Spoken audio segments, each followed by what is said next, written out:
Hello, friends. Hello, fellow traders, and everyone else. I'd like to welcome you to the biggest, yes, the biggest, most watched TV live futures trading broadcast worldwide. Yes, this is Opening Call. He's Johnson, and I'm Johnson.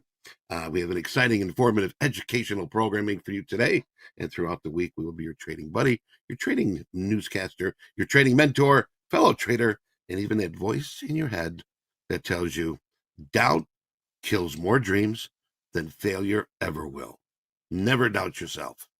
So get yourself ready for some top-notch, up-to-date market know-how. Game plan ready? Hope so. Checklist? Check. Journal ready to go? Check. Pencil sharpened? Ink in the pen? Got your crayons? Check. Yep. Good. All right. And of course, let's say hello to the living legend, John Hoagland. Good morning, Johnny. Good morning, Eddie. I don't know about that, but good morning to you, Eddie, and good morning, everyone. Yeah, this is the opening call, Tuesday, January 9th. We're always trying to focus on finding accurate context, good risk management, and patience. Hopefully, we'll do a good job of that for you today. We will. Yes, we will. All right. Johnny, well, let's get on to the news. We got a fresh day ahead of us. U.S. stock futures dipped just a wee bit in the red here today, pointing at a negative start of the trading day that was following a surge on Wall Street yesterday. Dow futures down 0.3. We had the S&P 500, aka the SPOOs, down 0.3, and NASDAQ down 0.4. Well, the main average jumped in the prior session, with the tech-heavy NASDAQ climbing to its best day since mid-November. That was helping drive the gains with strength in the chip designer and AI, artificial intelligence, NVIDIA, which surged 6.4%. That's pretty big. Even a slump in Boeing, following a fresh incident involving the plane makers, jet, not enough to derail the 0.6% increase in the Dow 30 stock, and the benchmark 500 added 1.4.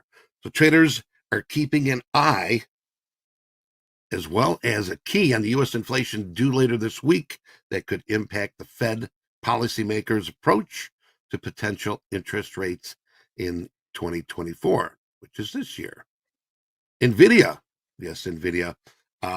closing a fresh record high. Check it out, 522.53 yesterday, in a sign that the investor is excited over the new desktop graphics processor from the giant chip maker. Samsung said today that its fourth quarter operating profits likely fell by 35% as the sluggish recovery in demand for the smartphone chips hit the revenue. Johnny, what do you got? Well, as far as economic numbers this morning, and we've got most of the economic numbers packed into Thursday and Friday, not to mention the beginning of earnings season on Friday with a lot of the big banks announcing their earnings on Friday. At 7:30 this morning, the International Trade in Goods and Services number came out. The previous month was a negative 64.3 billion. They were looking for actually a little bit higher than that last month at minus 64.95 billion. It came out considerably lower than they were expecting. I'm viewing this as pretty much a positive. The actual number came out at 63.2 billion. And that is a drop from the previous month when they were looking for a slight gain or a slightly larger number for last month. So all that, I think, is overall good news. Markets aren't really responding all that much to it. I wasn't really expecting them to. 10 o'clock, we've got some short-term bill announcements, nothing wildly impactful there.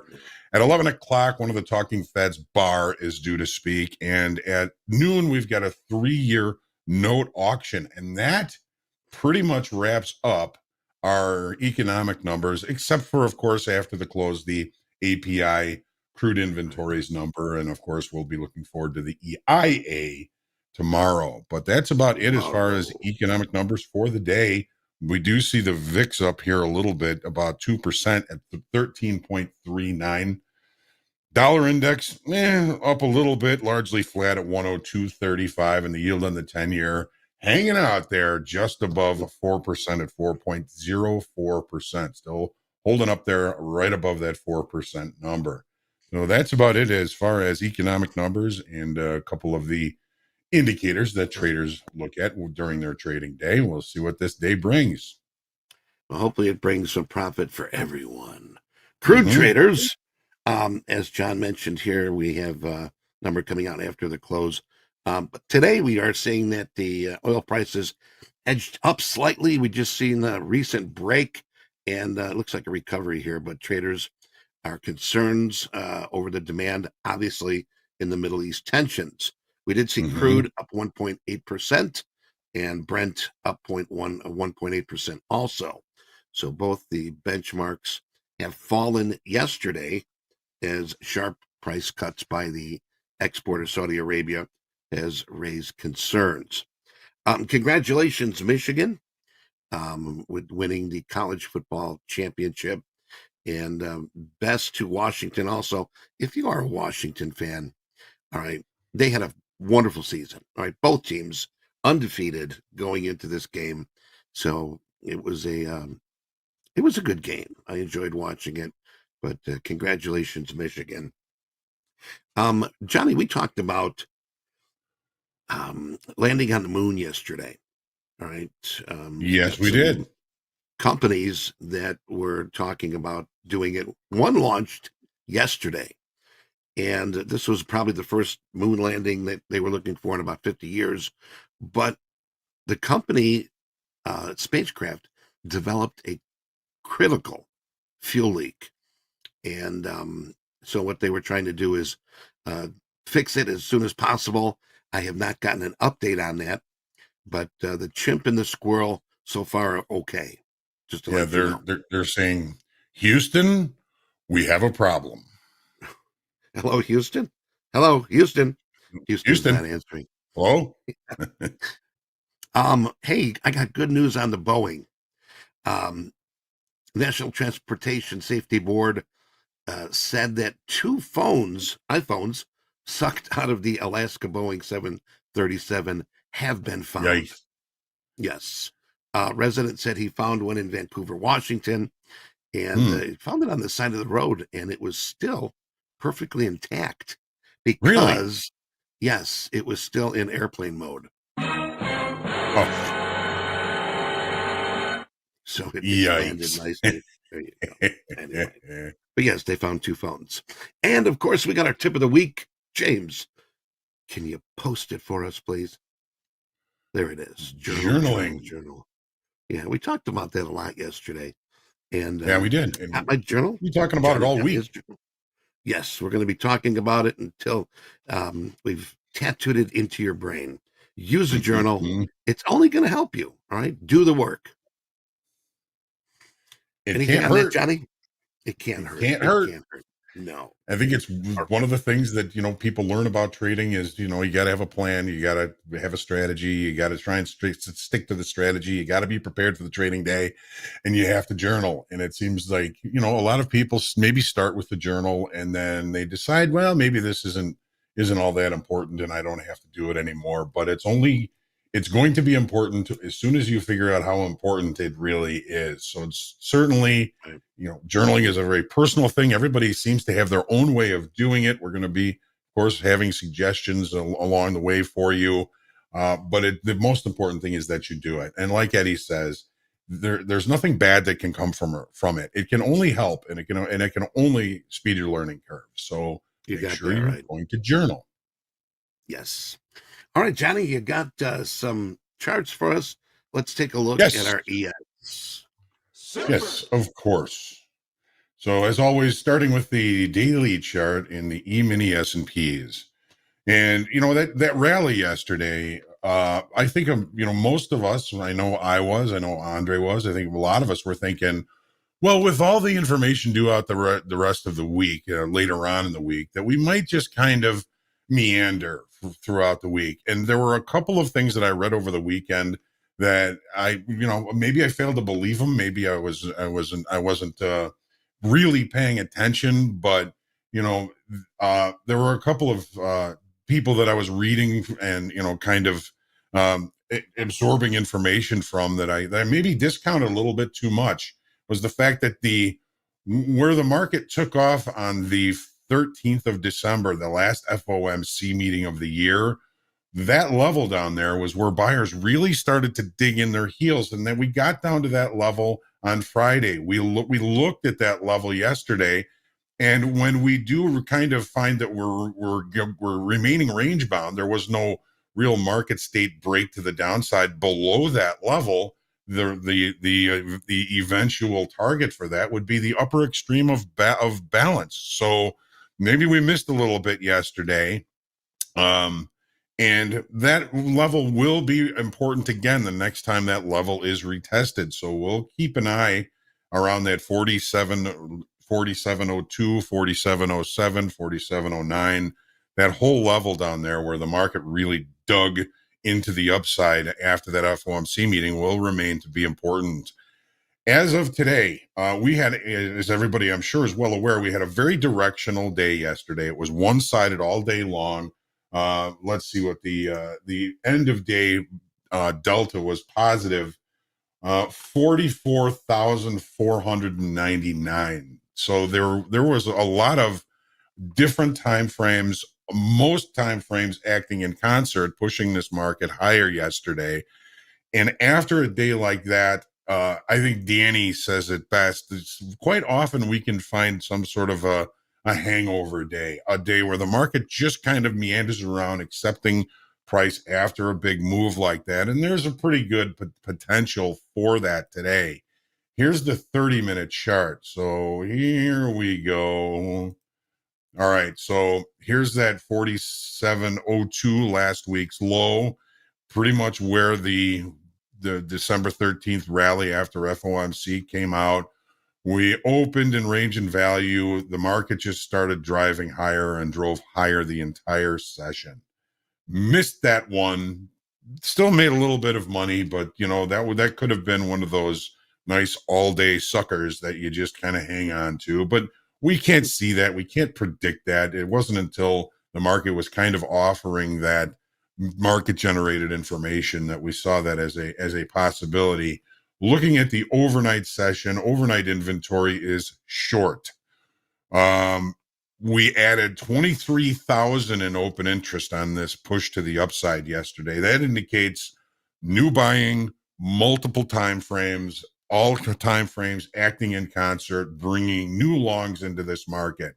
I don't know if this is going to put us up to new highs or if this is going to be some sort of short time frame high. Nobody knows. We're not predicting.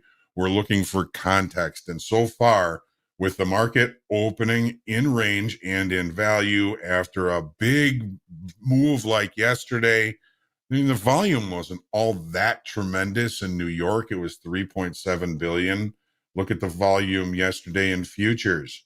Not all that tremendous. So it's not like there was huge volume, but that increase in open interest does suggest that we brought in some new business to the upside. That new business is going to, try and protect that level down around 4,700, 4,710 if price gets down there. Looking at the profile, we ended the day with a late spike to the upside. The base of that late spike is 47.96 quarter. We are opening below it. That is an indication of rejection of higher pricing. However, when we look at the volume profile from yesterday, it is very toothy. There's a tooth, missing, tooth, missing, missing, tooth, missing, tooth, missing. There's a pretty good probability that if we do have a hangover day today, the market will just kind of move through the range from yesterday and finish up any unfinished business that may be left in those missing teeth. So we'll be, I think, trying to stay patient this morning. I said that yesterday because we opened in range and value. Opening range ended up being the low of the session. Missed that one. It's okay. The market is an opportunity generating machine. Maybe we'll catch the next one. So that rejection of the late spike higher, opening in range and value after a lot of energy was expended to the upside yesterday.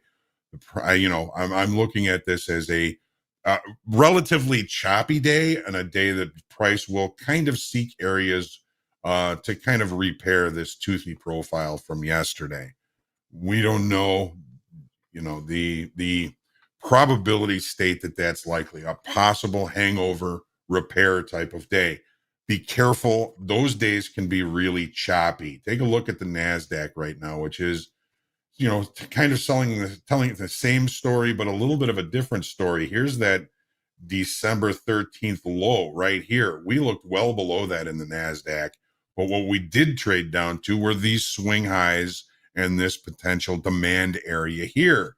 So the market turns around yesterday. We added 6,100 in open interest yesterday. The volume wasn't that great, but that doesn't really surprise me. The market has a tendency to bring volume on down days, and the up days they can bring big volume.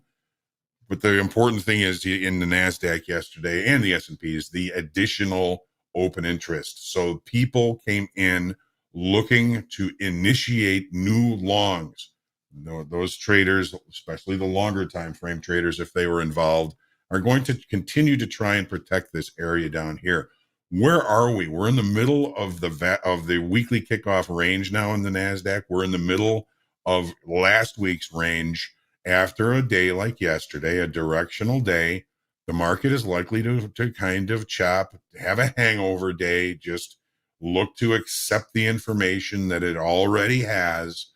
And, the energy that was expended yesterday, the market may just do the same as we were talking about in the S&Ps. We did have a late spike at the end of the day yesterday. The base of the late spike in the NASDAQ is 16,794. The basic rules for late spikes. If we open below the base of the late spike, that is rejection of higher pricing. Again, opening in range and in value with another toothy profile. Toothy, tooth, missing tooth, tooth, missing tooth. The market could really just kind of range and chop today to kind of repair this profile to see if there's any business left to do here before seeking new levels to facilitate trade. Again, after a big move like this, and again, I think our good friend Dan tells us this all the time, quite often there's a hangover day that comes afterwards. And, we are still anticipating some important economic information Thursday and Friday. We're going to have to see how all this plays out. Let's take a look at crude oil. Crude oil was an interesting play yesterday. So the range bound activity, if we were to look at the weekly chart, we would call this barcoding, right? We're range bound in a longer time frame. Back to the daily chart. Here's that range bound activity. Well, yes, yesterday, we had a push down to the low end of that area of balance. Well, range bound or balance rules, if we don't break out and accept outside the area of balance, we fade those extremes. We didn't quite get to the extreme yesterday, but we did add 16,000 in open interest. In range, the implication of that is that we have again trapped shorter time frame traders short in the hole here the way we did last week, because the short time frame traders they always seem to be looking for the big breakouts. Well, it didn't happen yesterday. We may have trapped some shorts. The overnight, the session today, kind of indicating that, maybe some of those traders, those laggard shorts that got short near the lows here yesterday, were already getting a little bit nervous and trying to trim some of their losses. Take a look at the 30-minute chart here. So we are opening and have opened with a gap from yesterday's range inside a previous gap. Well, what does that mean? It means gap rules, number one. If we can't close the gap to yesterday's range, we'll look for opportunities to come up to the upper area of the previous gap And there's 2 points of control that can be targeted.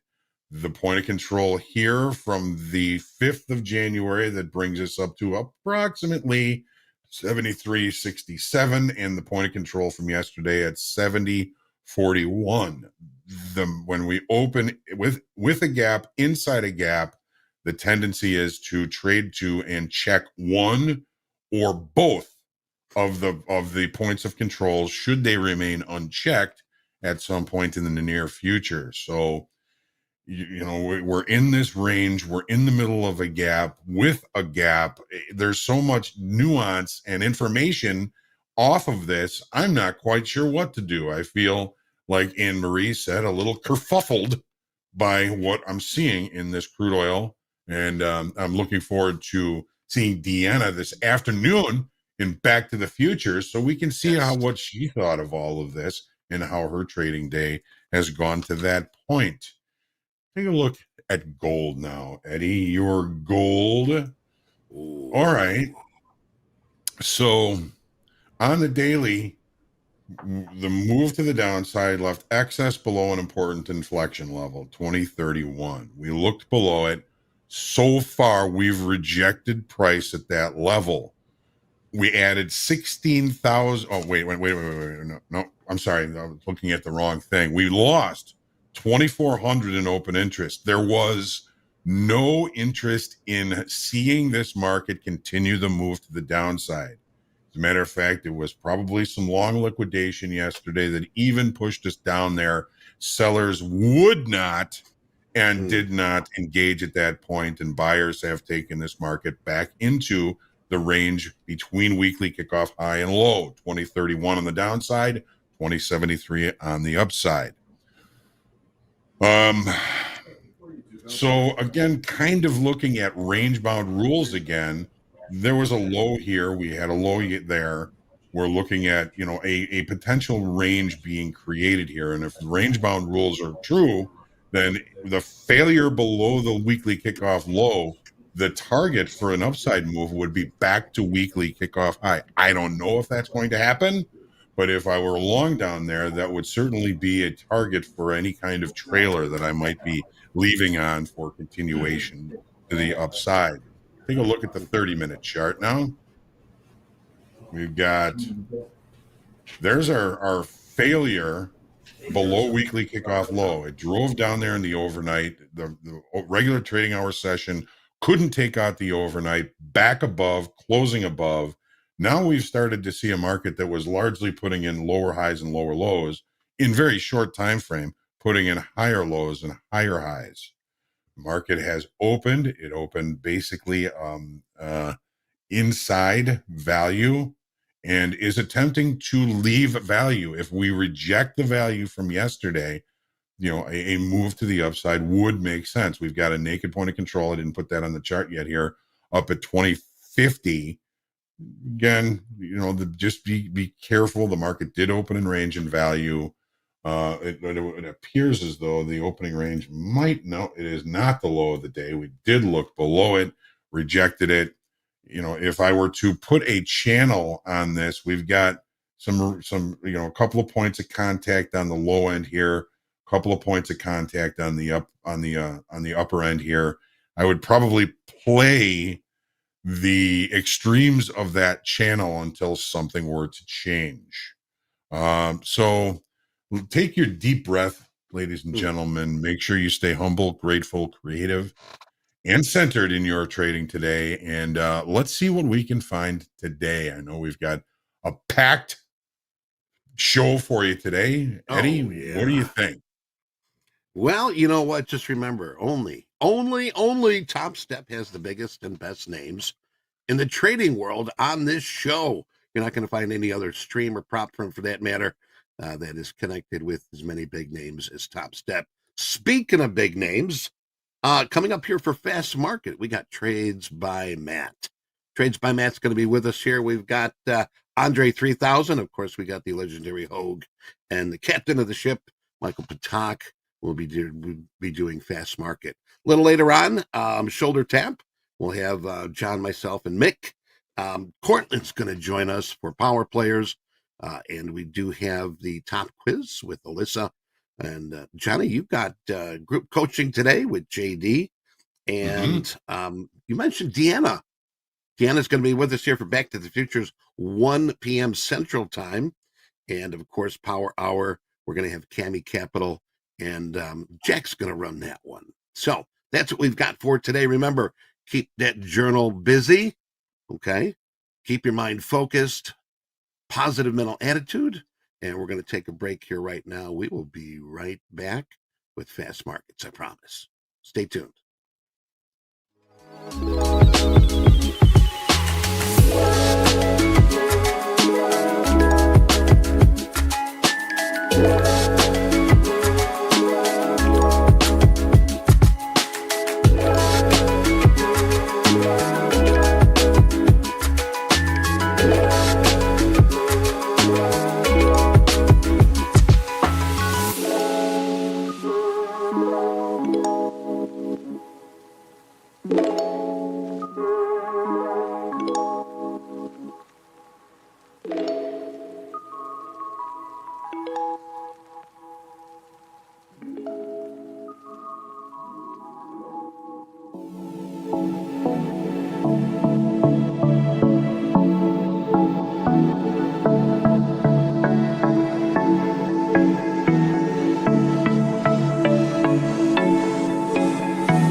Welcome back to Fast Markets, and look who we found.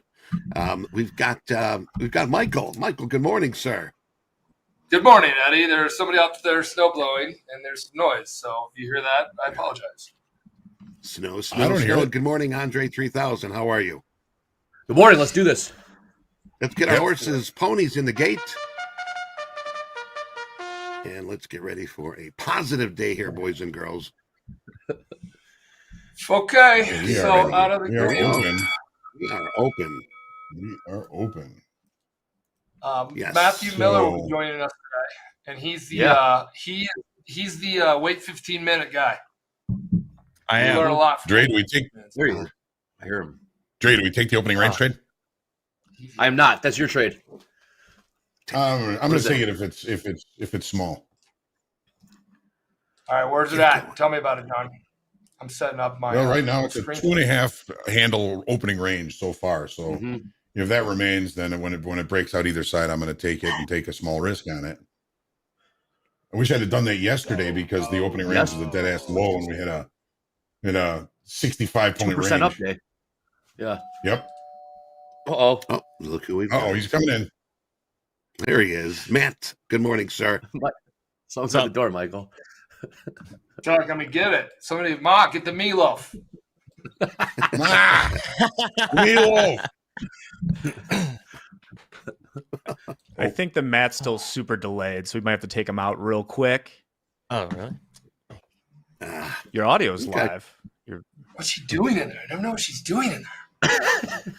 Such a good scene. Such a good scene. 68% of the Nazi. Yeah. NASDAQ. Yeah. Lately, it's been getting paid. S&P 61% short yes.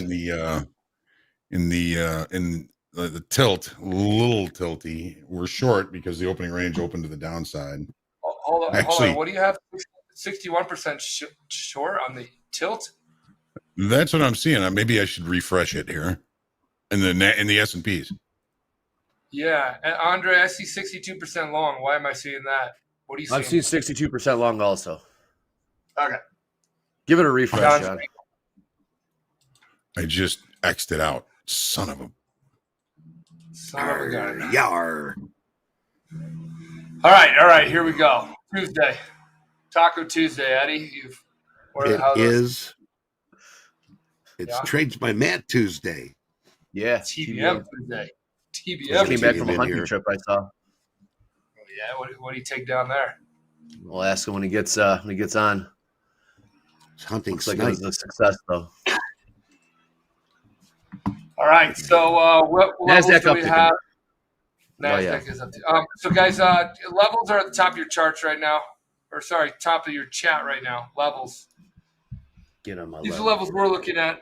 Don't hold anybody to any levels that they share, but just ask them why they shared it. So right next to it is the why. So we can pick up high, or if it's yesterday's high, or something like that. Dude, yesterday's rally was just something else, man. Yeah, it was. Hey, we I don't know. John, had a good time. Had a good time with that yesterday. Right? See, we John got had a something couple good going on trades. today. Yeah.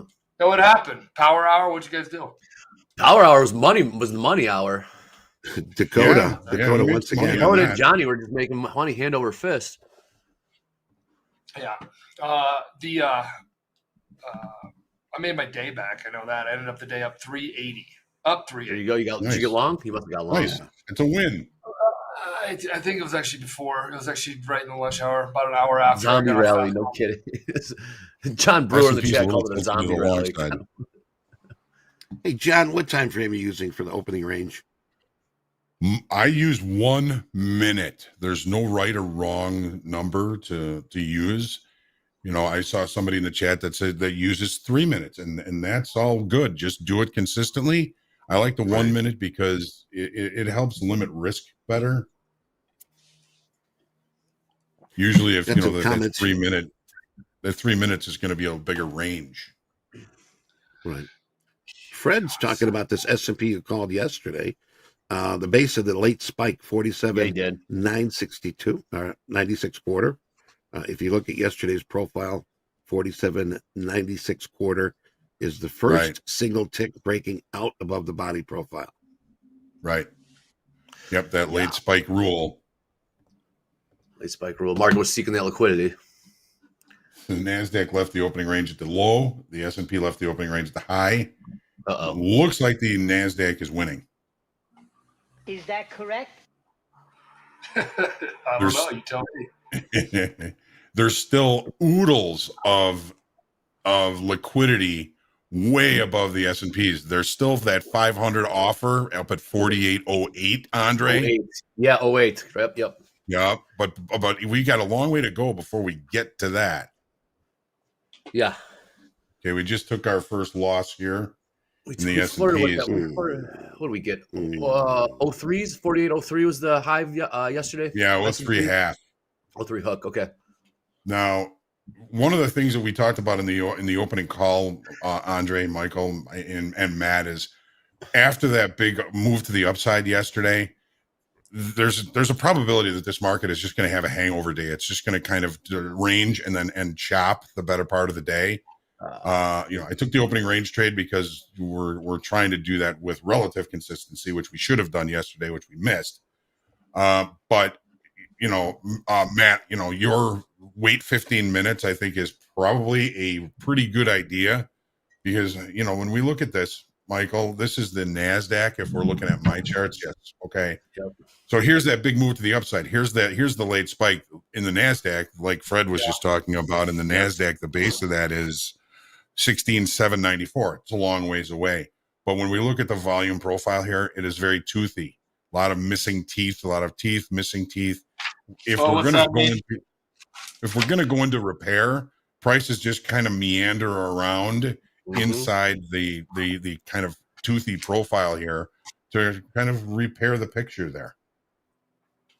Okay, toothy on the review. Okay, guys, everybody, if you're in the chat, you have any questions, ask on this particular item. So throw it in your question here.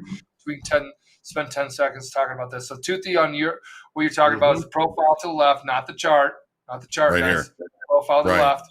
It looks all chewy. And from what I know about the ICT people, there's lots of fair value gaps in this move to the upside.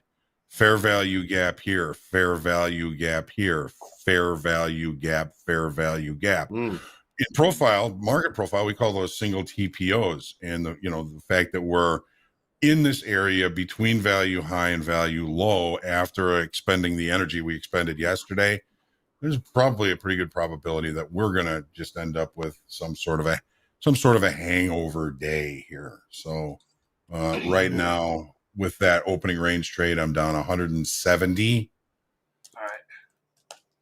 All right. Oh, this is awful. You'll get it back, Johnny. You'll get it back. Oh yeah, no problem. I'm not even worried about it. How do you trade when you're hungover on a day? I mean, the trading day's hungover. How do I trade? Well, you got to wait. I mean, this is nothing. There's nothing to make sense of right now. Like John said, yesterday was the day 2% up. Hangover day today. Light and tight. Sit on the hands. Stay patient. Yep. How do you trade? Is that the same way you trade when you're hungover? Don't trade when you're hungover. There you go. Lesson number one: never trade when you're. Well, I mean, I can't say I haven't before, but yeah. I won't be hungover again until March or February. And $1,000 richer.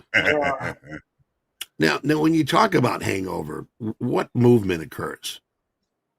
The slightest, left to right, west to east? We're talking about, the market having that hangover from the big move yesterday. And, I would be looking for it to repair, stay mainly inside value from yesterday. Matt has a tendency not to trade the first 15 minutes. And that's probably one of the best ideas on a day that you expect to be range bound. Yep. Okay. All right. Hair of the dog. Hair of the dog. Hair of the dog. How does the market do the hair of the dog? It has to go right back at it. Yeah, that'd be tight if the market did. Back out there, market. You ain't finished. We'll take two. What's that line from Caddyshack?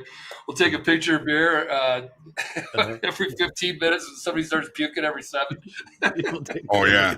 Those back to school. Yeah, bring us a picture every 15 minutes till somebody passes out. Then bring one every 20 minutes. No. It's different. And I'll take a picture of beer every 15 minutes when somebody starts puking every 7. That's Rodney Dangerfield. Mm-hmm. He's great, man. Cannonball coming, yeah. Hey, Eddie, what do we got on the calendar today? It's pretty light here today. I know that we had most of our meat on the bone here earlier at 7:30. Import exports total vehicle But coming up here in about 19 minutes, minor number, IBT. It's the economic optimism. And a 10:30 Atlanta Fed GDP, minor number. One that we should be looking for is coming up at 11 for the EIA short-term energy outlook. Okay. And supervision vice chair Barr speaking at 11 today. And Johnny mentioned 12 o'clock high noon 3-year note auction. And then after we close API for you crude traders. So there you have it. Boston came out super dovish yesterday. Probably put fuel into the rally. We'll see what Barr has to say. Yeah.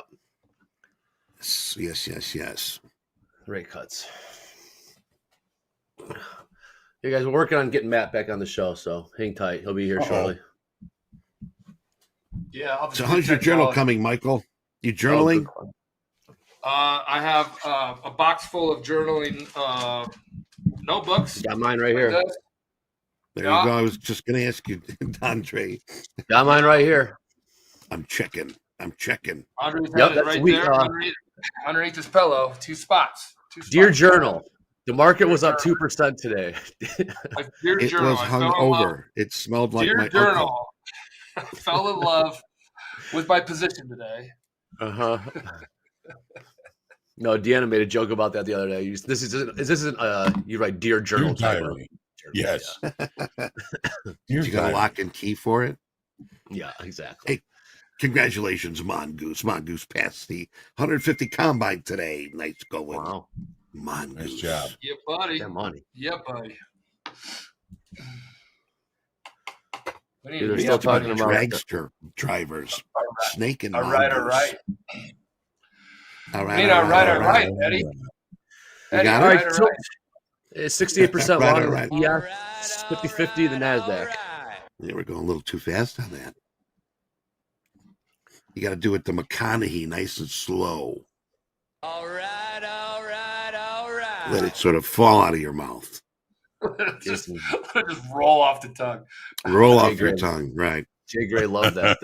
Loved the McConaughey thing. He loved it. Okay, we are fiddling Patient. in the... Yeah.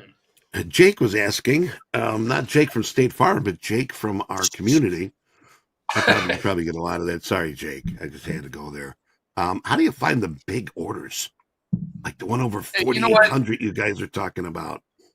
Where did we find Eddie, Jake can handle that. I had Mikey Likes It for like the first 15 years of my life on What's Life that? Cereal. Life Cereal, Mikey Likes It. It's like the biggest campaign ever. Yeah. So Jake, buddy, I guess we all got it. How do you find the big orders? You got to see them on the ladder or the dom or the dome, whatever you want to call it. Yes, the depth of they market. Stick out like a sore thumb. Oh my goodness! Yeah. Yes, and play off of that. Mm-hmm. It's definitely a play that trade that's been working. What are you laughing about? DC Lifestyle asking about the 5K Club. Well, the 5K Club, if you have been funded and have taken over 5,000 or over, paying yourself, it doesn't have to be all at once. Contact us here at Topstep. I think Cameron's here in the chat. Cameron, if you can post that 5K Club link. So there you go, DC. Yeah. TVD goes, hey, Mikey, he'll try anything. That's what the commercial was, just really quickly, because remember this. That's what the commercial was. Right about the same time, it's like, hey, Mikey, he'll try anything. Mikey likes it, blah, blah, blah. He'll try anything. He'll try anything. Yeah. And then Ronald Reagan's wife comes on there and tells us we got to crack down on drugs. It was just like a whole big, Mikey will try anything, and Mikey likes it. Yeah, but I used to always be like, Mikey likes it, and then Mikey would try anything. And it was like, all right, dude. Right. It's like, you try it. No, I don't want to try it. Let's go. Peer pressure. It's like the just say no. Pressure in the cereal. He was like the little brother. Yeah, he told him to eat an earthworm. He would have ate an earthworm. So he likes it. Hey, Mikey. And then all the kids are like, well, I got to try it. Nothing until here we go. Who here passed the combine yesterday? There you go. Dude, a There lot of is combines a getting poll passed in the lately. chat. Weird past the comment. I know, but I'm close. Poll question in there about the combine. Ben talks about our else. TS journal. Is there a physical one you recommend for those who still use a pen? Well, we got that link. Yeah. If you can, Cameron, post that link in here that we had yesterday. Here come the sellers. Check your email 68% because we short. sent it out. We're breaking. Short now. Lead a little bit, yeah. 70% Oh, NASDAQ short. Now 60% short S&P. So you got sellers coming in here, or I should say people looking to the downside. There More it is. shorts. What's up, Matt? What's up, buddy? Shorts. Let's see if this market. Well, crude. Timber! Yeah, crude is falling off the hill here. Hey guys, we're looking at tilt right now, so you're gonna see it on here. Tilt is just There a it data is. set we talk about. Just a data set we talk about. So on the screen here, what is tilt right there? Real-time snapshot of the sentiment bias of all top step traders. These are all traders with an open position. In a Right. sim environment. Yeah. How long have we got been you showing with us, tilt for Matt. now? I don't know. It's gone for A few months now, right? yeah. No.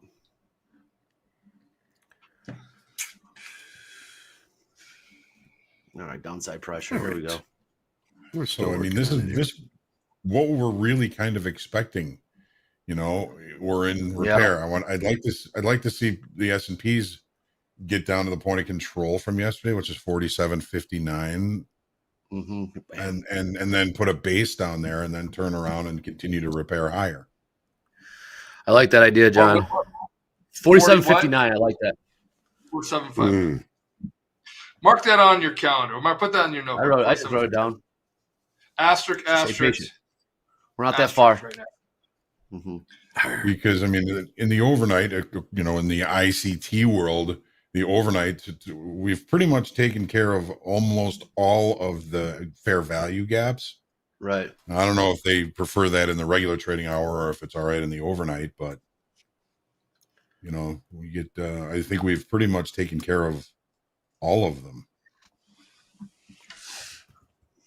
What's all this? So if we're going to repair, I'm looking for point of control down at 47.59, and then perhaps a move back up to 47.92, up to 4,800, perhaps something like that. I don't know, but all I'm doing is looking for opportunities to limit risk.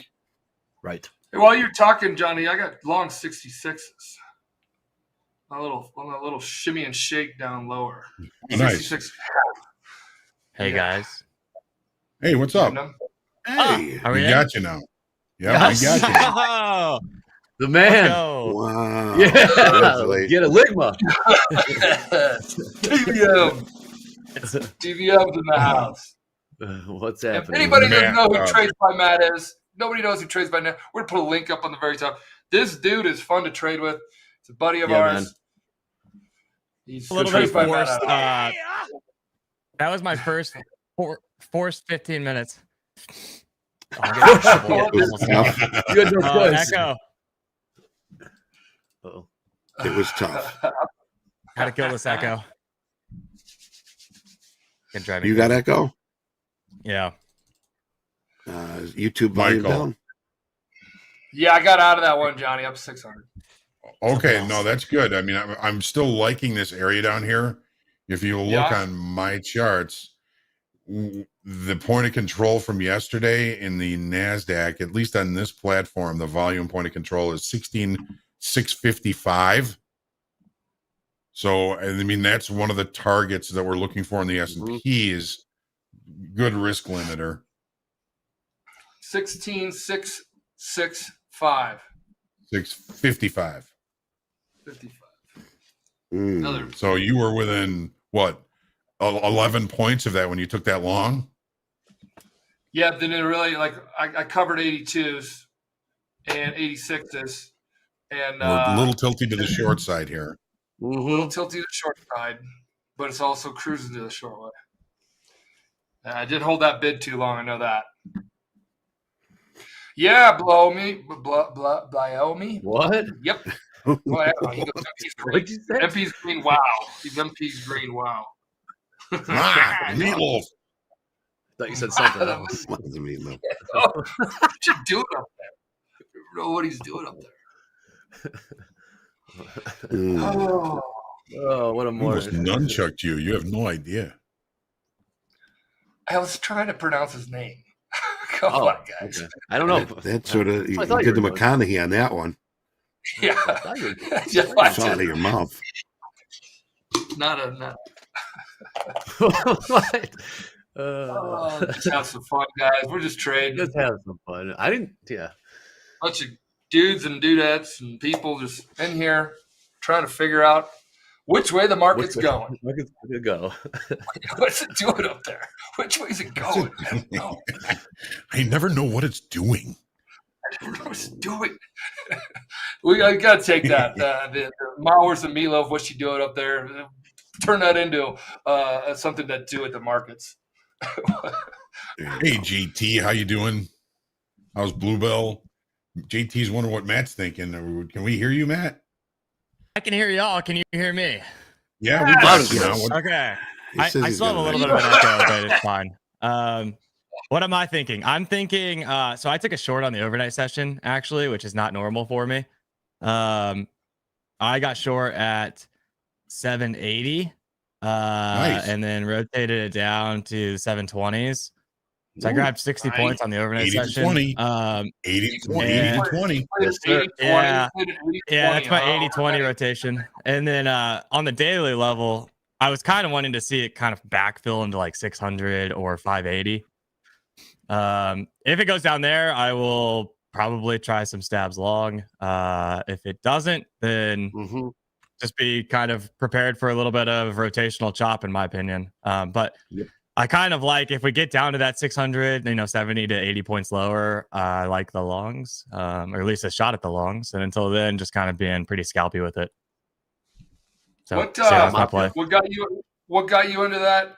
Like I took it really quickly. I took a short. I don't do it at all overnight either. I took one last week and I was up, and then came into work and I was scratched. So that was like one of those. Oh yeah. Yeah, remember that one? I was like, damn it. Yeah, the shower trade. Yeah, the shower trade. Up $1,000 while I'm showering, washing my hair, things, high on life. Thinking it's gonna be the best life's day good. That's good. At 6:40 in the morning, I'm like, I just crushed. Nobody else has done this yet. So why'd you get into yours? Do it. We were consolidating 780 last night. We couldn't pop the overnight highs or the yesterday's high, excuse me.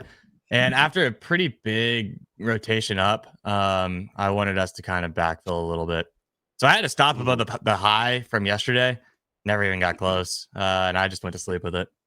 So Delta was super heavy when I got into the trade. After kind of floating up a little bit on the overnight session, which was kind of the tell for me. But I rarely trade the overnights. Also, I don't really like it typically, but it just was. It was like one of those like presented on a platter type of trades. Now, how disciplined were you? Were you able to do you sleep straight through at night? I doubt it because you have a kid, but I'm assuming you woke up at least once. Did you check where your position was? I woke up several times actually last night, but I only checked at 5 o'clock this morning, and I saw that it was down 2 points away from my target, and so I ran down to my computer because I've had it several times where I've woken up, it's been like right at my target. I go back to sleep, and then I actually never got filled, and so I ran to my computer to make sure I actually got filled this morning at 5 in the morning, and I had gotten filled like an hour earlier or something. So yeah, it was like a zero stress trade, which is pretty rare for overnight trading for me. That helps. Yeah, that helps for sure. Yeah. Like making money when I'm sleeping. Oh. Right. It's kind of fun. Oh, the worst, hey, John, having dreams about losing money while you're sleeping. That's a dream, and then wake up and know the fact that you didn't lose money. I mean, the nightmare. I had a big position on type of going against me and all that kind of stuff. You guys have all had those before, right? Oh yeah. Oh yeah. I hate sleeping with positions open. Just straight up. Last night was the extreme not normalness for me for being able to sleep with it open. Hey, so I got a little bit for y'all real quick. I got a calendar for Christmas from Santa.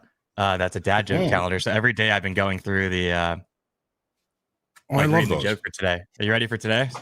Absolutely. Yeah, joke. Hit it. There we go. January 9th, Tuesday. Did you hear about the restaurant on the moon? It has great food, but the atmosphere is non-existent. Oh, There you go. Oh, God. Michael, that was for you, Michael. Yeah. Go to Yelp right now and put that on somebody's restaurant review right there.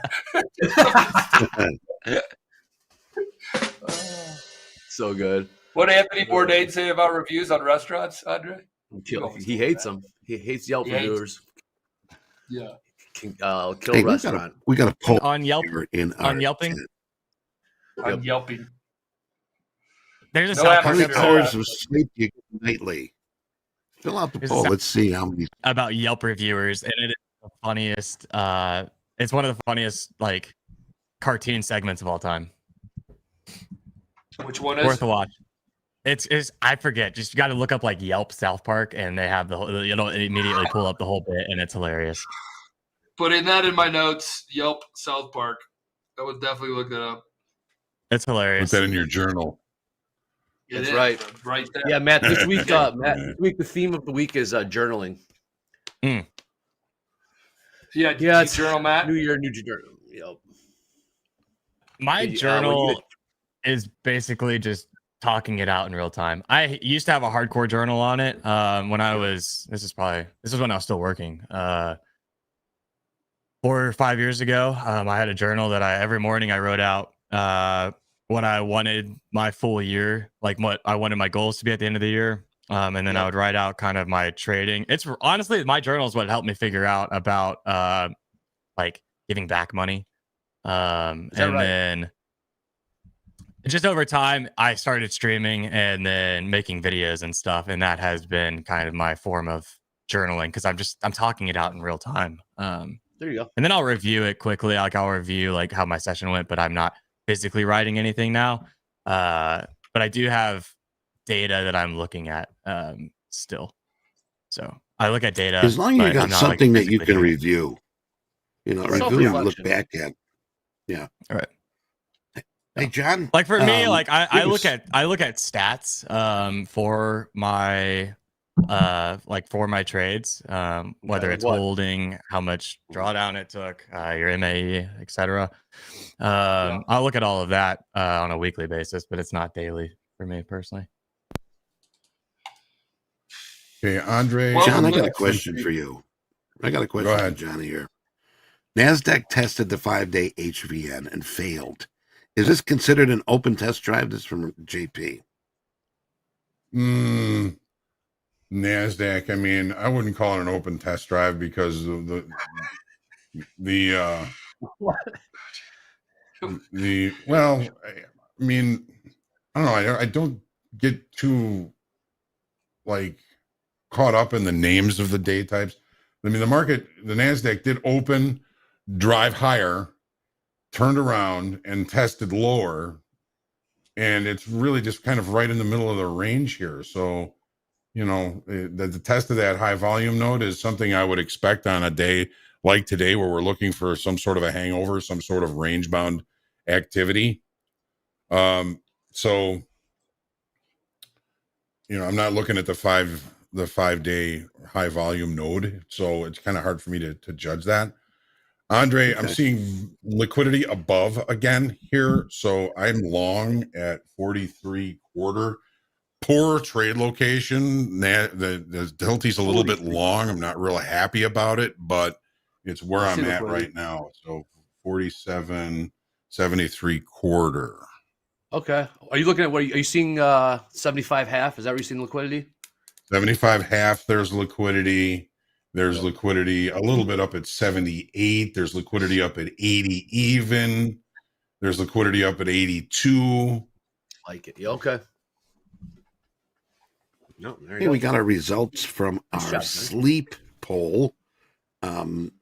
How many hours of sleep nightly? 5 to 6, 41%. 7 to 8 hours, 41%. Under 5, 10%. And over 8, you bums, 6%.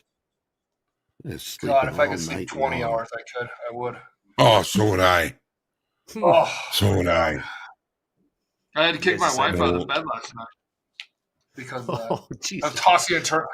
Well, I don't know. Too much information. Too much TMI, Andre? Not for me.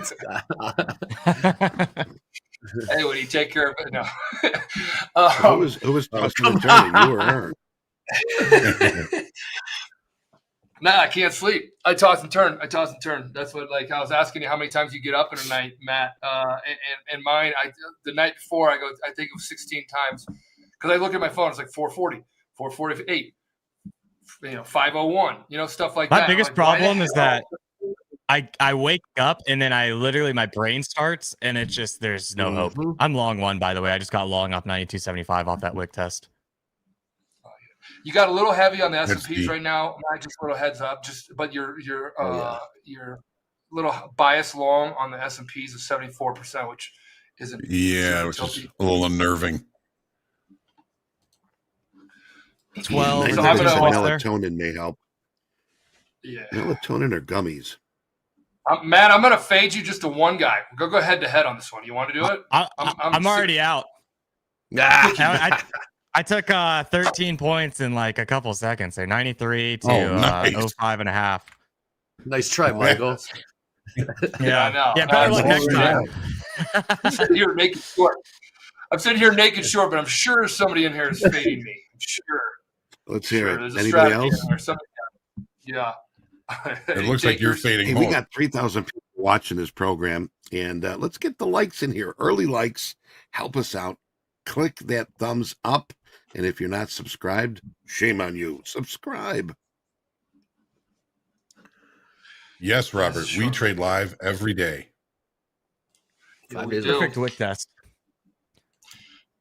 OD 39R 33ZK. You said in here, best South Park is and it's gone. And I would have to agree. Have you seen that one, Matt?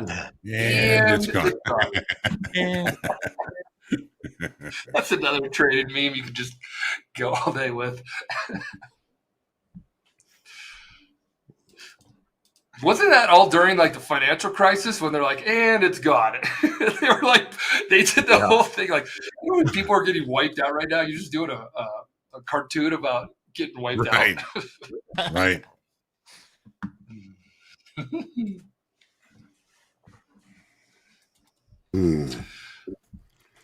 Pass the combine. Way to go, Johnny C. First timer. Nice job. First timer passing the combine. Exciting. Well done. 05s, 04s.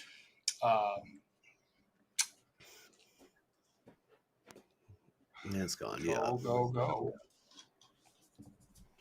You flat, Patak? Driver, what do you got, Driver? You got anything in there? Anybody in the chat saying anything great? Well, Fred's saying that if the S&P 500 is balancing, would you look to fade the prior high and low of the day as extremes of balance, or are you looking the levels within the prior profile? Well, Fred, the only reason I took this long is because we took out the majority of the single TPOs from the profile yesterday. Now, what I was really looking for is an opportunity to buy the point of control, which is all the way down. Well, on this platform, it's all the way down here. The TPO profile on the market profile is 62.5. So that would really be kind of a good target. Or a good opportunity to kind of look for a rotation, because if you're looking at my charts, we're kind of looking at two high volume nodes down here and up here. So the point of control, the TPO point of control 62 could be a target, and the high volume node up here around 70, 47, 94, whatever, could be a target. Now, we had a small profit in this trade. I'm not risking a lot on it. I should have taken the wick test with Matt. It was clean. But I knew I had bad location on this, so I'm not going to risk a whole bunch. We got some sellers coming through now. Yeah, we do. Yep. And Let's get out. one of the hints was the tilt was long 70% in the S&Ps. I should have taken it then. Yep. But I'm still looking at a lot more liquidity above the market than below. So I'm still thinking, a little bit of liquidity coming in below. So I'm going to chill for a little while now. Who are you fighting with in the chat? What was that about? I fight with anybody. I'm trading markets. He knows what to say. Say it, trading markets. Let's do it. You could not lose. I love his line. He does it every time. I haven't seen him in here while he's like, you know what to do. You know what to do, FP. Say it in here. Come on, give it to us. Trading markets. I love it. This could be fun.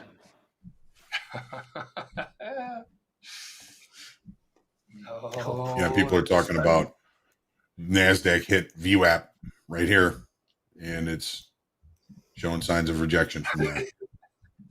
Come on, trading Got a little markets. smacked off it. Yep. It's choppy. Congratulations, Henry. Quick 13 handles you picked up, TBM. Yeah. That's when the Very long happy I bias is took it building. there. Yeah, that's when the long bias is building. So then I thought I'd do like a little fun fade play with you, but then right when you got out, then I got out. But that fade would have worked out as well. Right. That's the beauty. The beauty about trading. Both make money. We both can make money. Or both lose money. There's that. Yeah, or that. Yeah. All right. Good morning, Anne-Marie. Anne-Marie agrees. Yes, it's going to be super choppy. Yeah, it is. Yeah. Chop. Getting chopped up sucks. Yeah, it does. I'm seeing you guys have fun in Power Hour. I'm watching. I had meetings all day yesterday, and I'm like, I have it on the TV in here. We're good. Our Power Hour. We had a ton of fun. Yeah, ton of fun. we don't. Power Hour is just fine, Michael. We don't need any other traders. Yeah, I'm going to jump in. It sounds like the water's warm. I think I might want to join. Well, you have the key, so you come in whenever you want. But yeah, it's been profitable lately, so it's been sweet. So yeah, join us, Bell to Bell Club, man. Andre, do you have a time that you prefer to trade? Do you prefer Power Hour more than the Open? Yeah, or honestly, vice versa. Yeah, in the afternoons for sure. I think a lot of the BS gets out of the way, and it's a cleaner trade in the afternoon. To be honest with you. That's a good point. Yeah, a little slower, but we've seen some moves. We have seen some moves. I've been more profitable in the afternoons than the mornings. That's for sure. Yeah, for whatever reason. Well, I mean, you're trading with Johnny. Excuse me. You're trading with Johnny and Dakota. Who was yesterday with you guys? Jack, John, Dakota, myself, Eddie. Nice. Well, what a crew! You're right. Hey, if you got a question for Mick today, we just put the link in here. So, yes, shoulder tap. Any questions for our risk manager? That's what we're going to use that form. So get your questions in for today. Hey, Matt, I got to ask you, since it's kind of chopping around right now, how was that weekend of yours, dude? Dude, it was awesome. Yeah, last Tuesday I went local for deer and hog. I saw a bunch of deer, and then it started hailing. So they left. So didn't get anything last Tuesday, but then last Thursday, Friday, Saturday, Sunday, I was in East Texas for the first part, and then North Texas, right 3 miles below Oklahoma for the second part. Got a fallow buck. I don't know if you've ever seen one of those. Is that the one you posted?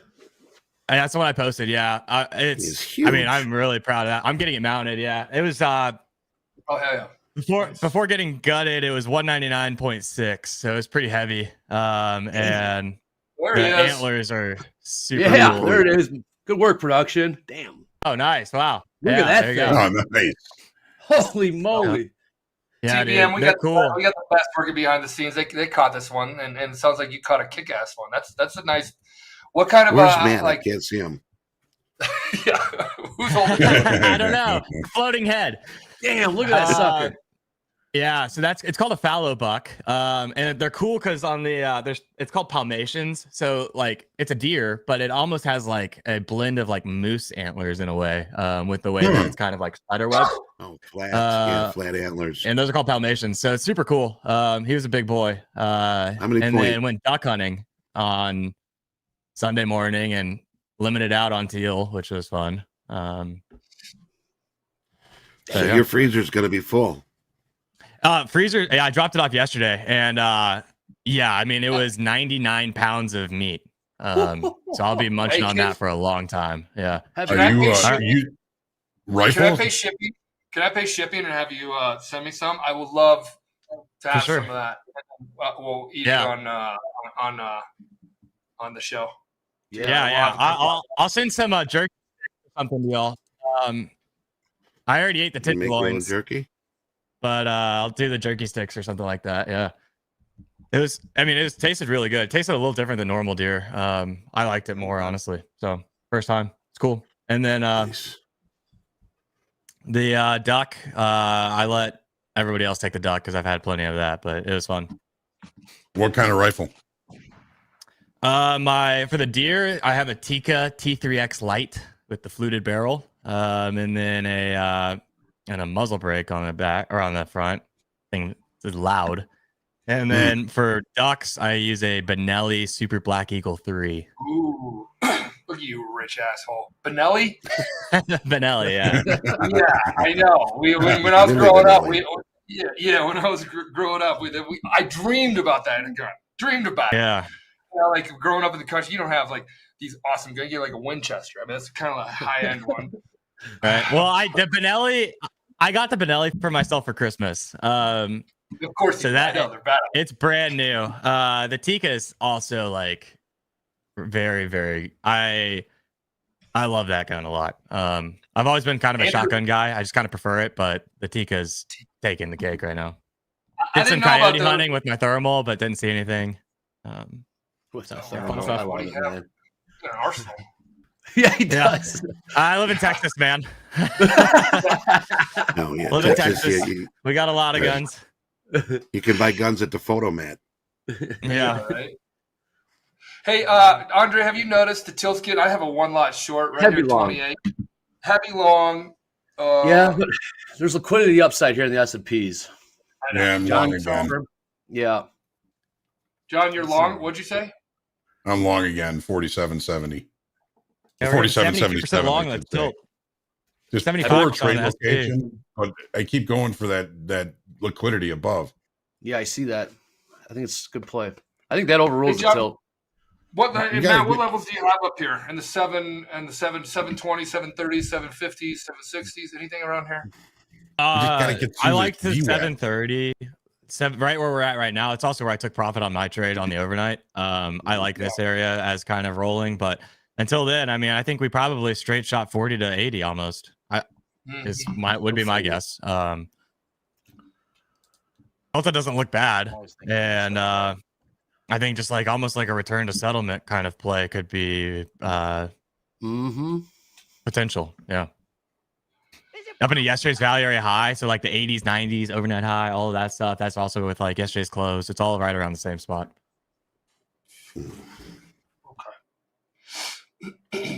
So I'm personally not trying to fade this yet. Just with how everything's looking. We're having trouble here with the VWAP and the S&Ps. The NASDAQ took it out. NASDAQ's above VWAP now. Yeah, the wick test on the NASDAQ was a actual perfect play. It hit every target. I just didn't hold for it. But the strength was there. It looks good. Hey, John, where are you getting your liquidity from? Just right from the dome. Right. Okay. Right from the dome. There you go, Nasser. No, you see 400. Explain it a little bit more. Explain a little bit more. You mean right for the dorm? Because somebody's asking that, Eddie. Somebody's asking that. Go on a little bit more. Yeah, you can see if you go to my screen, you can see that there's 403 or 409 on the offer right now at 47.80. I think the market is targeting that liquidity. Then there's more liquidity above 278 at 82. And there's even more above that. If we were to look at Topstep X, you can see that there's all this is these are all offers above the market. We saw this yesterday, Andre, 4808. There were 500 on the offer there. Boom, filled. That still remain. Yep. They just lifted So that is where we're finding the liquidity. So there's your liquidity pool. It's a hell of a trade, man. Time at sales, see if it traded or they pulled it. It's a higher probability. Sorry. Yeah. Tilt's very, very long. So there's a very good teachable moment here. John talked about. Go ahead, John. And tilt's very, very long. So longs are getting in the money right now. 80% of them are long. The long for the average price is 720, 720, or 76, or 76. Yeah. So because the tilt is so long, I'm taking a profit on this, which might make me relatively close to even now. And I'm down $60. I call that even. And we're just gonna let this kind of play out and look for opportunities as the day goes on. There's still liquidity above, but that tilt has got me it gives me the woozy woos because everybody else is long. Delta just looks so good, unfortunately. Well, I mean, like, not unfortunately. If you're long, it looks great. It's positive. Like, right? short term, I think it just looks correctly. like it looks pretty rippy. At least another 10 points, I would think, but who knows? Well, if we get Hey, a man, back, can you explain the wick test? Sure. If you want to go to my screen, it'll be a little easier. All right, we still have the tilt on. Very, very tilt, guys. So the John talked about liquidity. I'm talking about tilt. Matt's setting his up. You talked about volume. There you go. That was a whole little quick lesson. While the markets are moving, 80% of you folks, thousands of people have open positions on right now, and really high. A lot. Just like everybody here thinks it's going to the moon. What are you thinking, Michael? You think it's short? I think it's short, right? I mean, I'm going to put one on right now just to play it. I put a bid in at 47.80 just above VWAP to see if we get a pullback to VWAP and if VWAP can hold. A pullback to VWAP can hold. Yes, I like that because we've cruised through VWAP on Nasdaq. Yeah, we did. We cruised through VWAP on S&P. So if you get a snapback, you may see it. And John, that's what you're talking about, right? Yep, exactly. Here come the buyers. I mean, but there's some strength. More liquidity, 85. Look at all that liquidity up at 85. Okay, I see it. It's working. This trade's working. It is. I just can't imagine us slowing down until in Q80s. Personally, just feels everything that I'm seeing just looks very strong. But the tilt is tilting, so it's weird. It is weird. Yeah, well, we're not the only ones that are seeing everything's looking strong. Right. Hey man, how about that wick test? Can you just give us a quick answer on that? Sure. Are y'all on my screen? I'm 6 seconds behind. Just assume we are. So the wick test, I have an indicator for it on CR chart, but it's very simple if you just kind of look at it. It's basically look at any engulfing candle, and then the fastest way to explain it. Look at an engulfing candle, look at the prior wick next to it, look for a retest of that, get long. This indicator kind of shows some potential targets. So the blue line is where I would get long at, which is where I did. Green line is target 1, which is just a 1-to-1. You put your stop, or I put my stop at the low of the candle. I'm looking for a 1-to-1. Ideally, this trade was just really fast. And so like on something like this specific trade was clean because you have a really strong bullish candle. We come back down and we continue up, actually. We reject off VWAP immediately. We come back down into that prior wick, which was also volume. It was point of control on the session. So there's obviously a lot of interest at that level. We bounce it, and it was an actual like bottom tick, just immediate move, 12 points up, and I took it off. In a perfect world, I leave my stop there and I let this thing run, but I'll take the easy points to start the day off. But yeah, the wick test is just a engulfing candle. Look at the prior wick. I like for the retrace of the wick to not have to be more than 50% of the candle. And then the first test is the best test. So if we come back down here, we test the wick test, which also needs to be right next to it, then great. If we come back and do it again, then it's a no-go for me. That's a very quick explanation. It's pretty simple. I use it on the 5-minute time frame. I don't use it on the 1 minute, but I am watching it for the daily here. That's why I keep talking about, or I was talking about when I first came on. It's like 600 to 580 level would be like a daily level wick test down here at like 580. So if we get to 580, I'm gonna buy it and let it see what happens. But I normally just use it on the 5-minute chart. You long again, John? Thank you, Matt. Am I long again? No. Oh, No, I'm trying to get a pullback down Me near too. VWAP to get an opportunity to get into this, but I had him by the tail, but let him go. Congratulations, Yeah, this thing's kind Jeremy. of coiling up. It's kind of coiling up. 50K. It's kind of coiling up with the getting so long here to the long buys. Now long kind of getting a little. Yeah, I kept the. God, dude, that voice, man. I know, dude. I'm gonna call it a day and go skiing. Huh? No. Still short one from 43, but it was really, really long. So, what does this tell us? And it's not pulling back too much. What does it tell us?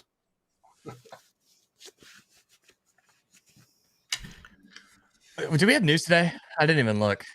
We got some That's minor speaker at stuff. 11. Yeah. That's Okay. fine. Nothing crazy. Bar at 11, and if you're trading crude, API later on today. 12 o'clock, 3-year note auction.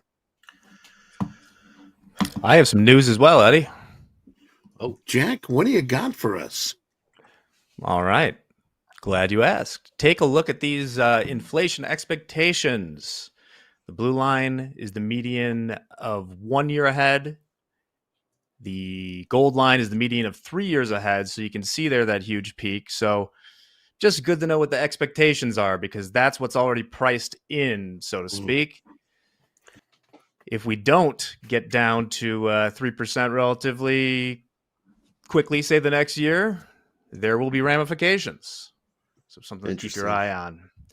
Also, Eddie earlier mentioned the 2 iPhones that were recovered intact after falling out of the plane. Here's a picture of it. This is wild. The person that found them found an iPhone, went into it and found the Alaska Airlines baggage receipt. He's there with, I don't know if you should take selfies with an NTSB investigator. Seems a little I don't know. Yeah. a little grim, but anyway, as far as that goes, 1 second. So people are definitely pretty hyped that an iPhone could do a fall from an airplane like that, to which Nokia responded, "What the hell? We've been doing this that since thing. I remember 1999. Yeah, They're like, just another day in the life of a Nokia over here. Exactly. That's funny. That's great. To add to that, one of the phones 8210. was in airplane mode. Oh, dad joke. Yeah. No, it was. It was. Oh, It well. was. Still great dad joke. I had that Nokia in maybe freshman year of high school or something like that, and man, you could chuck that after out of the International Space Station. It would be in the That's funny. I wonder if the phone had a case on it, because that would be like the best marketing of all time for them. Just free marketing. Oh, for sure. Okay, you know what bugs the hell out of me? iPhones that they talk about, they're the best designed ever, right? You guys heard this? iPhone best design ever. Yeah. It's the design that it has the most. You instantly get it and put a case over it. So, what design are we talking about? You know what I'm saying? Like everybody has a case over their iPhone, and they get the most beautiful, well-designed thing ever. But everybody on the planet, pretty much, except Andre. Andre does not have one. We don't argue with him all the time. Yeah, it's because it's designed to slip easily out of your hand. Carries around. It's designed to slip nicely out of How your many hand. phones have you gone through, Andre? If you Not as many as you think. I've had Not this as one for many as maybe you this one for about a year and a half. Oh Believe wow! it or not. Yeah, I keep it in my pocket, man. Oh, How about that, so Michael? I hate mine. I got insurance on it too. It looks so bad. The case looks so bad on it. I agree. It's like that commercial where they show like a meteorite for titanium. We're using titanium for our phone, but it's as fragile as hell anyway. For ladies. That's when Apple started. I looked at that commercial, Eddie, and I know you're talking about. I'm like, oh, like where's the creativity? Apple has lost it, but that's a different topic. That's felt like an Android commercial. Sorry, guys, Android folks. Nah, Danielle. Well, the hey, John, we got a here. question sort of off the track here from Justice. Can someone explain what's going on with Hoag on the Topstep shirt and weekly level picture? What are you doing there, John? Topstep shirt and weekly level picture. I keep getting long and scratching. You gotta share some context around what picture. Yeah, I gotta see this picture. Yeah, we're lost. I think it's the one with your hands on your head. Oh, that one. Well, you got to share the picture. We need the picture for context. Yeah, I'll bring it up here. We can get wait for the picture. Nobody will know. I'll bring it back. Hey, TBM, what were you saying about tilt? I just was saying it was kind of cooling off a little bit as we're going sideways here. So like the extra, I mean, it's still heavy, or kind of 63, but nothing crazy. It was like 80 up here, and so it's kind of interesting to see it. As we're kind of consolidating, it's evening out a little bit more, and I don't know, doesn't seem as spooky as it was. Yeah. All right, so here's the picture. If you want to share my screen, let's check it out. So there it is. Famous. I am not an embezzler. I did not get 5 years. So good. But this was in the Chicago Sun-Times. It was September 30th, 2006. And obviously, I was not happy with what happened in the markets that day. I was looking for the markets to put in a new all-time high, and I was long, and it failed to put in the all-time high. I took, some losses that day, and I was just kind of standing there thinking, now what? Was kid. Yeah, was that an up day or down day, John? Do you remember the actual market? It was an up day, and I was looking, oh boy, man, we're going to put in new highs. This market wants it. Let's go. And it just fizzled out at the end of the day. So you can see the headline there, rats, markets disappoint again. And down here it says, what does it say here? John Hoagland watches trading in the S&P futures pit at the Chicago Mercantile Exchange on Friday. The Dow again flirted with its all-time high, closing at 11,722, reaching 11,741, then dropping. So I was, it didn't close. It put in a new high, but didn't close up there, and I was looking for more than that. But yeah, there's my ugly mug. They never took pictures of me looking happy on the trading floor. I'm falling. Hey, we're pulling back. Yeah, we are. We're pulling. I just covered that. I was short from 43s, so I got short because of and then there's your pullback to your VWAP, John. So we've been talking about all that. Yeah, we talked about liquidity pulled up. We talked about tilt getting long. We talked about it going sideways. We talked about Matt just talked about it. The last thing getting scary, and then blah blah blah. I forget what you said right after that, Matt. On the tilt, you said it's getting scary, but now it's doing something. And then John. Right, I just was saying it just seems it's interesting that it was kind of just leveling out a little bit. Yep. And I like the rotation of the 20s though. It's good. That might slip back. So John, what are you thinking now? Slip back to VWAP. That was you were talking about. Yeah, I took a long just short of VWAP. I'm long at 47.80. Mm-hmm. And I'm going to kind of use the low volume node below here as my risk. Got it. Get on it. I'm looking at 4 points of risk on this trade. Nice. Now, you know what concerns me just a little bit, John, is when the tilt gets so heavy, and then it pulls back against the folks. It's long even again. though they lightened up, there's always feels like there's this big, like exaggerated move that comes with that. Heavy again now. I have an Where order you seen it, John? opening range high, or the 5-minute opening range high, but I have not gotten filled yet. 7:15. I'm seeing the tilt in the S&Ps at 67% long. Yep. Yeah. 68. Yep. Hard Deep says Patak beast mode today. Oh, Looking God, good here. Yo, he's locked in. Locked in, dude. Focus, baby. Focus.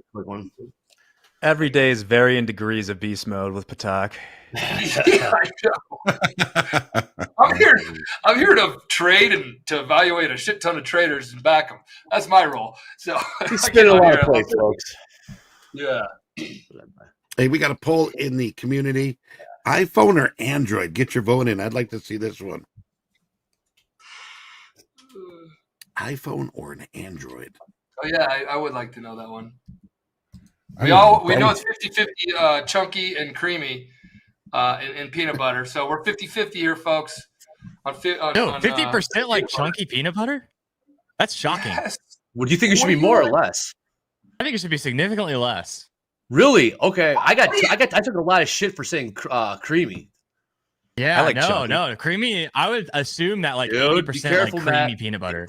Careful, bro. How do you not like crunchy? Like it's I'm made warning out you of the right now, crunchy. dude. Just careful. Yeah, they didn't crunch. It's like a blender. You didn't blend it up so fine. I mean, it's the same. It's just a little bit more texture. Dude, crunchy almost like makes me want to gag thinking about it.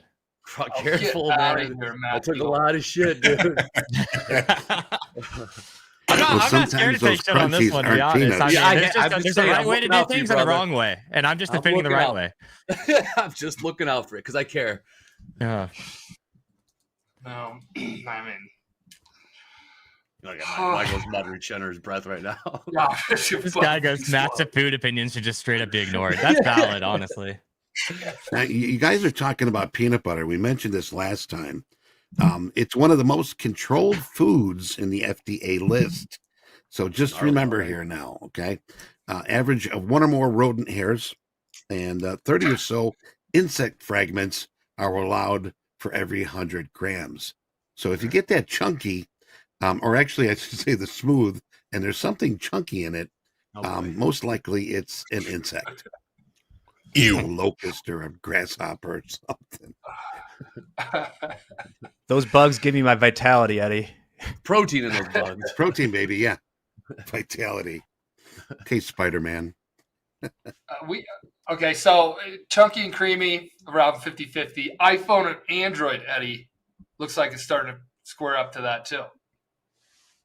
Wow, we're getting a lot of votes here. 835 votes. Get your votes in. This should be a good one. I'm long one off 7:15. I'm liking what you're liking. I don't know if it's too soon or not, though. Yeah, it might very well be. There's that big pullback. The floor falls underneath it when you're super, super heavy. They're super heavy, guys. I don't know, 5,000, whatever, how many minutes ago. S&Ps are still really tilty long. Yeah. Basically looking for 10 points for myself here. Or so. You guys agree it's a scalping type of market today? So far? I think so. Yeah, I got my big trade on the overnight, so it's just scalping for me from here on out. All right, I think we're coming to an end of votes. 922. Android 45%, iPhone 55. All right, and I just got ticked. I'm gonna go ahead and just take the 10%. Okay, there we go. I'm out. There's 10 points. I'm up 1650 on the day. Oh, that's a good nice day. Yeah. And then the regular trading hours, it's I guess that's 500.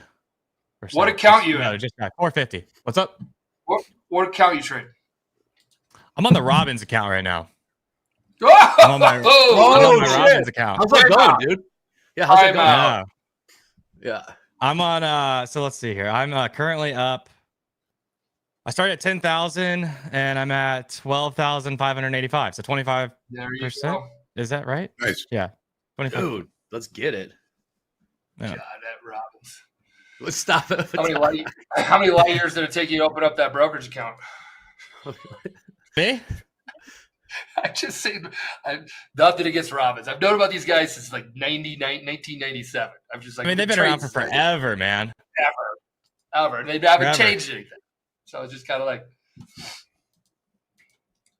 Did you already have an account with them, or did you just open it? I just opened it. I would never go straight through them without the challenge, man. There's so many better options. It's called a great marketing promo. Oh yeah. Oh yeah, they crush it. Mm-hmm. So, do you know where's the leaderboard? Go ahead. Where's I don't know. I have no idea. They haven't updated it from last year yet, so I don't know where I'm at. That's hella good. It's you just started, man. It's 9 days. More into than the year, anything, it's just fun. It's just a little. Yeah. It's a little side of fun for not a whole lot of extra work. So you don't know what the other? I think ICT said he was doing the Robin. I don't know how many people said. He starts in February, I think. He said he's one of those that doesn't go to training camp or what? Shows up with the league. I have no idea. That's on fire today. Oh well, hey, the BWAP buy was kind of the play. Maybe I should have held it. BWAP and opening range high, 5-minute opening range high, I should say. Michael, said Topstep should do a trading challenge. Yeah, I was just going to get to that one. I was going to say we got some we're doing requests a here for that challenge. Yeah, we're doing a Topstep trading league. It's going to be way better. Challenges or challenges? Leagues? Same idea. No, they ain't. What do you go to NFL Challenge League? No, NFL League. What's Leagues. Up? What up? What? You see how tilty we are getting? Yeah, 75 again. I feel like today has been extremely heavy on the tilt. Yesterday was crazy because it never really got nutty. At least that I saw. Crude oil is 82% short right now. Damn. You're a crude oil trader. It's pretty big, yeah. Markets are back. It feels nice too. Yeah, last week was choppy. So happy it's back. Did you trade last week, Matt? I only traded on Were you buck hunting? Wednesday of last week. I traded one day. Yeah, one day. Because I was hunting on Tuesday and then hunting Thursday, Friday, and then closed on Monday. The beauty of trading, man. Make your own schedule. Yeah. Dang, should have held it. Have you up? Well, hindsight's hitting me right now. Heavy long tilt. Heavy long. I'm short one. Yeah. Oh, man, this market or these buyers are aggressive.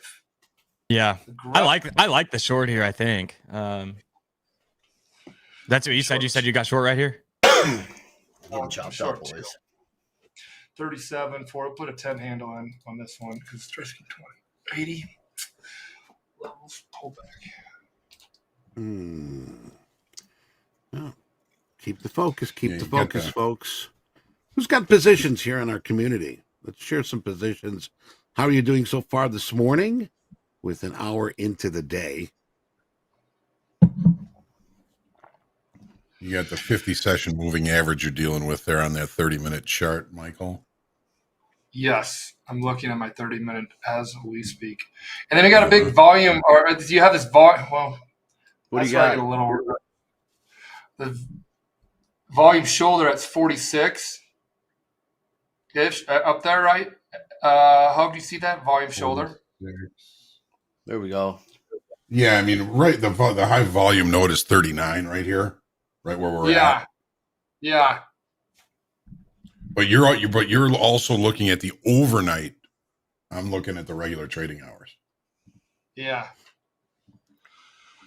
Well, we got majority here saying long, Hucklehead, long 47.79, Mash long 780. Jason's up. Jason's long 47.73. Long crude. This crude rip off that 82% short is aggressive. It's like 50 ticks straight up after the tilt was at 82%. Yep. Ripping.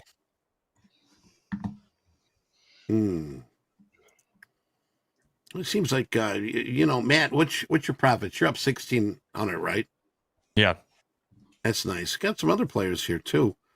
STF 16 up 1652.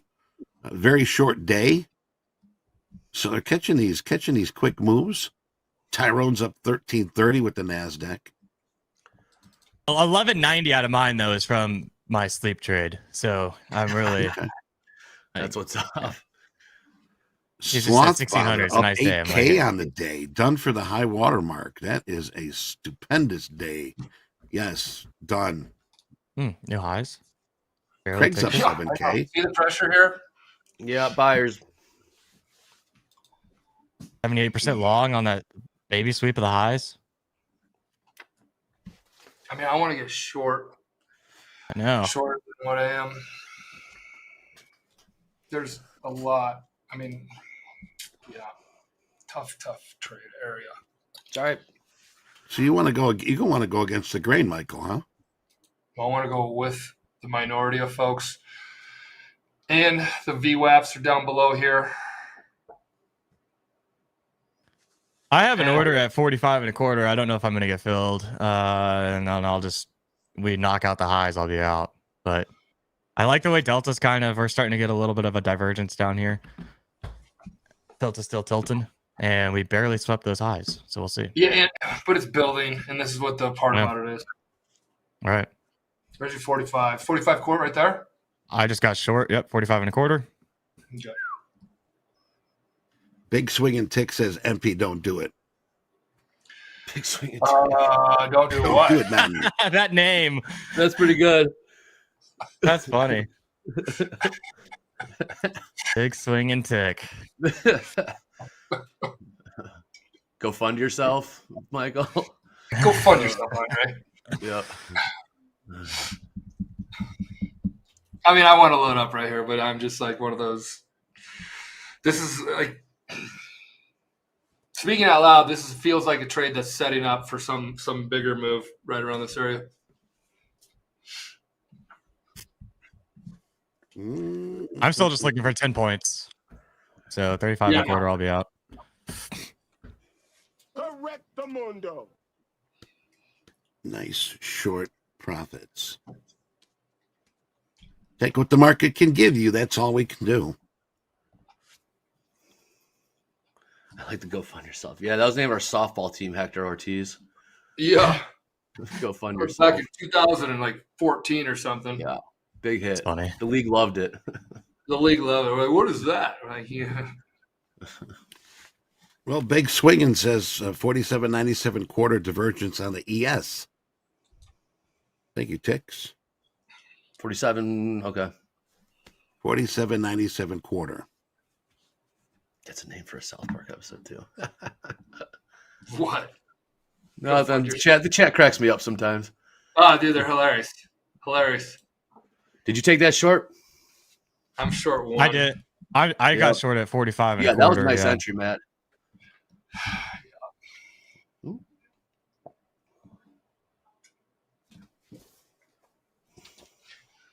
What do we got here? Still 76% long ES, 70% long NASDAQ. I know. Mm-hmm. Hey, Matt, we say tilt's getting tilty. Is this what you're talking about? Yeah. At 75, I feel like is tilty. That's To me, tilty. 75, 80. Bodie McBodie. Kind of rotating back. Just barely missed that exit too. It's like a point and a half away. I'm gonna sit in it, but kind of choppy. How many lots you got on there, Matt? One? I only trade singles for the most part, especially on this account. I'm out. I'm gonna take a break even there. Lost $5, lost a tick. Good entry though. Yeah, on this account, I literally can't trade more than a single. Michael wants to trade a 50 lot sometime this year. I'm gonna. I thought it was 100. I told you, I'm gonna. I'm talking to our banker right now and see how we're gonna do that. Take the risk man first. Let's do it, dude. 38s, 48s, taking 12 handle heat on this. I'm getting chopped up. I got 5 more hours to trade this market though, so we're good. Yeah, you're an afternoon guy, from what I understand. From the profits for me have been. Yeah, I've been enjoying. I've been enjoying 10 o'clock to or 10:30 really to like 12:30 recently. It's weird where the market just kind of dies out, but the range is kind of already established. And then when the afternoon volume comes back in, I don't like it anymore. So I've been really enjoying like 10:30 to 12:30, which is random because I used to hate that time. Yep. But whatever. This is still really long biased, Andre. It's just sitting long too. It's just sitting long, and this is where it grows legs. You're right. I agree with that. I'm gonna get out. What do you mean by growing legs, Michael? I think they hear you say that a lot. What do you mean by growing legs? Well, when it sits here and goes sideways for a bit, and it still stays very strong bias either way, it's kind of giving the chance for the shorts to start getting a little. In this case, maybe the shorts start to get a little scared a bit. They'll get squeezed. And then they start to get squeezed, and then it's self-fulfilling prophecy, blah, blah, blah, blah, rolls up. Shorts are getting stopped out, which is, buy orders coming in, which is feeding the long position. It's also that I talk about wicks getting run. Lots of people talk about it. It's the same concept, right? Like right now, the obvious stop for people is above 50, right? Like that prior high. And it's like a fairly, everybody, I would assume, I said it too. It's a cheap short, right? Like you take a stab short here and you have a pretty defined stop because it's just above the highs. And at some point, it probably stops working and it's going to propel us pretty fast upwards, I would think. But everything about me wants to get long. I should fade my everything about me. I'm going to fade myself. Long or short? I just got long one. Everything about me wants to get short. So I'm fading myself as just a little teachable moment here because I have such a strong bias to the short side. Such a strong bias. So I'm fading myself. Landon's talking about the dollar going crazy here. Who's talking, Eddie? No, Landon. Watching the dollar. Johnny, what do we got in the dollar? You got... Here comes the drop. There you go. You guys are a click, man. Yeah, the zone. You can't fade me if I'm fading myself, my friend. See, that's why. You get this emotional thing. I talk about like stream of consciousness. I like to talk about like what's going on in here because you get in these little areas where it's like a tough trade or you get real strong bias to one direction or you do, and then like, what do you do? Like a lot of people will be like, well, why aren't you just sitting there in your hands? Well, so all this stuff is going on upstairs. I am not the sitting here saying do exactly as I say, but I'm telling you how I'm feeling while I'm trading. And during these times where you're seeing this information, you're talking, and then you're talking about the VWAP. We're talking about the tilt. We're talking about the tilt staying heavy long. We're talking about the buyers building up. We're talking about all this. The volume up here just flipped. Okay, tell me more. Point of control. There's just a lot of volume up at 40 and a quarter, I think is what it's at. It's just something to note, why is there that much volume being conducted up here? Also, crude is on a war rampage right now, it seems like. What's happening in crude? Fairly aggressive moves the last 15 minutes. Just a reminder, we do have the crude number at the close here today.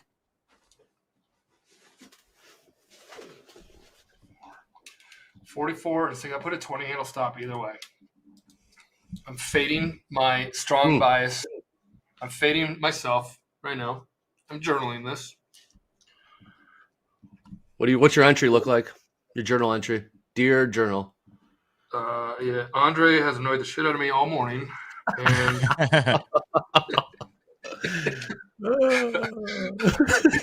deep breath.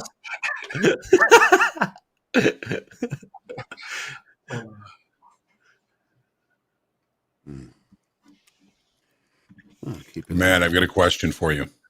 Yes, sir. We were seeing Delta up around 6,000 in the day time frame only. If you were to look at a shorter time frame chart, would you see any indication of a divergence in short time frame? Because we're down like to right about now? 3,000 in Delta positive now. So we've lost about half of it, and we're not breaking.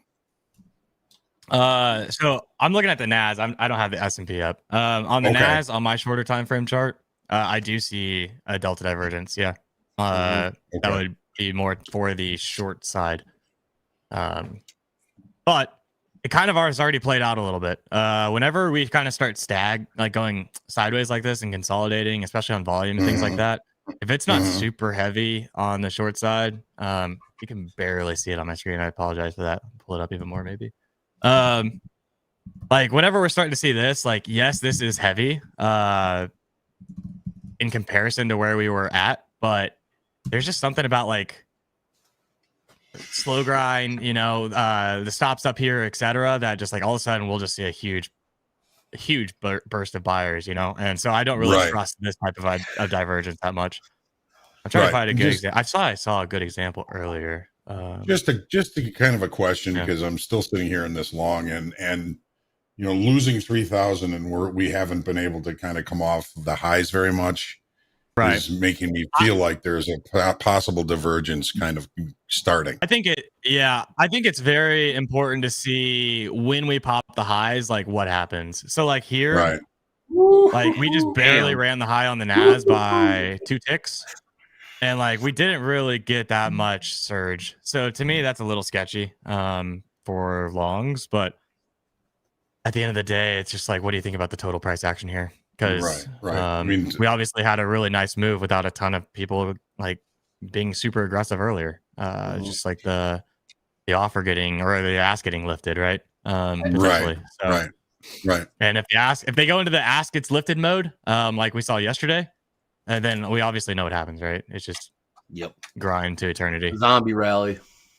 Yeah. Hey, Matt, what's your take on this? Tom Robbins is saying, Matt, talking about the divergence caused by absorption. It's less reliable. Exhaustion is much easier. What's your take on that? Honestly, man, I don't really know a whole lot of trading terminology. To me, I just period. I don't really know a lot of trading terminology. I think whatever he says sounds great if that's how he looks at things. The thing is that you probably do know what he's talking about. There's just like a million ways to say the same thing in this industry, and I wish it wasn't like that. It just is that way. Right. Well, I mean, if you were sometimes a delta divergence will create the exhaustion when when the stuck traders capitulate. That's the exhaustion. Gotcha. Yeah. So they're kind of intertwined that way. If there isn't somebody with I'm not the only guy with a strong opinion, strong like feeling right now, because you can see the market's ready to choose a direction. Like Andre, when you were talking, you saw how it ripped higher and quickly pulled back. Yeah, scalp mode today. Yeah, and it has these like we're all waiting for it to wind up. It feels like it because there's still thousands of people. It's quite a lot of people with an open position right now, and they're all leaning towards 72% long. It was 80, so we've had a lot of this long and. Right now, I was talking about building legs. Feels like it's building legs, but I totally want to be short right now, so I faded myself. So that's what this one lot is. And it has really sat here and gone 10 handles in my face and 10 handles in the money. So there's always have you guys ever faded yourself? Have you ever done the opposite? Have you ever been so cold that you can't get it right? And you're like, I'm going to do the opposite. There's been moments in my trading career where I've gotten like that. And sometimes – I actually find it fairly rewiring of the brain of sorts. It's just like it starts to get you thinking that, I don't know, you try to lose money, then you make money. You try to make money, then you lose money. Yeah, right. We have that, guys. We have that with our engineers here at Topstep. They're like, yeah, we're testing this new thing, and we put this piece in there. We had to lose money and go figure, we're all making money. It's a joke because they're talking about testing this daily loss limit auto liquidation feature or whatever. Like now we're making money trying to lose money. It's just kind of a funny concept when you talk to people that are in the markets and you either try to make money or try to lose money. So I got a question for y'all. I was listening to a podcast on one of my long drives today, and it was for like an archer who was talking about, they call it shot IQ, but it's basically like the ability to train your brain to be ready for like something aggressive, essentially. In this case, like the release of an arrow so that you can have your aim be true. But I was taking it in very like applicable ways to day trading from the standpoint of like, you ask yourself, like, why am I going into this trade? And then once you ask yourself why, I think the next question that it had was, can I stop this? And if you can stop this, then it means you're like consciously aware of what's going on, where you're not tilted, etc. And he had something about like the power of like words being like, all of these guys have like something they typically say. And I find myself always saying like, I'm going to take a stab long here is like one of the things I consistently say when I get into a trade, and how it like triggers these functions in your brain to be like more consciously aware of what's going on.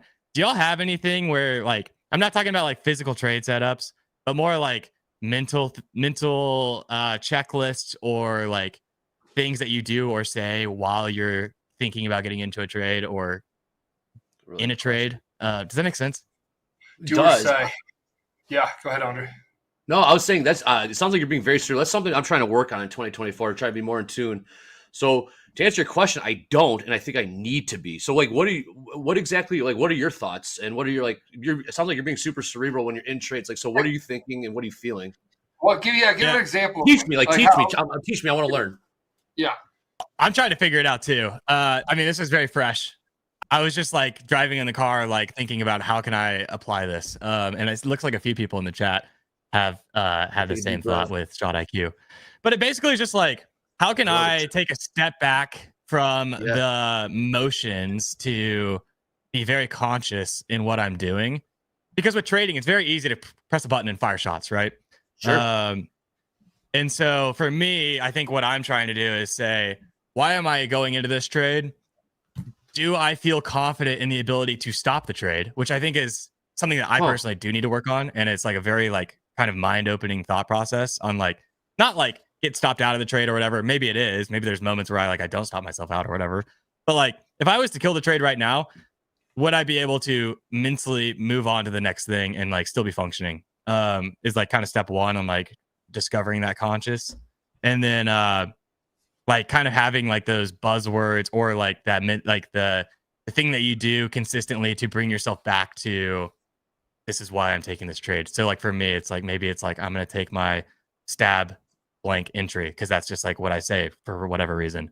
Or some people will say, here we go. Or you know what I mean? And it's just like this whole thought process. And y'all should, people in the chat who are watching can do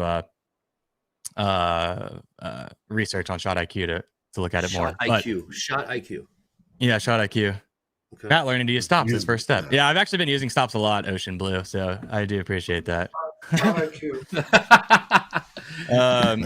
But yeah, Shot IQ. It's kind of just like a trigger to bring you back into, focus because it's so easy when all of a sudden we're just like we have a million different inputs into our brain.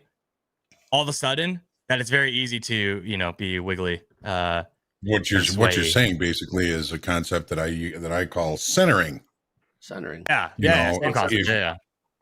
Right. And the emotional journal, I think, is really useful for that because if you kind of follow your journey of each trade through the lens of your emotions, your mental state, and your physical state, you're going to start to see patterns.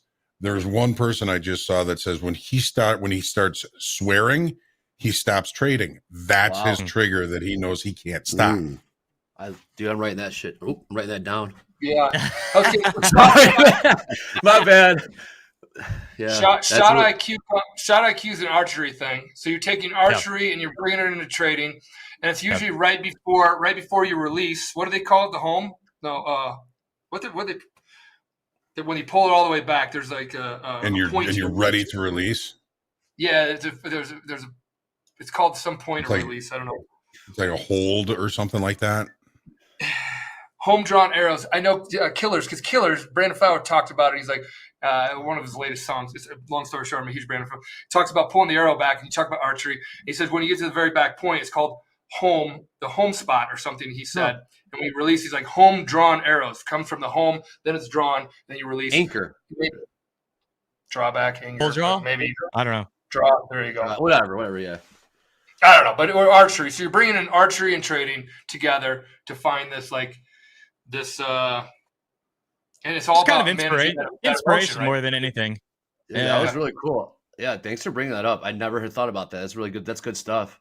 Wow. Well, and it was like something that I think about, like I think I've been thinking about it subconsciously, and like he put some words to ways that I think about things, and like I don't know, I have gotten to the point where I think a lot of people have, honestly, a lot of y'all have, where it's like we all understand how important the mental side of trading is to execution and how there's a million different ways to trade, but like if your mental's not there, then it's like not going to work a lot of times. And so pretty cool to Like anything, any job, anywhere, you can gather inspiration from a different industry and apply it. So.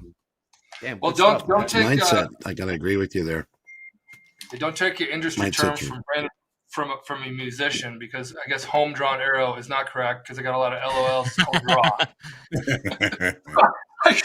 Hey, Brandon Flowers, thanks for going deep on me and explaining he was explaining his song. He's like, when you shoot an arrow, I'm like, okay, I'll listen to this Instagram reel.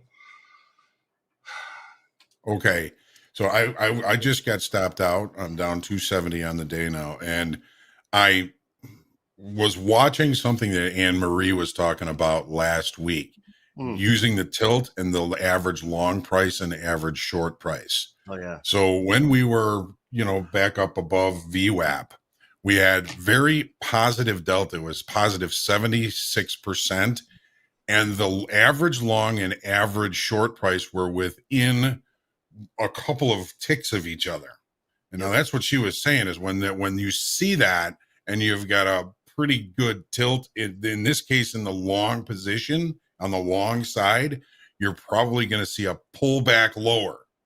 And that's exactly what happened. Now I know Anne Marie is here, and if I'm mistaken in that, please let me know. But I've been watching that, especially in the S&Ps. I've been trying to stay long. I think it's probably the right thing to do, but I've had bad trade location. The tilt has been long all day. But when I noticed that we were up above, we were like 75% long, and the average long and short price were very close to each other within a couple of ticks, that's when you're probably going to see those longs maybe get a little bit nervous and capitulate. They pulled price down, basically hit my stop, and now they're back to 61% long. So that is something that I'm definitely watching. Okay, so long bias, and if they're stretched out away from each other, average longs, average shorts, which you're going to see all this in Topstep X on the platform. Brutal, man, just brutal. Speaking of brutal, got stopped out. Yeah, that's brutal. To the tick. Yeah. And I faded myself. And I was like 15 handles out of the money, 15 handles into the money. I mean, 20 handles up top to bottom target and stop. So, John, it was wide. It was really heavy long. And then they tightened up. Is that what you're saying? They tightened up. Right. The average long and average short were really close to each other. Right now, they're only a point apart. They're only 4 ticks apart, and we're long 67%. But we just had a kind of a pull off of that when it was up at 75%. Now we're long 70% again. Interesting. My stop was too tight. Hey guys, in about a half an hour, we're going to be doing shoulder tap, but it's gone. It's gone. But we do got hot streaks. Jack's got some hot streaks, and let's take a look at yesterday's best. Also, hot streaks. What do you got for the hot streaks? Here we go. Got some hot streaks that are coming in right now. There it is. Funded hot streaks. 23 days. Andrew A. Dice Clay. 23 leading the pack here. Dino's with 22. Felix with 17. Matthew J. 17. And Abel with 16. So they're pretty close here at the top and at the bottom here, but putting up very nice days. So these are our funded hot streaks. You know how good you're Miller, when you're on a 23-day win streak, how God's gift to trading do you think you are? Because I know I would feel just incredible. It's the best feeling in the world, I bet. I know. Mine was 21. And I was like, man, that guy next to me is like 46. This is in the trading bit. We used to in a row. We did a little challenge, not a little challenge, but we knew everybody was making money in the pit. There was like a point, like everybody's making money. You could feel Look it at you guys. on our side of the pit. Traders. Well, you knew the guy next to you like about 80s. Next to you is 90s. You're like, whoa, there's no cheat. You pit traders, man. Either good out or really good. Yeah. Yeah, so to have a 26, was that what it was? 26-day win streak? Miller, Yeah. like where would your bet be? 23, 22. I don't think it would be good for me. 7. I just don't think it'd be good for me at all. Yeah. I would feel invincible. I had a month in March of 2020. And I had a month without, it was like a calendar month, 20 days of no losing. And then it was horrible after that. We got another wick test that just popped up here at 47. So while you're looking at that wick test, we have 72% now. Back longs are getting back heavy again. Yeah, they are. It did a big, it sold off. John got stopped out. It rallied hard off of that. Now it did another sell off. So like, it's right back there. If you go to my screen, guys, it's right back there where I'm fading myself. I wanted to be long this whole time, so I would have been taking 15 handles of heat, but I also would have been 15 handles in the money. So I'm right back here this whole time. I'm long on 47. Trying to do a full like true wick test here. It'll be 13 points up, 13 and a quarter up, or 13 and a quarter down. So hot streak of that magnitude. Excellent job, Matthew Crazy. Miller. Yeah. Trades by Matt would hate it. I would hate it, man. Well, I would love it. I would love it. Oh, but yeah. In hindsight, I think I would hate it. Yeah. Yeah. It's just like, man, I'm trading too well. How's this happening? How is that? Right. When's it going to come? Yeah. We also have a list that you definitely want to be on, which is yesterday's best. Yesterday's best. Let's and something special after yesterday's this. best up here. Look at those numbers. Just get long, take a nap, and wake up, and you're up 23 G's. Express funded account, live funded account, 23,000 for John Rambo. Jeez, John Rambo. That's a lot, man. Ronald S, 20K with the live. Pranavan, 18 with the live. Nice. And Blake, I like that name, Blake, 12,000, and Vita M with 11. So here it is. XFA is our express. Live is the live funded. Yesterday's best. Kick some butt. Keep that up for a second, real quick. Matt, did you get out? I just got the full fill on that trade. Yeah, that was a hell of a perfect wick test. 15 handle. Beautiful. What'd you get? I got 13 handles out of that. There you go. Bang, bang, buddy. Nice job. Nice trading today. Thanks. Nice work. Seriously. These are kick-ass numbers. 23,000, 20,000. This is more like 8. These are live, guys. We talk about shoulder tap. Trend traders. Is going to come in here after fast markets. We have shoulder tap segment with our risk managers. These are the risk managers is a group of folks that know trading, have a big data set in front of them.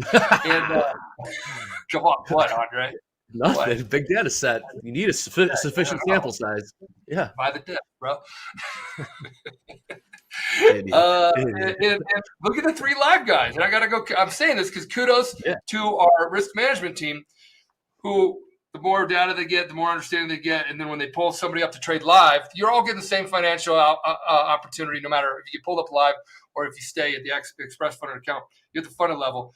But these folks right here, 12, 18, 20, real dollars, real orders, going to real exchanges, and really proud of these traders, but the risk management team for picking hot ponies, so to speak. And we will see Ronald and Piranavan again a bit later when we do our top 10 funded traders. Sweet. All right. Very nice. Pro ballers, right? Pro ball, baby. Best here, yeah. Pro ball. You get that title, you should be proud. You should be proud. And speaking of that, we're making a new certificate. Like everybody has I got funded certificate, right? Everybody. Somebody's like, I got 50 of them. I'll show you how to trade. Follow me. You see us all on the internet. Topstep started this whole industry, but then we started you've achieved something of greatness, getting funded. That is great. We're still going to have that. You became a funded trader certificate that you get when you pass the trading combine. But anybody who gets pulled up to the live account trading real capital with our prop firm as a professional trader, there's a new Willy Wonka's golden ticket looking certificate, way badass, that they're making, that they're done, that they're putting together. Because once you get pulled up live, you're trading real capital. You've proven yourself that you can manage risk, all that kind of stuff, and you're going to get a new certificate. And we're going to talk about you guys a bit more this year as far as the best of the best that are putting up the dollar. So just want to give you guys a little 411 skinny on that. More to come. Awesome. Yeah. Tilt's just been long, man. It has been, and they keep getting paid. Yeah, they're getting paid. I just realized also on my wick test, it was also the initial balance high retest. So it's kind of nice when things all multiple line up, you know? So, yeah, look at that. Yeah. Matt, you're making money scalping. I sat in here and proving I'm going to fade myself because I want to be super. I would still want to be super short right now. Andre, you would want to as well. I'm getting chopped up. I'm up $63, but I'm pretty sure fees got me gobbled up. Yeah. So yeah, I'm chopped fading up myself. Yep. I'm fading myself. My fade is in the money. I have a 20 Fade handle Master stop. 5,000. Yeah, Fade Master 5,000. No need for anybody else to do it. I got it under control. My trade locations have been just crappy today. I'm not buying pullbacks. Yeah, well, the chart ain't exactly a thing of beauty right now either, John. I'm not a scalper, so I'm not. This is new to me. Yeah. But the point of the story is we talked about growing legs. When all these longs keep staying in here, which they keep coming back. We call it growing legs. I mean, it would be the same way if the shorts kept coming in here and it stayed down on our lows. We're on our highs. But these moves are pretty big, Matt. Oh, you're getting 10 to 15 handle moves out of this consistently. Back and forth. The scalps are 10 to 15. That's right. Yeah. Yep. And I've kind of made up my mind. So I think Hoag just said like scalping is new to him or whatever. Whenever I'm in a good mental state for scalping, I literally pre-plan kind of that I'm looking for 10 points and I'm just going to consistently look for 10 points and it makes scalping a lot easier. Yeah, because you just kind of it's very easy to want to look for a whole lot more, obviously. And if it's a scalping day, then I just kind of have to remind myself like I'm scalping. Today's a scalping day, yeah. It's kind of felt like it. I agree. Yeah. I've had some trades that have been in decent profit and haven't taken them. That's probably what I'm doing wrong.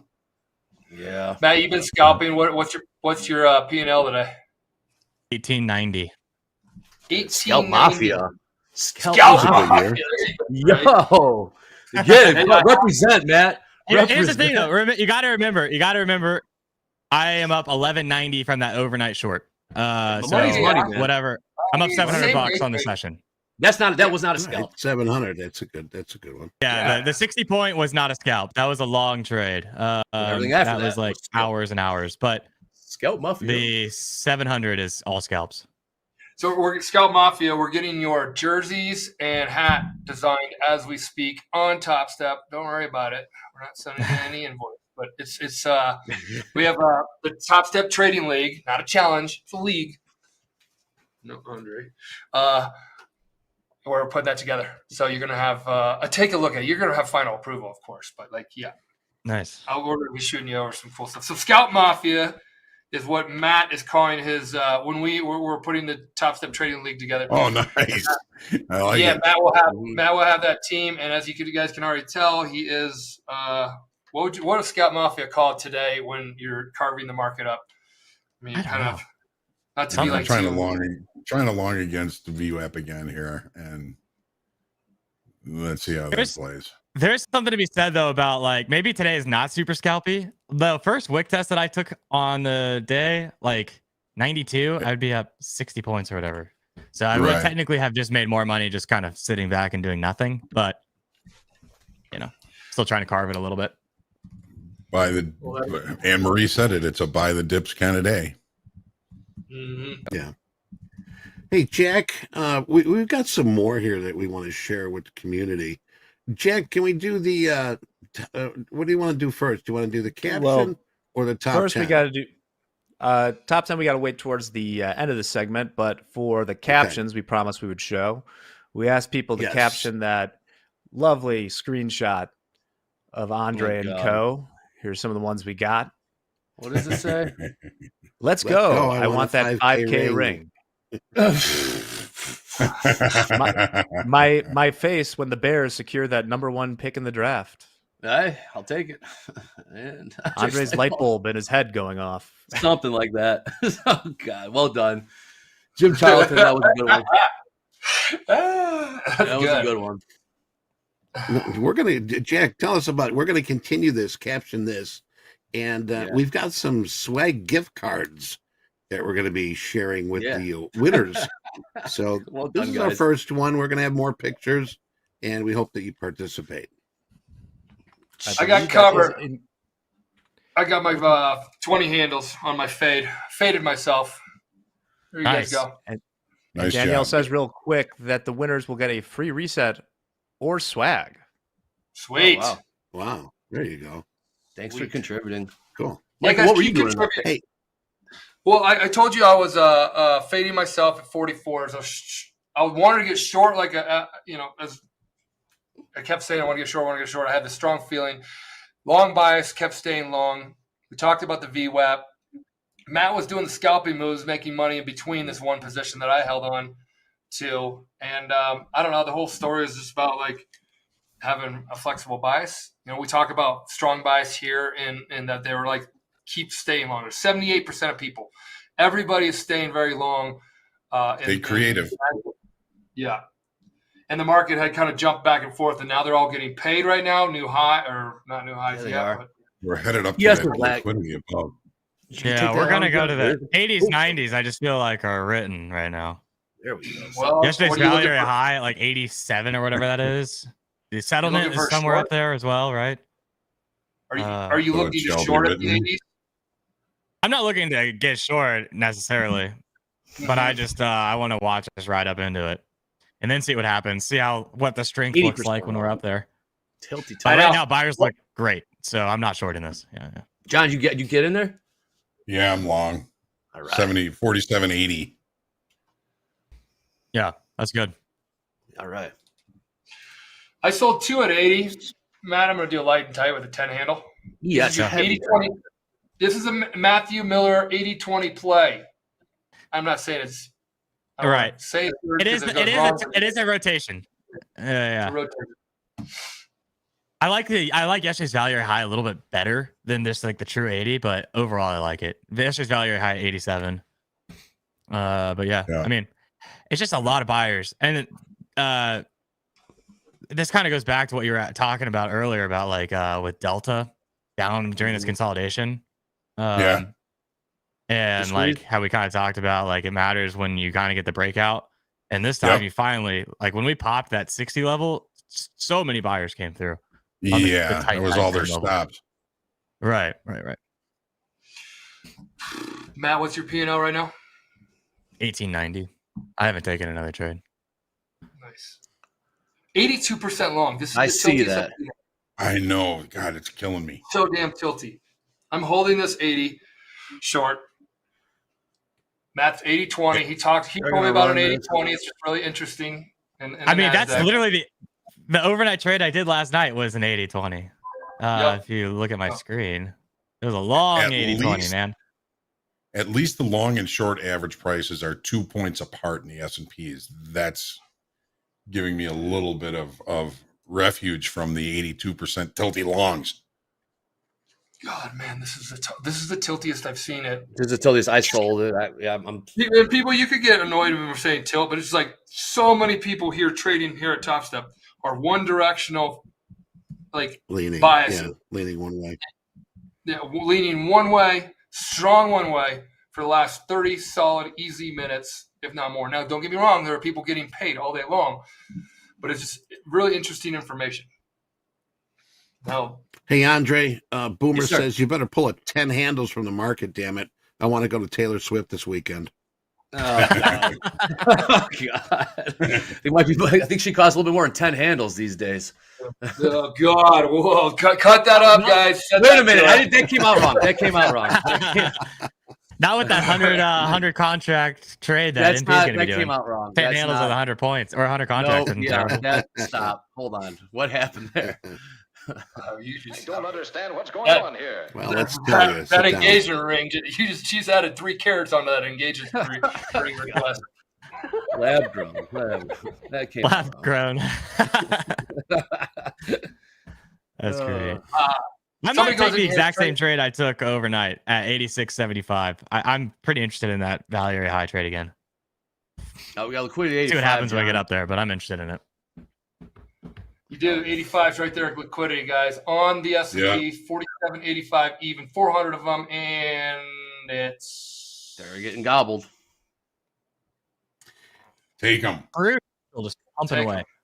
There it is. There it is. Hey, here's something cool, guys. Max Sense Villy. Combine passed. I've been with you since the first day in September. I owe you this. That's pretty. Congratulations, Max. Sweet. Nice job. Passing that combine. Yeah. Did you take advantage of the free? Did the free resets help you along the way? Did you use them at all? If you want to chime in, go ahead. That would be helpful. 80% long in the S&P. I'm short. We didn't run through those 85s like I thought. Well, just It's still building legs. I'm taking. All right, I'm basically back to even. I just took nice, that. Johnny. Nice work, Sure, I John. got out at 85, so basically back to even on the day. Don't call it a comeback. Hey, if you like what's going on, let's hit that like button. Lagging a little bit here, if anything's lagging. And we got There it a goes. Now we go. I'm having One fun of those though. days, Scalping is something that I don't usually do, but I'm having fun with it. It's Hey, Jack, we want to do the top 10 here before we call it a day here with Fast Market? Yeah, I could throw those up real quick from our top 10 funded What you traders. got? I'm doing something that I hope doesn't break the system here, but we will find out in short order. Break it. Here we go. These are 6 through 10. Okay. We have before I reveal the top 5, we have Oh, Rips is lurking not too far behind there. Nice. All right. Rip. Rip.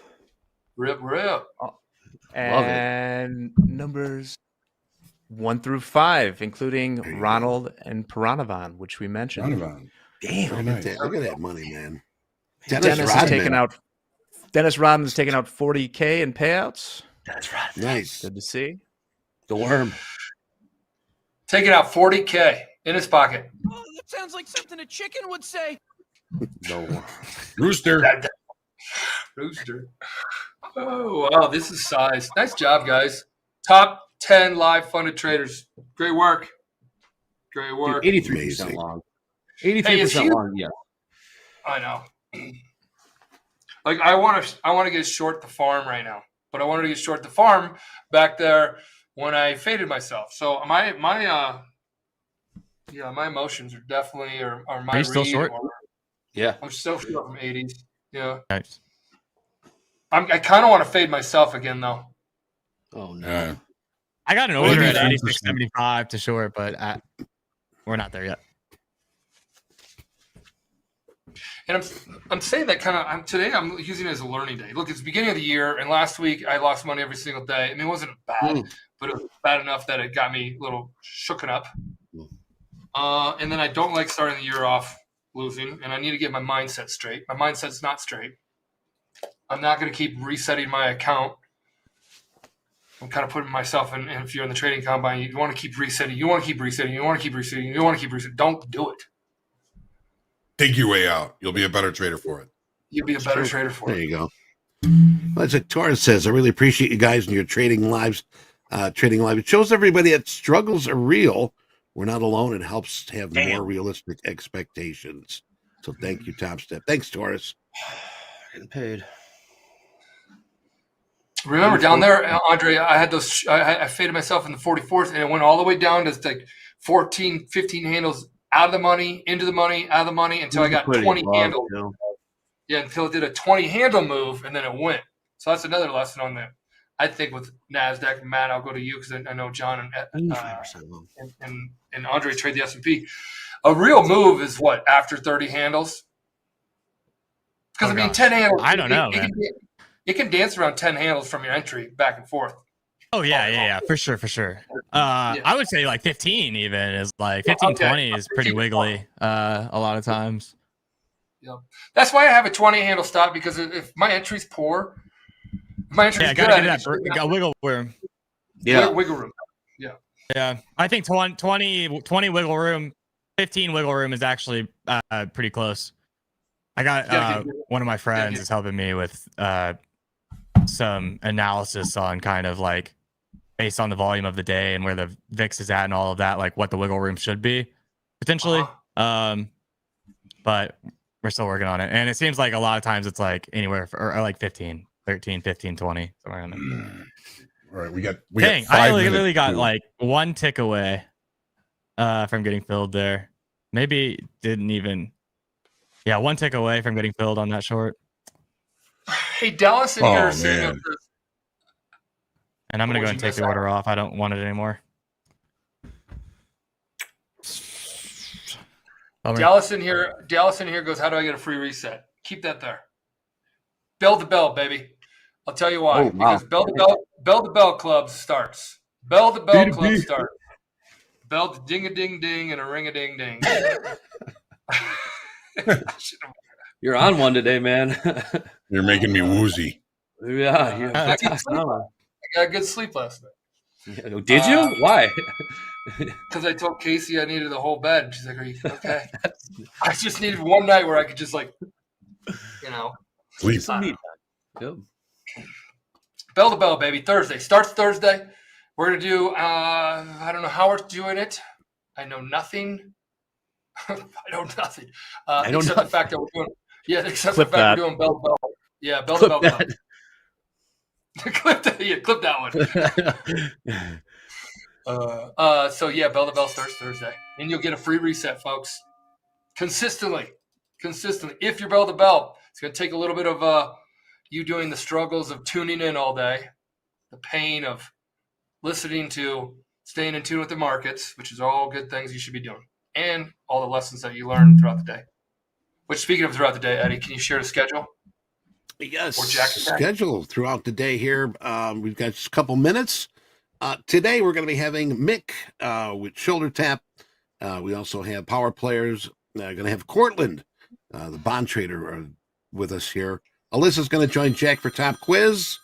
And we're going to have JD and Hoag for group coaching. Deanna is going to join us here for Back to the Futures with Andre Hoag and myself. And Power Hour, the new hip time to trade. Jack, Hoag, Andre, and Cammy Capital. Nice. That's our schedule for today. And gentlemen, just want to say thank you very much for being with us here for Fast Market. Matt, great time with you today, and I want to thank you and the community and those traders here at Topstep. Thank you very much for your insight and your knowledge sharing. Great job, too. Yeah, nice. That was fun.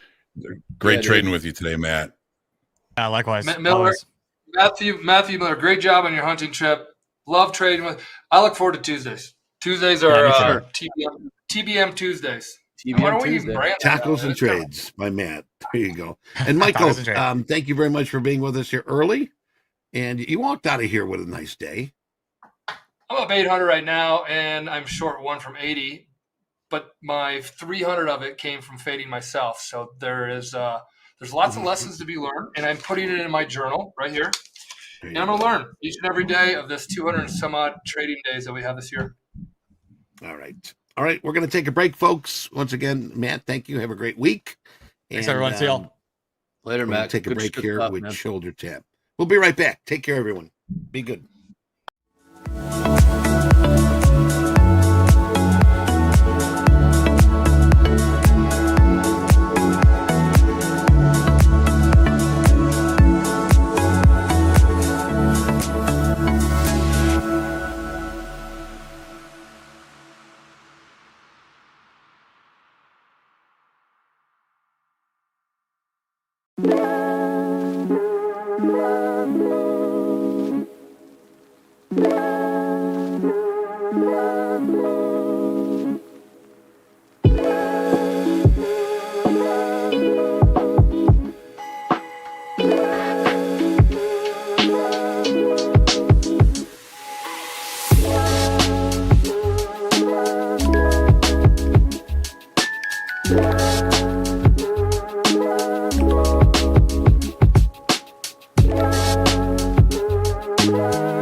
I can hear you. I was told you guys could hear me, and I was talking.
Welcome to Shoulder Tap with our risk manager, Mick, and his mighty mustache. How you doing, Mick? Hey, what's up, guys? Hoagland, how you guys doing? Doing good. How are you? I'm okay. Working through a little technical difficulties with the mics and cameras as we switch software and whatnot, but there's always something. We're getting it. Well, we're like getting they it. say, Sorry no about pain, the no hot mic gain. there. Yeah, no At least pain, I'm no not much gain. of a smack talker. There you go.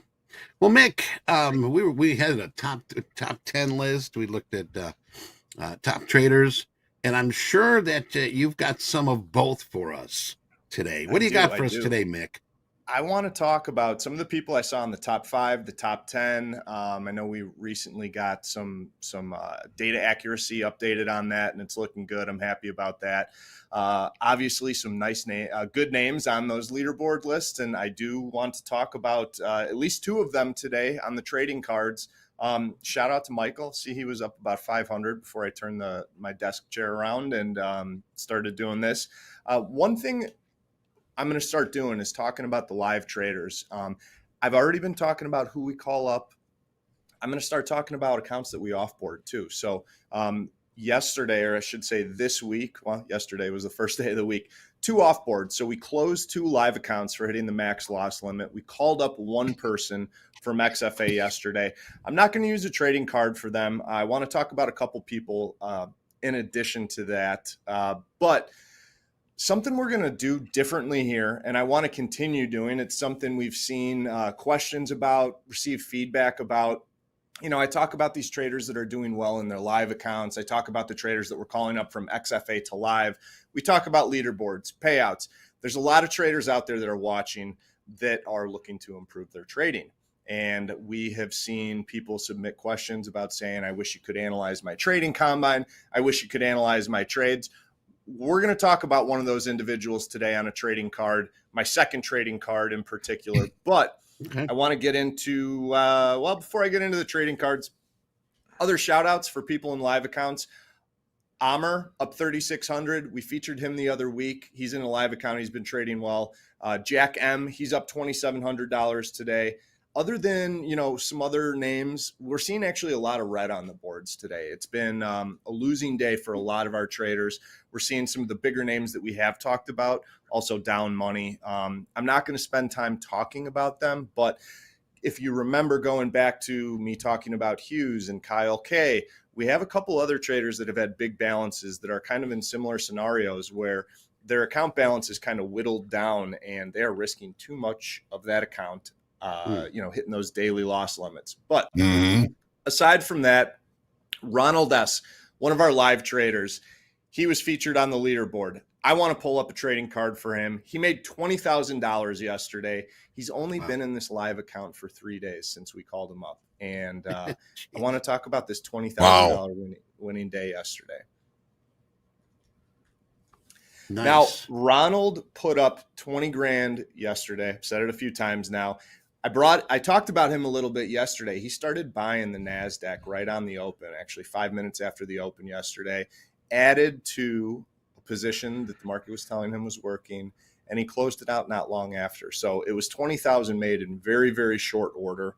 Obviously, it's a huge winning day for him. Early on in the account, his previous days were losing days. Yesterday was his 3rd day. So he's only at 1/3 of the days in his live account were winners. He's only putting up 32% winning trades. He is trading on average 15 contracts. This is a big swinger. I've mentioned some other big swingers. For this big swinger, Ronald, I have to urge a little caution here because if you remember earlier on in the year, last week, first week of the year, I had a couple tombstones up on the trading cards. I don't want to see a tombstone next to Ronald's name anytime soon. Big swingers put up big losing days, but also big winning days. We're going to talk about a couple of them. We'll get to John R. On my 3rd card. Also someone that I want to urge caution to. But on a brighter note, Ronald's off to a fabulous start in this live account. I am a little concerned about his appetite for risk and letting things go too far. But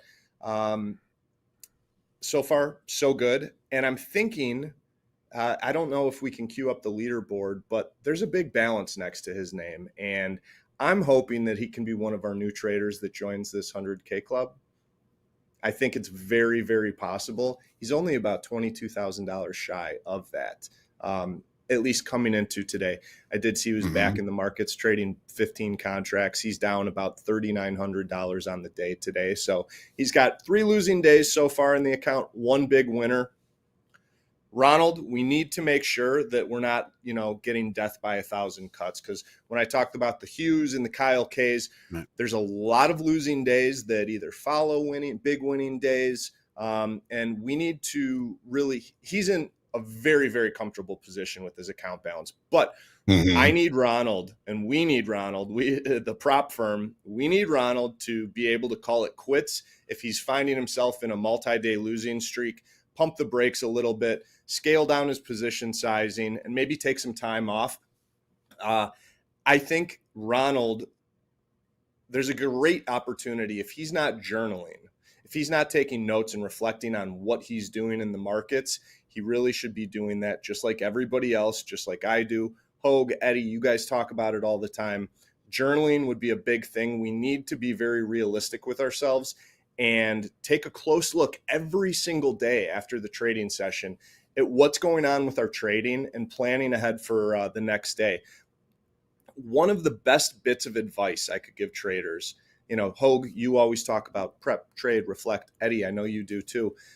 I think our job as traders is at the end of the day, when we're done trading, we reflect on what we did that day, what we did well, what we could have improved on, and set up a game plan for the upcoming session. It's been a while since I mentioned it, but I am in the firm belief that we need to plan for what we expect to do the following day or what we expect the markets to do, and then react when those take action when the market gets to those specific levels.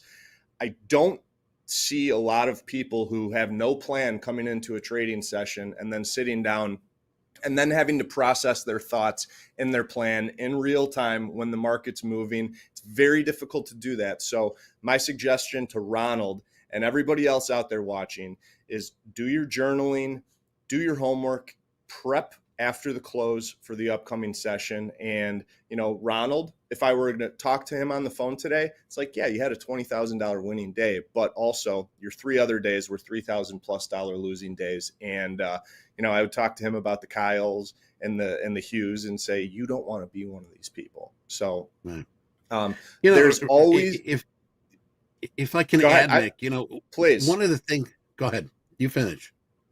I was just going to say there's always something to learn from someone else's mistakes, be it in business, be it in trading. Trading is a business, but that's why I talk about these people. I'm not trying to, run anybody's name through the mud. I'm talking about good performance, bad performance, and it's important to hear about the bad performance, because if you can hear about other people's mistakes or what they might be doing that they should be doing differently, then you can bring it into your own trading.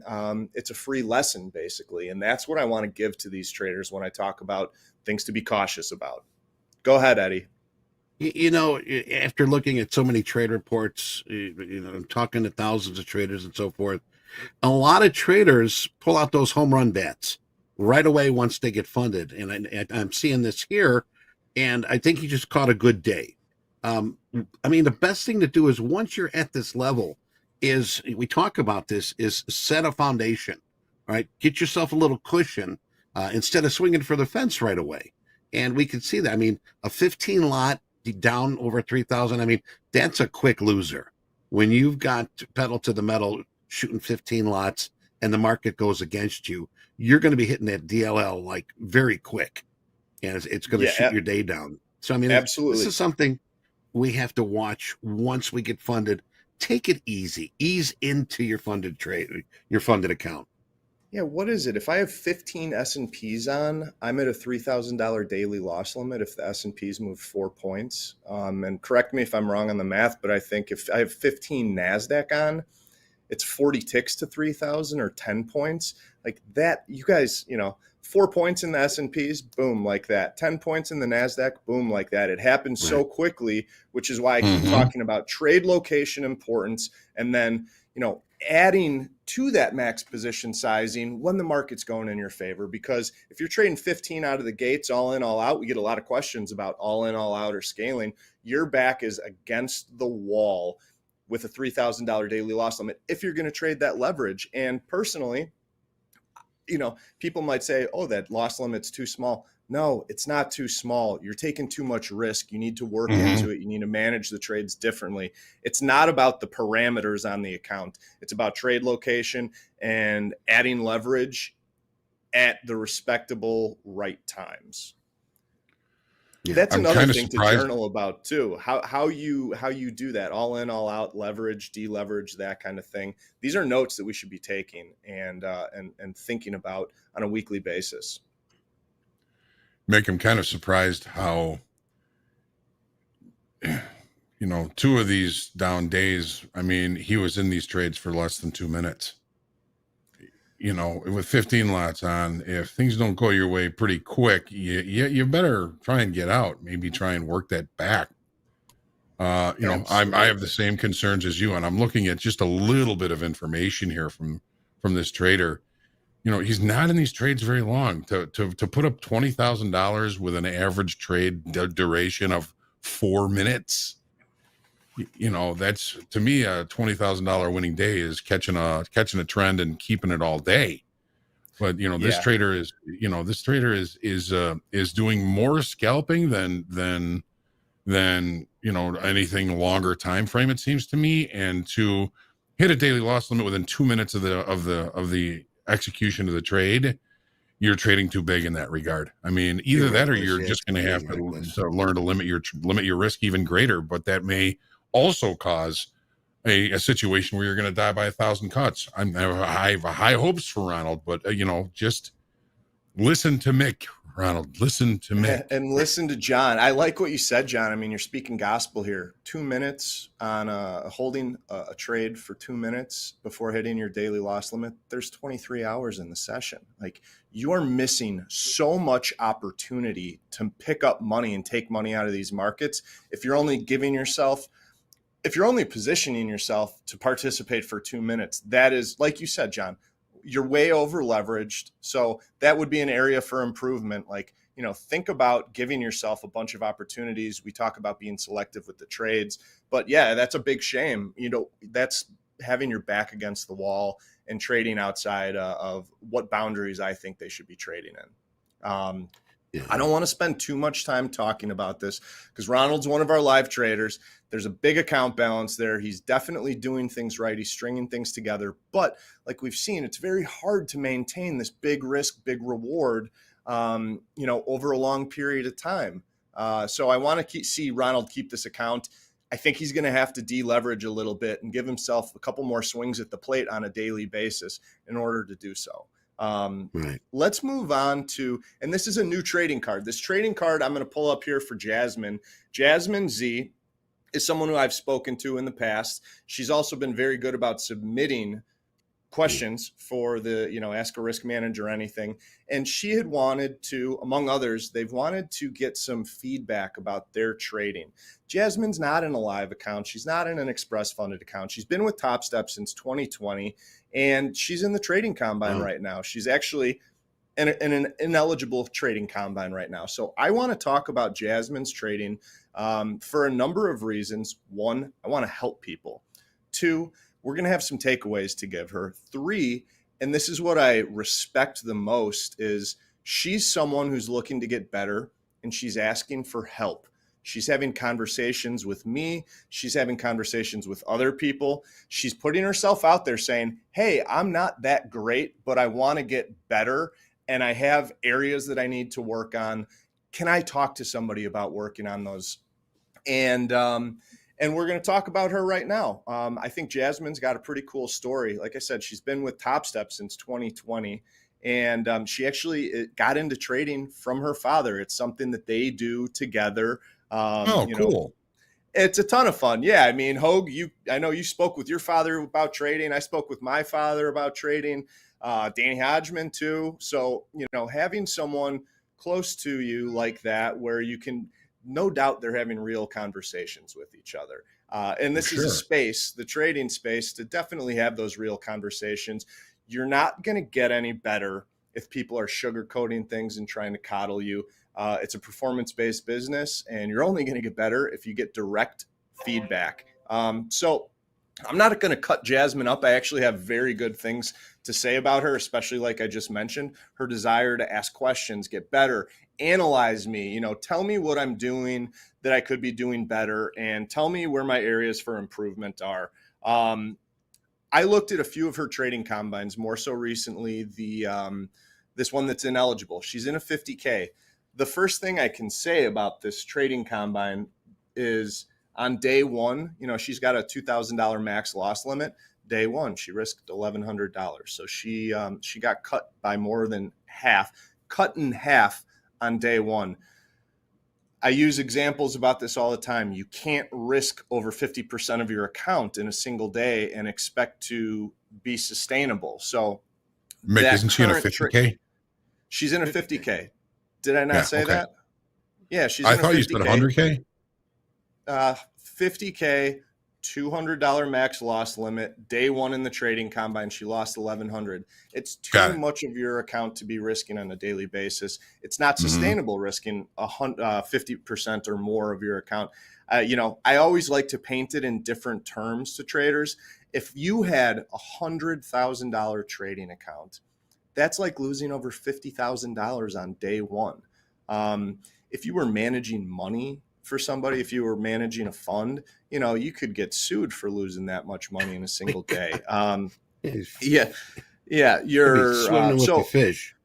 So, day one risked over 50%. Day two was a $400 something losing day. Day three was a $400 something losing day. She didn't give herself more than 3 swings at the plate, but really that day one was what happens when you lose over half of your account? Number one, you're psychologically screwed up because she was probably saying to herself, damn it, why'd I do that? Why'd I risk so much? I need now. So that's one. Two, I need to make it back. And when you're kind of on your heels, trying to trade, it's not a good place to be. Saying I need to do this, I need to do that, thinking about wanting to get back. Then you start, having those emotions of hope. Oh, I just hope it goes, I can get my account balance back to the start. I hope I can get better. So it's a snowball effect there when you risk that much off the bat. We were talking about it yesterday. Capital preservation is number one, and starting slowly when you get to the live level. It applies to the trading combine too. We were talking about that yesterday, guys. So important to start off slowly, trading smaller than you can. Mick, you talk about importance, discipline, patience, management. I'm seeing here resets too often. Now, that's somebody that, we've heard of Jack the Giant Killer. Well, greed is the account killer. And I think that's why you're seeing resets, is you're trying to make a big bundle in a short amount of time. And you need to pull back a bit. You need to lay off that gas pedal. And I tell you, smaller profits, they add up, and it works a lot better. Yeah, I don't even know if in Jasmine's case she's trying to knock it out of the park and hit home runs. It's just the risk is too much right out of the gates. You got to start slowly. It's not the exciting answer to get or the tip to get. Who wants to start slowly? But again, I always talk about there's a difference between doing what you want to do and doing what you should be doing. You should be risking, limited amounts early on. 50K account, maybe on your first couple days, you only want to risk $200 in a day. That's 4 points in the S&Ps. It's not a lot. It can happen very quickly, but you need to really be careful and build that cushion before you start going there. So I can feel what Eddie's talking about a little bit about the greed thing, because in the last day of this trading combine, she was up. She had a pretty decent profit. She was up, $1,100 and ended up losing $500. I get it. You're down in the account. You want to get it all back, and you try and get it all back in one day, and that's what happens. There's a lot to learn from this. I'm glad that you brought up this trading card, and of course, we're all looking forward to seeing Jasmine succeed, and hopefully this is going to be really helpful for her. I hope it is for her. I hope it is for everybody else, because that, and again, like I mentioned with talking about Ronald, some of the areas he needs to improve. If you can talk about one person in particular and go over a few things there, I know there's a lot of other people that that fall into that category and can learn from this without having to maybe make those mistakes. So last thing on Jasmine here, seeing the resets too often. I have an opinion with, us and traders in our program being able to reset, and it goes to, a fallback plan, a plan B. Yeah, if you screw up, you can reset. It's fine. That's what we allow you to do. If we didn't let people do that, we wouldn't have traders here. But don't go into your trading combine thinking that you should, trade recklessly or without discipline because, maybe it works for a period of time and you pass the trading combine. Oh, if it doesn't work, I can buy a reset. That is a mentality that is not going to allow traders to get better. If you know you can bail yourself out, go ahead. Yeah, a reset should never be part of your trading plan. No, it's a crutch. It's a crutch. And the thing is, too, it might get you through the trading combine, but once you're funded, there's no mulligans, there's no do-overs, there's no resets. Well, that's why we always say, if you're down near your, daily, your max drawdown, best thing you can do for yourself as a trader is to try and dig yourself out. Dad always said the hardest steel comes from the hottest forge. You got to thicken up your skin. You've got to put your heels in the dirt, and you've got to dig your way out of those things. That is part of the trading plan. Resetting should never be part of your trading plan. Absolutely. And then Eddie, even to your point about the funded level too, like people that go into the XFA or the live account, they also know that, hey, if this doesn't work out, whether you want to be swinging for the fences and hit that 100K club or not, those traders do also know that if it doesn't work, they can go back to the trading combine and start over. I want to use an example here. If I had a rich uncle that gave me $100,000 to trade and said, Mick, here's $100,000. It's all you're ever getting. Make it work with that $100,000. Am I going to be better off in that scenario or a scenario where that rich uncle came to me and said, Mick, here's $100,000. If you blow it, don't worry about it. I got more. I'll refund you, that kind of thing. Which one of those traders is going to actually do better? Which one's going to learn more? Which one's going to get better? And which one's got better chances at success? The guy who's got the bridge burnt behind him, or the person who knows that they're always going to get bailed out and there's less incentive to ever improve or get better because you can get bailed out by your rich uncle. Well, same thing goes here. Don't expect on bailing yourself out by going into another combine or resetting. Treat these accounts, be it the trading combine or a live account, is there's no turning back. There's no turning back. Ladies and gentlemen, Mick, if I can just bust in for a second, the S&P's, NASDAQ putting up new highs on the day, new highs overall from the overnight in the NASDAQ. These equities just have nothing but buyers coming in here. And, there were a lot of traders, Mick, back to your point, where that, they came in with family money. They didn't work their way up. They were wearing a shiny brand new seat when they walked on the floor. The vast majority of them, they lost the money that they had and they went on and did something else. It means a lot more when you make it yourself. Yeah. When you make it yourself, when it's hard, Yep. When it's hard, you're going to get better. Hard times create stronger people, and easy times create weaker people. Right. Hey, Mick, we got some questions to get to. We have any more cards here?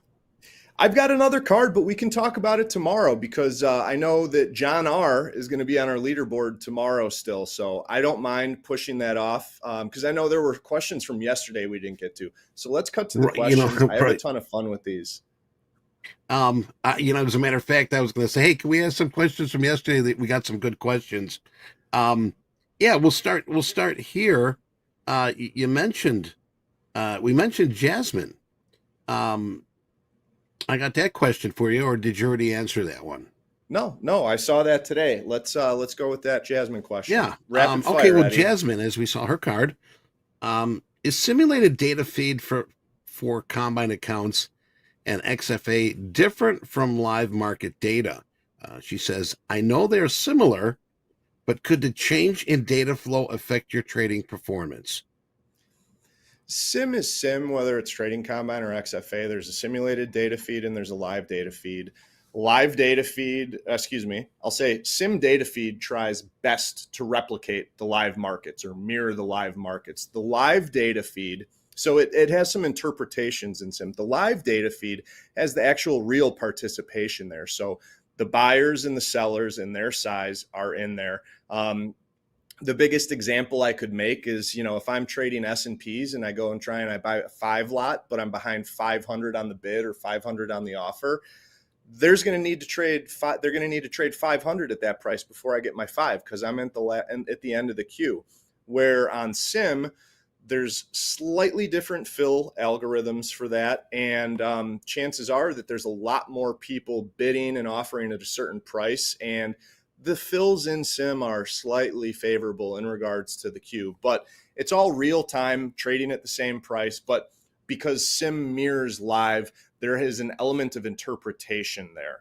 Our program's not designed for anybody to be forever sim traders. We want to call people up to the live prop firm and have them trading in the live markets, being market makers and market takers. So that's the subtle distinction. But the simulated data providers and the sim data feeds do a fantastic job ensuring very, very close to similar traits and accuracies. Good question. Right. Very good question. Next one's from Ross. When entering a trade with a 1 lot to test the waters, how many ticks going into the correct in the money direction would you Next then question. start? We talked about this one yesterday. The question should be highlighted in green. I think they should be wiped off. Okay, then maybe we move to today's questions. It's in green. Okay. It was a good question yesterday, but I don't want to repeat. Okay. I don't think we had Benzad here based on the amount of data. What's the most common mistake traders are repeating?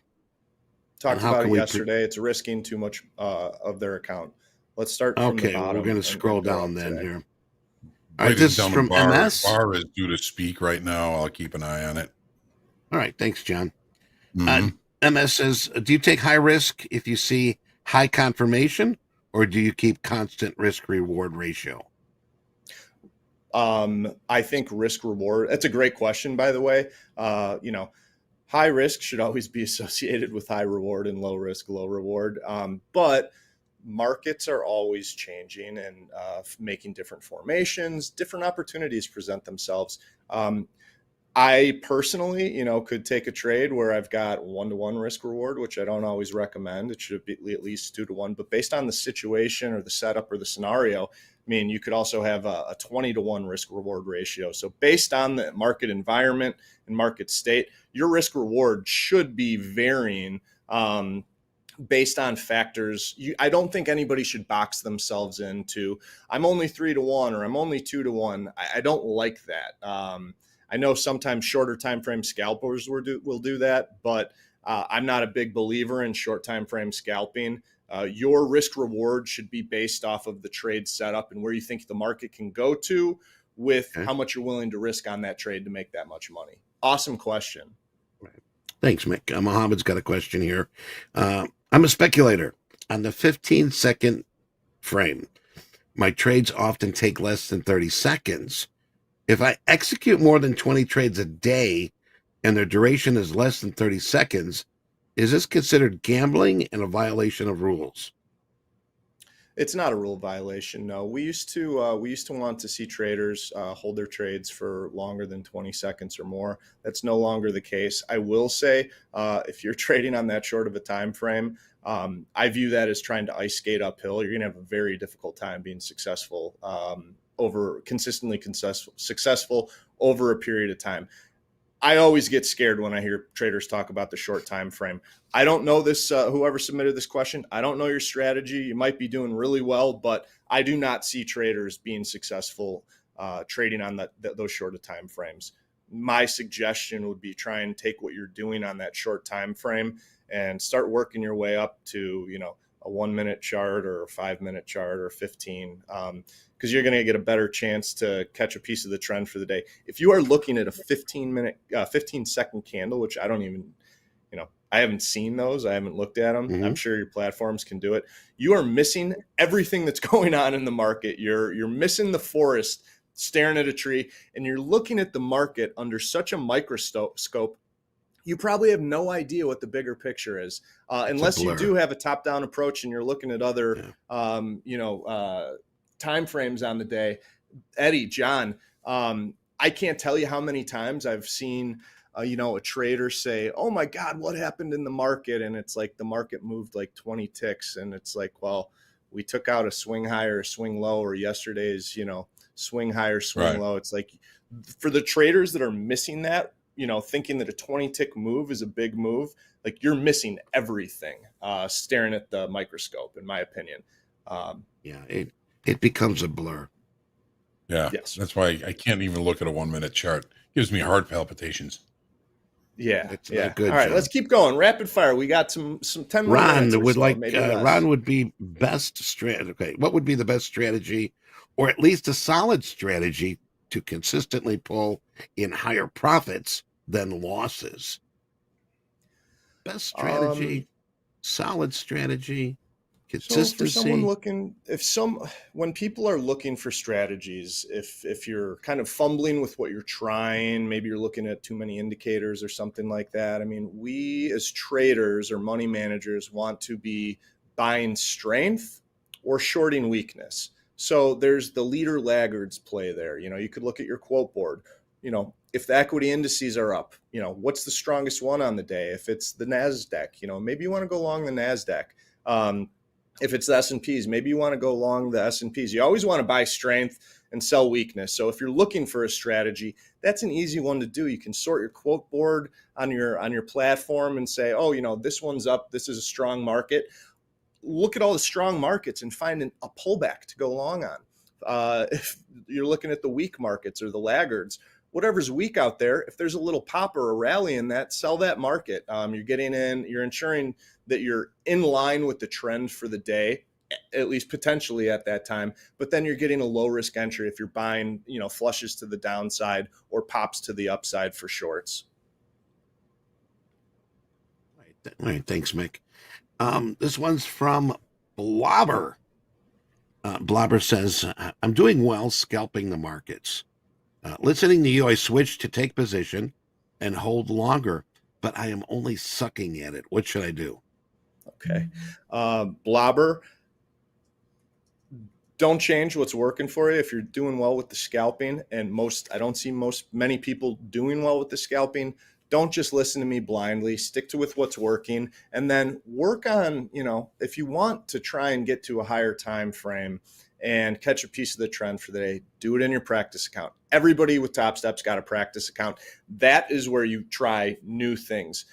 You don't want to be testing new things in an account where you have really skin in the game, which is why we give you a practice account. I hear that a lot from people that get to XFA or live, is they're doing something different than they did that was working. Hoag says, if it ain't broke, don't fix it. Stick with the one that brung you. A good example of that is Danny Trades, Danny Miraz, who I have a ton of respect for. He earned this live account after putting up $120,000 in 4 short days in his XFA. Danny started trading in the overnight session, and it wasn't working for him right out of the gate in his live account. And we talked over the phone, and he's like, Mick, I don't know what I'm doing. He's like, I never trade the overnight session, and I keep losing trading the overnight session. Like, well, what the hell are you doing trading the overnight session? And we went and we made some of his adjustments to his account. I mean, it's like your real money. You don't F with your real money. So we made some adjustments to his account and locked him out from trading during a certain time window. So it was U.S. session only when stocks open. And then the performance changed there. So, don't go changing anything. And I apologize if I encourage someone to try something new. I don't think there's anything wrong with trying something new, but if it negatively affected you, everybody trades different ways on different time frames, different strategies, different indicators. Right. So you got to stick with what's yours. You take, a bunch of information in to formulate your own opinion, formulate your own trading strategy, and go with that. I have a next question that I remember looking at that I really liked. It was from someone who submitted a question regarding the NASDAQ and the 10-year notes. Two products that should technically be inverse. And they were saying, Mick, do you see a lot of live traders or funded traders kind of taking the offsetting positions and hedging? Meaning I'm going long the S&Ps and short the financials. No, I don't. I see most of our traders current state trading one specific product, and they are not long S&Ps or long NASDAQ and then short the 10 years or the 30 years. When you talk about inverse relationships, you have to think about correlations. And if you look, there's some resources out there that will talk to you about correlations. Every single futures market. I'll put it in. You'll put this resource. I'll put the link into that correlation site. Is this Moore's research we're talking about that we've looked at before? MRCI. MRCI. Check that out. I'm getting nothing for saying that, but this is something I've used for a while. It looks like a little bit of an archaic website, but it's pretty cool to look at. You can look at monthly charts of, commodities going way, way back. You can look at all the intermarket correlations. So back to this question, a great question the trader asked, which is why I've remembered it, for 2 days now and been chomping at the bit to respond.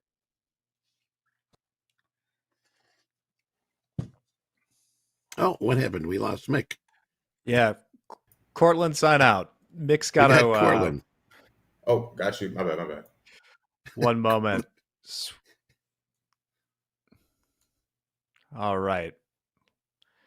James, let's switch to 2 of Eddie and Hoag. And we'll be right back with Mick. Right back with Mick. Thing. So, John, they were, Mick was talking about, changing things up. If you got the practice account, that's where you need to do your experimental trades and strategies and indicators. Use that practice account. It's the best thing you can do. That's what it's for. And maybe you might find something that works a little better for you. You're not risking your P&L. I think we're going to make this a to be continued next time on As the Risk Management Turns. There you will Mick turn into someone else? We'll find out. But in the meantime, Eddie and Hoag, I'll let you sign off. All right. Thanks. All right. Thanks, Jack. All right. We're going to take a couple minutes here. And of course, we're going to take a couple minutes here. We've got power players coming up here with Cortland. Cortland's going to come back again, and with Andre and myself. So, Johnny, we'll see you in a little bit, my friend. And for those, stick around. We're going to be right back.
Welcome to Power back. Players.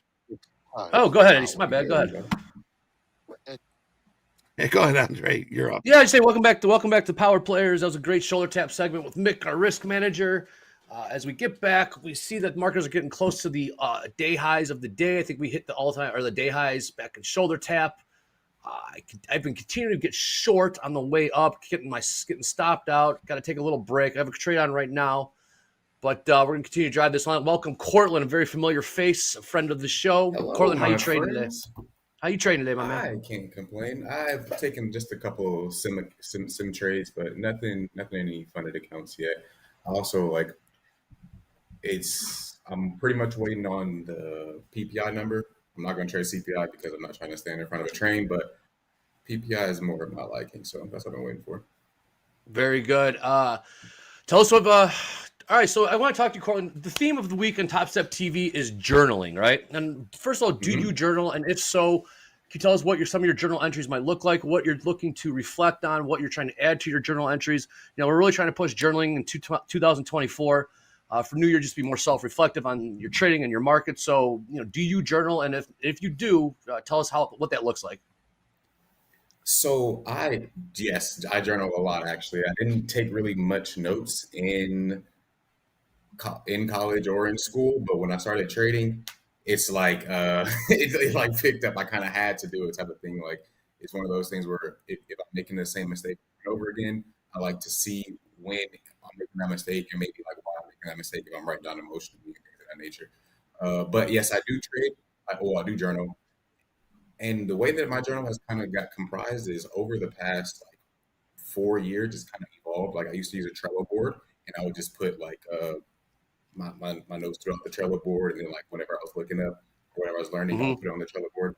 And then I moved to Notion, and now I use a mix of Notion journaling when I have like something just to quickly jot down something I'm seeing in the market, and then I use an Excel spreadsheet to get me ready for the market. And I think when you guys show my screens, I'll go ahead and just give you just a quick look at that as well. Cool. So your journaling basically looks like you're doing it more on the computer, not like a hand with a pen and paper type of journaling. I do have a pen and paper, like a little notepad that I keep like just levels in, or like something that I'm thinking about throughout the day. but Right. not too much. Like this is just for like straight up, I'm looking at this level, or this is what I'm feeling right now. And I'll probably put it into my actual computer journal later in the day. So are your entries more about price, entry stops, entry prices, exit prices, more about your emotional state, time of day? What for the people, those that are watching, what should people be cognizant of and conscious of when journaling? So for me, I think that everybody should have their trading checklist on their journal. So what does that look like? It should be. For me, it's only 3 lines. It's I'm looking at a higher time frame level. I have to have that higher time frame level daily or 2 hour or above, preferably 2 hour and daily. Okay. Then I'm looking at putting out basically the same levels that I would take on the daily chart. I'm putting them on the 2 hour chart, and then I'm executing on those levels on the 15-minute chart. So on my trading checklist, it would be the daily levels on the top line. Then it would be second line. It would be 2 hour levels in concert with the daily levels. And then the last checklist would be I'm now on the 15-minute chart, which is where I actually execute. So if I haven't checked off those first 2 things, I'm not even on the 15-minute chart yet. And that's kind of like how I do my checklist. I would also say traders should have, how much they're risking, how much they're looking to make, how many trades they're taking, and what events they're looking to capitalize on that day. So whatever economic events are going on for that day, I think all that should be comprised in your journal. Awesome. Now you said that. No, hold on. If I heard you correctly, you said you are going to trade CPI but not trade PPI. No, I'm going to trade PPI and not trade CPI. Okay, if you don't mind me asking, what's the difference between those two for you? Is there something you just understand better, you trade better, you can read better? So with the CPI news event, I've noticed that there's a lot of times where the market, and this is something that can happen, non-farm payroll and FOMC as well, but you can see the market gap immediately. And no matter what type of stop you got going, that's getting taken out of the marketplace, most likely. Like if you're a day trader, that's most likely getting taken out of the marketplace. And that happens more so on CPI times when we are in like a very I'm an interest rate trader, so we're really thinking about like in the macroeconomic scheme right now, everybody's thinking about interest rates. So that means that every time the CPI comes out, most likely we're going to have a good amount of volatility injected into the marketplace around that event. And I just don't want to even be in front of it, type of thing. As opposed to PPI, where it is still a red folder and it is still like inflationary, like driven, but it's nowhere near the scale of CPI usually. Obviously, to each their own. That's fair enough. I like that. All right. So what do you think about these markets so far in the new year? I think this is my first time, talking to you in the new year. So what's your take on the markets, where we've been, how you think this is going to keep playing out for, I guess, the rest of the week? Like you said, we're going to start picking up starting tomorrow, then Thursday and Friday. But what's your take on the markets right now? So I see, as you guys know, I trade the bonds and I look at the dollar index. I've noticed that since pretty much the beginning of this year, we've found at least a short-term low on the dollar chart on the daily, and since then we've been pretty much moving up every single day, except for a few days in between there, and that weighs heavily on obviously the stock market. That weighs heavily on the bond market. So what we've seen is a slide since those highs were made towards the end of the last month. So pretty much I've been stocking short entries in my demo account just on the bonds because I'm always looking at. Not always, but for the most part, I'm looking asymmetrically between bonds going up, dollars going down, or opposing, obviously, type of thing. So that's what I've been looking for. The last couple weeks, since the beginning of the year, there hasn't really been too much movement for me to capitalize on the bonds. It's been pretty much ranged up since really non-farm payroll last week as well. Like we've been in the same range since non-farm payroll. So that's what I've been looking at, just a consolidating market. I like that. Now, okay, so we hear a lot of people talking about they're watching the dollar and how that affects. Talk about the dollar relationship and how you use that to influence your trading decisions. So for me, the way I use it to influence my trading decisions is I'm looking at the bond market primarily. However, I'm looking at the dollar index to see if it is in fact opposing, and if it is opposing what the bond says. If I'm bullish on bonds, I want to see that the dollar is bearish. That's going to give a lot of times expansion in bond movements. So if they're both moving in opposite directions, you're usually going to have ranges in the bond market, which also means usually bigger ranges in pretty much, a lot of risk assets, like S&P, currency markets, all that.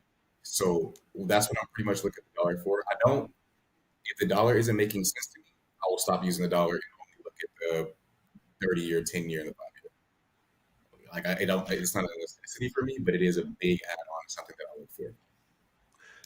Got that. So what have you been seeing so far this year with that relationship?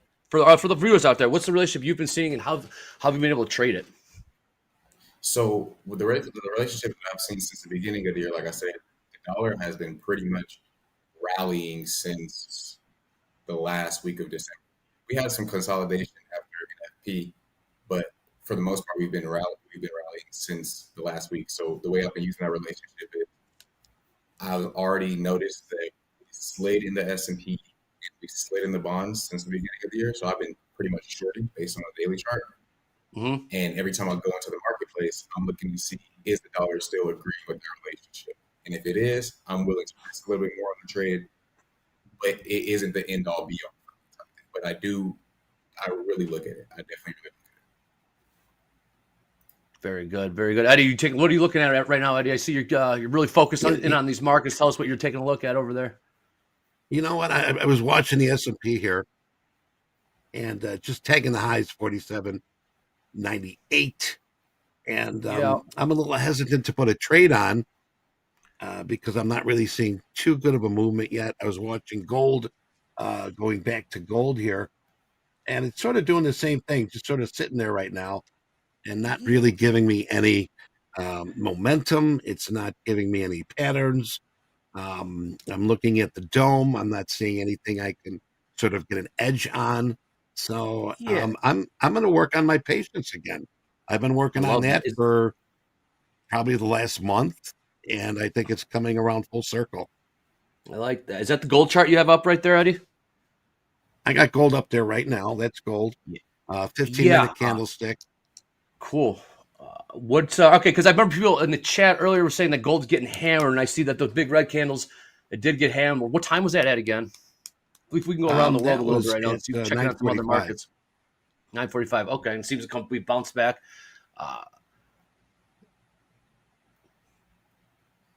I'm sorry. Was that a question to me?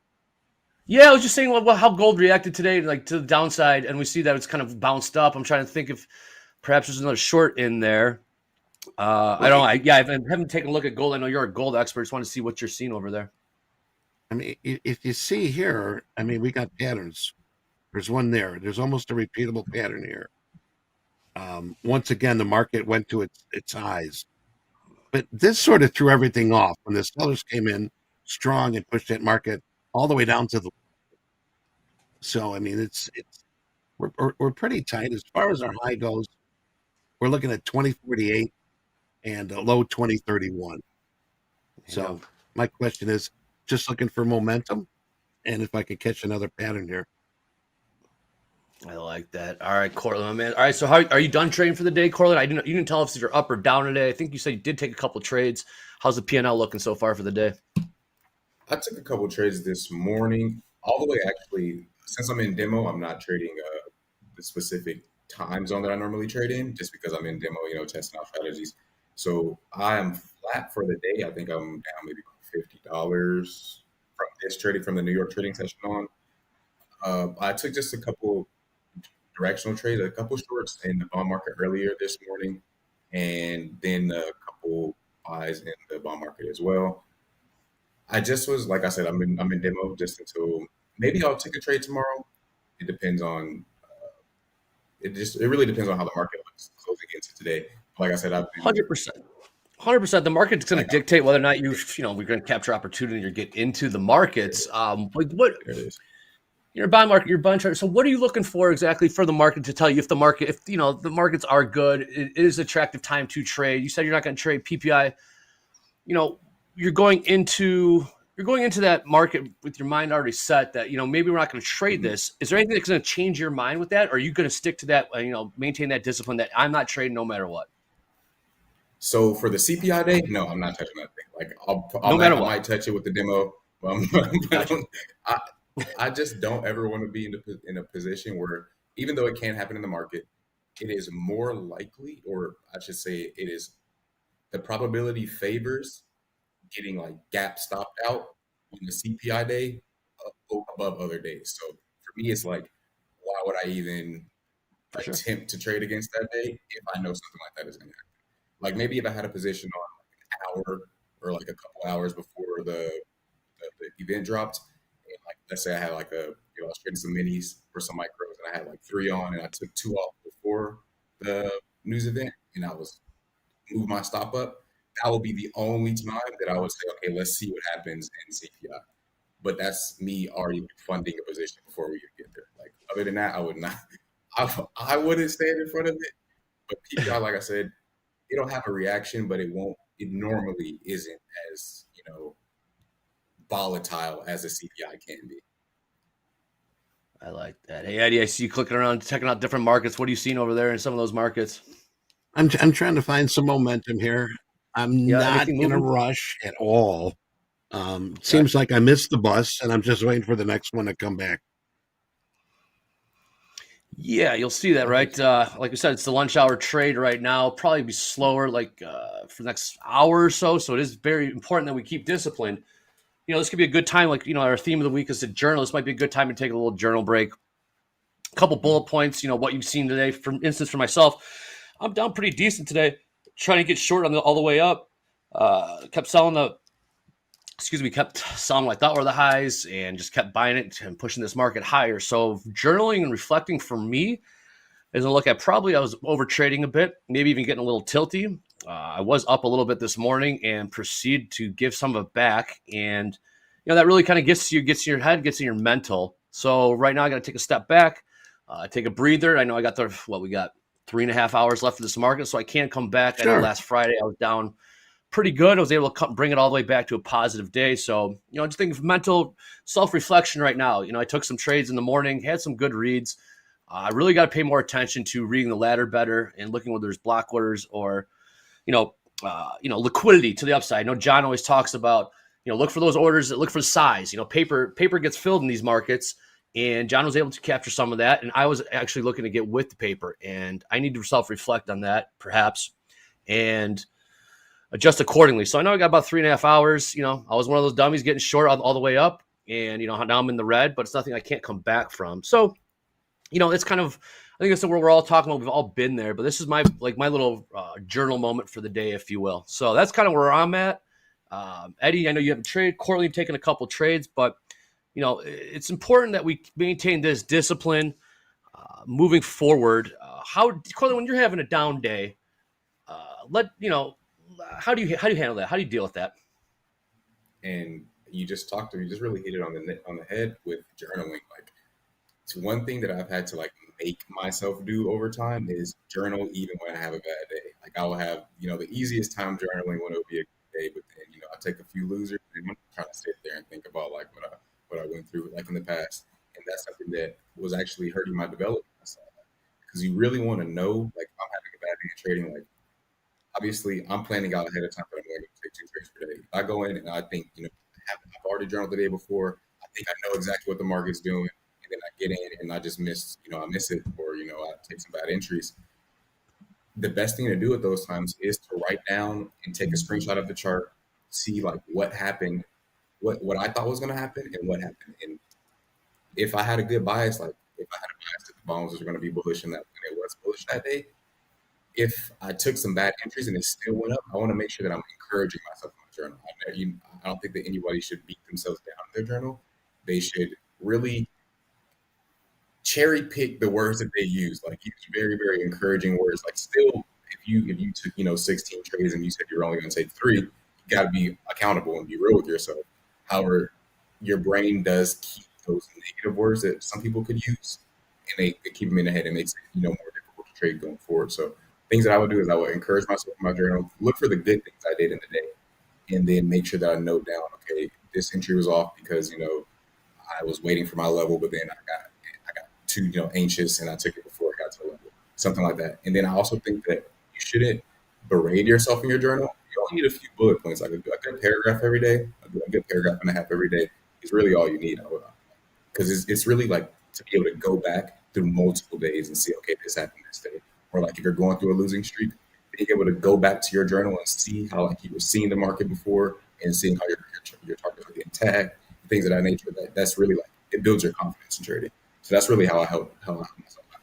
I definitely go get into my journal, and if it's like an elongated losing streak, I'll take a step away from the markets and really like recenter myself and make sure I know that it's not everything. Like I still have I have my faith, I have my family, I have all of that. So like it's always about keeping it in perspective for me and just making sure that these are just transactions. Andre, I tell you, one of the things that I had in my journal, I consistently put in my journal, I was never forced to trade. We log on, and a lot of us like to trade the open, but we can't look at it like that. We got to look at it for logging on, trading for good opportunity. And that's why I'm a little hesitant to even touch the mouse right now. I know I see gold here right now, a little heavy, but nothing I'm very comfortable with putting a trade on right now. I like that. And I think I caught myself forcing some trades this morning, and now I'm paying for it. So yes, it's something that we've all been there. We force trades, but Eddie, I really appreciate the way you've been displaying patience lately has been really exemplary. Yeah. Like today, you got in the markets a little bit late, and now you're, maybe sometimes you're like giddy, you want to get in the market, but yeah, you're showing great patience. Cortland, tell us how you maintain discipline and stay patient throughout these markets. Like I know you're talking about the CPI, PPI. How else do you show, how do you, for entries and exits, tell us about the patience and discipline you're using for your entries and exits. So for me, the way I built my patience is I went from being scatterbrained on lower time frame markets to okay, then my entry's right there, then my entry's right there, then my entry's right there. The way that I built patience is to make sure that I'm not entering unless it is a higher time frame level, at least 2 hour above for me. So if I'm seeing my entry on the 15-minute chart, it has to have a confluence with the higher time frame level, because that has made it so I got to sit on my hands sometimes. And if I don't, I'll see it because I'm usually gonna end up in a losing trade. So that's that's kind of how that's how I've built my discipline and built my patience, like Eddie's been talking about. Also, it's been really encouraging to watch Eddie consistently build his patience. I think that's something that's helped me as well, as making sure you're around, or at least in the visual of people who are consistently getting better at what they're trying to do. So that's something that really helps me build my discipline. Another thing is, I used to have a problem with over trading. So I took it out of my hands and I made it so on my platform I can only take 2 trades per day, and then it just stops it. I have to put password in. By that time, if I'm putting password in and turn my trade thing off, I'm probably gonna have a conversation with myself okay, bro, what's happening here? You probably just need to go walk the dog. He wants to go outside anyway. Those type of things. How many trades you say you take a day on average? 2. 2, and never 4, never 1. Just you always think it's around 2. If I'm trading in demo, I'll trade however many trades I want to take that day, because I'm testing out strategies, or I'm testing out is this time zone working better than this time zone? What is the risk that I have to normally trade around 9:30 rather than 8:30? Those types of things. And if I'm trading that in demo, I'll take more than that trade. But if I put in my notes that I'm trading sim that day, or I'm trading personal account that day, I'm only taking 2 trades. I like and Eddie, how about you? I have noticed over time. Helps me. Talking about patience here, right? We're talking about patience, exactly. Eddie. That's well, the thing is, once bitten, twice shy. Too many times I've caught myself rushing back in after a trade, or sometimes you say it's revenge trading. Sometimes emotions, but like I said before, if the opportunity is there, then you know what? That's management. That's when you're going to see the green light, or you're going to see an opportunity, and you're going to put that trade in. Otherwise, if you're not seeing your game plan working out, then you are risking emotions. You are revenge trading, but then that happens a lot when there's not that option. So be patient. Very much so. Hey, quick reminder, about 5 minutes here. We got top quiz coming up. After that, we'll have group coaching with Hoag and JD. Always make sure to get those questions in. I'm sure we'll put the link in there to make sure we load up those questions for John. Always very valuable segment. After that, I'll be back. Eddie will be back. Hoag will be back. And then it's Deanna. We're going to do some Back to the Futures. And, of course, everyone's new favorite segment, we have Power Hour from 2 to 3. Come watch us trade the close. We've been seeing a lot of profits actually been made there in that close. So please be sure to tune in. All right, Cortland, we got about 4 more minutes here. Tell us what you're thinking. I think someone wanted to know if you're bullish or bearish on the ES. I'm not sure how many thoughts you have on the ES, but go give it a shot. What do you think about stocks right now? For stocks for me, I'm not bullish. I'm just gonna put it that way. I'm the same way, man. All we do is freaking rally. Yeah, I'm not bullish. I think that that low that was made in the last week of last year, I think that it might be more significant than people are thinking it's going to be. And if I'm wrong, I'm wrong. I'm not really sure, but that's what I'm holding. That's what I'm voting for. I'm thinking that we're probably going to see some slides here soon, maybe around the numbers this week, but we'll have to stick around and see. Absolutely, that's the beauty of these markets. We can all have opinions, and both of us can have opposite opinions and still be profitable on these markets. Like I'm with you. I'm bearish too. I'm bearish too, but hey, these markets keep on rallying. Eventually, you just got to get with it and get along. So, I mean, that's kind of adjusting your strategy. Eddie, how are we looking there in the close? What market you got up there? I see something's breaking. I do see that. Yeah, gold's taking a little break here, but a little pattern here, 45-minute pattern for me as I am in my 15-minute candlesticks, but still not too sure on momentum or movement here. So hands off. I mean, I'm another 500 and I passed the 50K combine. So right now it's eggshells, it's something where I'm not going to rush into it. I got to find a good opportunity here. Love it, man. Love it. Now, yes. Okay. So, I mean, you did pass another combine. I did a great job. I know the viewers have really been following that storyline come across. You've been seeing gold very well. I know you're trading momentum. So you're more of a short-term trader in that gold, right, Eddie? Short and gold? I'm sorry. What was that? No, short-term trader. You do more scalps. You just trade the momentum play. Yeah. Well, I tell you, when I put an order, 420 by 420. I'm 1 by 1. If I see the market sort of stalling on me and I've got money on the table, that's somewhere where I'll take that. And I'll look for the opportunity again, possibly get back in where I was before. So, but whatever the market gives me, I'm saying thank you very much. And I'm taking it and putting it in my pocket.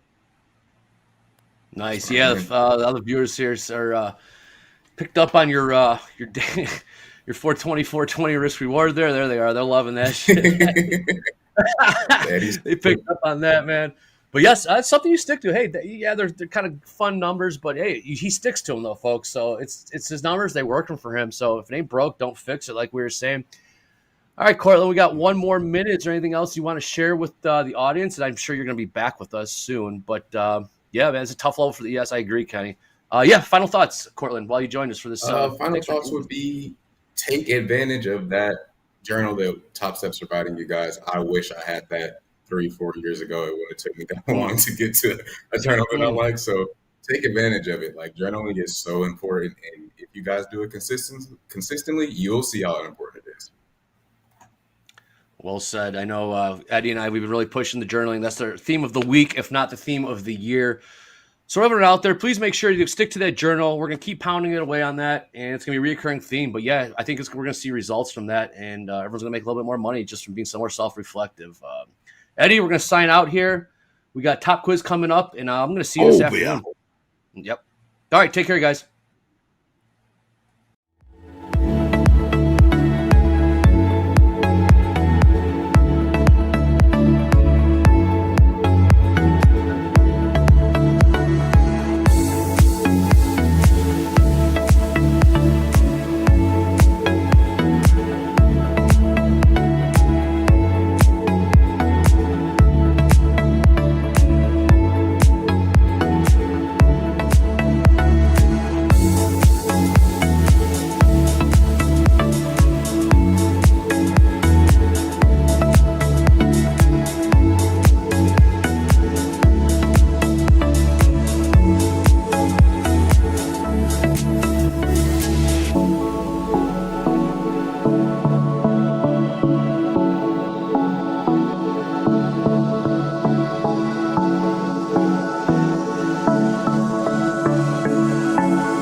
Hello, everybody out there. Welcome to Top Quiz for Tuesday, January 9th, 2024. I am Jack. I am joined by Alyssa. Alyssa, welcome back. How's it going? Hey, Jack. Thanks. It's going well. It's a little, are you enjoying the wintry mix we have going on here? Look at me. I'm out in the Arctic back here. That's how it feels for sure. Exactly. I got my sweatshirt on. I am ready to go. If this is your first time playing, click the link that has been shared in the chat or go to kahoot.it and enter the PIN number that you see on your screen. There will be 4 questions, multiple choice. If you get 3 or 4 right, you're entered into a drawing for one of 30 free resets that we are giving out today. Answer the questions as they appear on your device because we are delayed 6 seconds on YouTube. So don't wait on us. We'll be here doing our thing. All right. Alyssa, are you feeling good? I'm feeling pretty good, Jack. I want to know what I win if I get all 4 right one day. You know, I think I should get a special Alyssa prize. Well, what you win to start is the satisfaction of knowing that you have tied Bonnie for the greatest performance in guest history. And second, Oh, wow. I will get you a pit bull bobblehead if you don't already have 3. Don't lie to me, Jack, because that's very exciting. I'm going to find it. I will do this. So we're playing for a pit bull Mr. Worldwide bobblehead. I'll wait just a few more seconds here for people to get in. iBob, Nozcast, 90-bit even, Space Alpha, Space Alpaca. That's a good one. All right, enough of you are in here. If you miss out, we'll do it again tomorrow. Are you ready to rumble? Let's do it, Jack. Okay, let's start this thing. Tuesday, January 9th. And the first question is as follows. Which of these pieces of market information is not available in real time? Is it open interest, volume, VWAP or Delta? Yeah. I'm gonna go VWAP. VWAP is the most fun to say, but the answer is open interest. I will keep the bobblehead on ice, and one of these days you will get it. In the meantime, I'm going to have a Pitbull bobblehead. My motivation has grown significantly since we started, so you won't have to keep it there for very long, hopefully. Thumbs up. Okay. There's squirrels. I can hear them. There's squirrels running around on my roof right now. They've been at it all morning. It's loud as hell. I thought there was like a guy up there at first. Okay. The bragging board. Nasjack, appreciate it. Raheem, Max Pro 930, Alexander. I'll say it. Testes, 1, 2, 3. There's a high bar for what will get you banned. All right, question number 2. Which of these films won the Golden Globe Award this past Sunday for Best Motion Picture Drama? Was it Killers of the Flower Moon, Oppenheimer, Maestro, or The Holdovers? I surprisingly did not watch this year, but I'm going to guess Oppenheimer. Well, that guess would be correct. Woo. Good movie, not so good award show on Sunday. You did not miss anything, Alyssa, I assure you. That's what I heard. Okay. Come on, that's the name of the hit Red Hot Chili Peppers song, right? Oh, yeah, I think so. Bulldogs 2025, Black Swan, Alejandro. Guys and gals, we get that there's a one-letter difference between those two words, one of which is a trading and one of which is anatomical. New material, please. All right. Ready for the third question? I'm ready, Jack. Alfred says, say it. I made the mistake of promising I would say the name of my old nemesis once.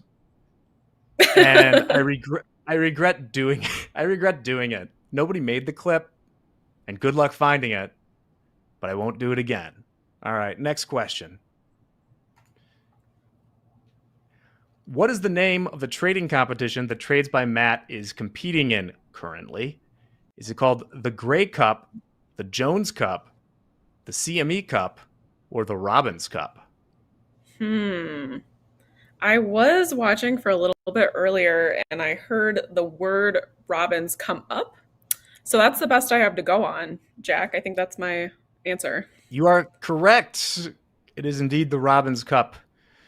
For those asking, I made up the Jones Cup and the CME Cup. The Grey Cup goes to the champion of Canadian football. Two men in motion at the same time. What a glorious sport that is. Go LOS. Okay. So with one, my guy. And let's be honest, I know this is a guy. My guy is number 1. My real guy, Black Swan, is number 2. Raheem, Brooklax, and Nash. All right. You ready for the final question? You could qualify for a reset right here. Okay. Oh, all right. Okay, here we go. Final question. The highest mountain in the world that is not in Asia is located on what continent? Is it in North America, South America, Europe, or Antarctica? You know I never get these ones right, Jack. I'm going to go Antarctica. I don't know, Jack. Antarctica. It is South America. Yes. Aconcagua, I believe it's called. I hope I didn't mispronounce it. In the Andes is the tallest, not in Asia, but I think something like the highest 100 mountains in the world or something are in Asia, in the Himalayas. All right. Yeah. Check the bragging board here. Finals in third place. AK. Alyssa Kaufman. In second place, Raheem. Yeah, there you go. You didn't answer.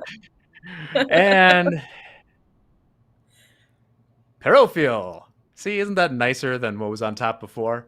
Scott Bro and Richie Trader, top 5. I will sort out the winners and display them later in the show today. Stick around for group coaching with Hoag. Then we got market stalking with Deanna Angelos. And then we have Power Hour where Cammy Capital will be joining me and Andre and Hoag and Eddie. Alyssa, thanks again. I'm going to order that bobblehead, and one day it will decorate your mantle. Thanks, everybody. We'll see you in just a few.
Welcome and good afternoon, traders. It is time for Topstep's group coaching session we like to call Let's Crush 2024. My name is John Hoagland. More than 40 years of futures trading experience. It's going to be 41 years in February. More like 31 years as an active trader, maybe 32 years now as an active trader. Traded on the floor of the Merc for 20 years and migrated to screen trading in 2009. And since then, since 2011, I've been here hopefully helping traders improve their knowledge and their performance in trading. This is the CFTC disclaimer. It states that there's a lot of risk in futures trading. We know this. These are leveraged products. Means you do run the risk of losing more than your initial investment, and we should only be using risk capital to trade with. And to me, risk capital is money that I can afford to lose. Succeeding in the trading combine, we're going to be putting that risk capital up for you. So keep that in mind. It also states here that we are not going to be suggesting the purchase or sale of any particular product. Please keep in mind that this is for educational purposes only. Nobody knows everything. I know I certainly don't. And we're going to be really honest and tell you if there's a question I can't answer, I'm going to tell you. It's one of the reasons I love this section, this segment, is because I get to learn along with all of you. It also states that hypothetical or simulated performance results have certain limitations. And to me, the biggest limitation to trading in some random sim account or a practice account is there's very little or no accountability, rules, or consequences. You're not going to know how you're going to react and how your decision making is going to change until you have a little bit of skin in the game. So I'm going to go to the questions. I have my good friend Dolby time, Nick Dolby, with me today. JD had to step out a little bit. So Dolby, how are you? It's good to have you back. I'm doing fantastic. Came back from a great vacation from the driftless region of Wisconsin. Checked out a potential wedding venue and had a great time. Did some pull tabs. Went to Madison, Wisconsin. Really, really enjoy it up there. It's really nice. Very nice. Oh, a wedding venue, huh? Oh, it looked, as expensive as it looked. That's all I'm going to say. But it was quite I thought you were already married, Dolby. It's a practice ring. It's a practice ring. Okay. Just I don't wear practice jewelry, ring. so deeply engaged. Deeply engaged. That's right. Yeah, but it was great. Right. I missed chat. It's been a while since I've talked to Chat. Hope Chat's doing well. Hope you had a wonderful new year. Also, Hoag, I heard you're doing dry January. Is that true? Yes, it is day 9 and doing fine. Day 9 awesome. and doing fine. So, once I get to February, I get $1,000. My MP put a wager on me, so looking good so far. Wow, that's some great motivation. That's awesome. Yeah, and I of course appreciate it, and this is probably a 3-decade record for me right now at 9 days. So far we're doing good. So we're already making new highs. All right. Well, I'm long. Yes, absolutely. Dolby, I got married in Wisconsin. I got married at Geneva National, right on the shore of Lake Como, and it was a good place. They have these inns. They're like big houses that have like 6 hotel rooms conjoined by like a great room between them. And so if you do, have a bunch of guests that are going to be staying over, that's a kind of a good suggestion. You might actually need to send me a link, Hoag. Actually, because we looked at a farm and it's a very similar vibe. So send me a link. These chat does not need to hear me talk about wedding planning. Okay. Half the people are probably elated and the other half probably have like PTSD right now. Yeah. So let's talk charts. Let's go. Okay. Hoag, can you tell indicators that you use for scalping if you scalp at all? Well, I'm not really much of a scalper, as you can probably tell. As far as indicators are concerned, it seems to me a lot of shorter time frame traders, or what we might call scalpers, are basing their opportunities more off of a shorter time frame chart or a tick chart than using any real indicators. At least that's what I've been seeing of late, just talking to some shorter time frame traders on screen here. So indicators are so personal. Some indicators speak to some don't speak to you. As far as indicators are concerned, they're all lagging. and for a scalper, you've got to make some really quick decisions, shorter time frame trades. Any indicator that's lagging is probably not going to help all that much. And that said, there's nothing that's never going to work, and there's nothing that is always going to work. So as far as scalpers are concerned, I think it's more of a shorter time frame, 1 minute chart or some sort of a tick chart, looking for areas of supply and demand and breakouts. I know Dolby, you like to look at a 5 minute chart. You like to take breakouts from 5 minute areas of balance. Would you call yourself a scalper? No, definitely not. Because my setup still takes about like 15 or 20 minutes to set up. And then, you have to wait for that, range to kind of break out. So you could be in a trade for another 15 minutes to half an hour, depending how it goes for you. Okay. So I mean, in my mind, I think scalpers are people who take a lot of trades, and are looking for small profits. So I'm trading under 10 per day. So there's no way I would consider myself a scalper. But I think it kind of depends on the definition, right? And like who wants the answer. Right. Right. It's, what's a scalper? I mean, somebody who is a swing trader would call pretty much anybody who's looking for shorter time frame day trades a scalper, but a longer time frame day trader, somebody who's looking for those bigger bites out of the market, may look at somebody who's trading on a 5 minute chart like you, and they may look at you as a scalper. But to me, a scalper is somebody who's looking for very small profits several times a day, if not tens, if not even 100 times a day. So not going to be able to help you with thousands or millions too. Yeah, that could be. But so I'm not going to be able to really help you with an indicator that's going to help you with your scalping. Just, stick to those shorter time frame charts, look for opportunities against short time frame supply and demand zone, and look for your opportunities that way. The most important thing that I can say to anybody with anything and any time frame that they're trading is find ways to limit the risk. You always want to be cognizant of the risk that you're taking to take any trade. Cool. That was great question, great answers. We got some really good questions coming up. Okay. Do you think trading this current bull market is a little hard for traders who started trading in post-COVID bear market? How would you adjust? Okay. This is a really good question because it's so human, right? Traders like even in the trading pit, when the markets were really active and there was lots of orders and lots of activity and everything, it seemed to make it easier for the scalper class, right? Because there's a large order flow, buys and sells are coming in, you can buy the bid, you can sell the offer.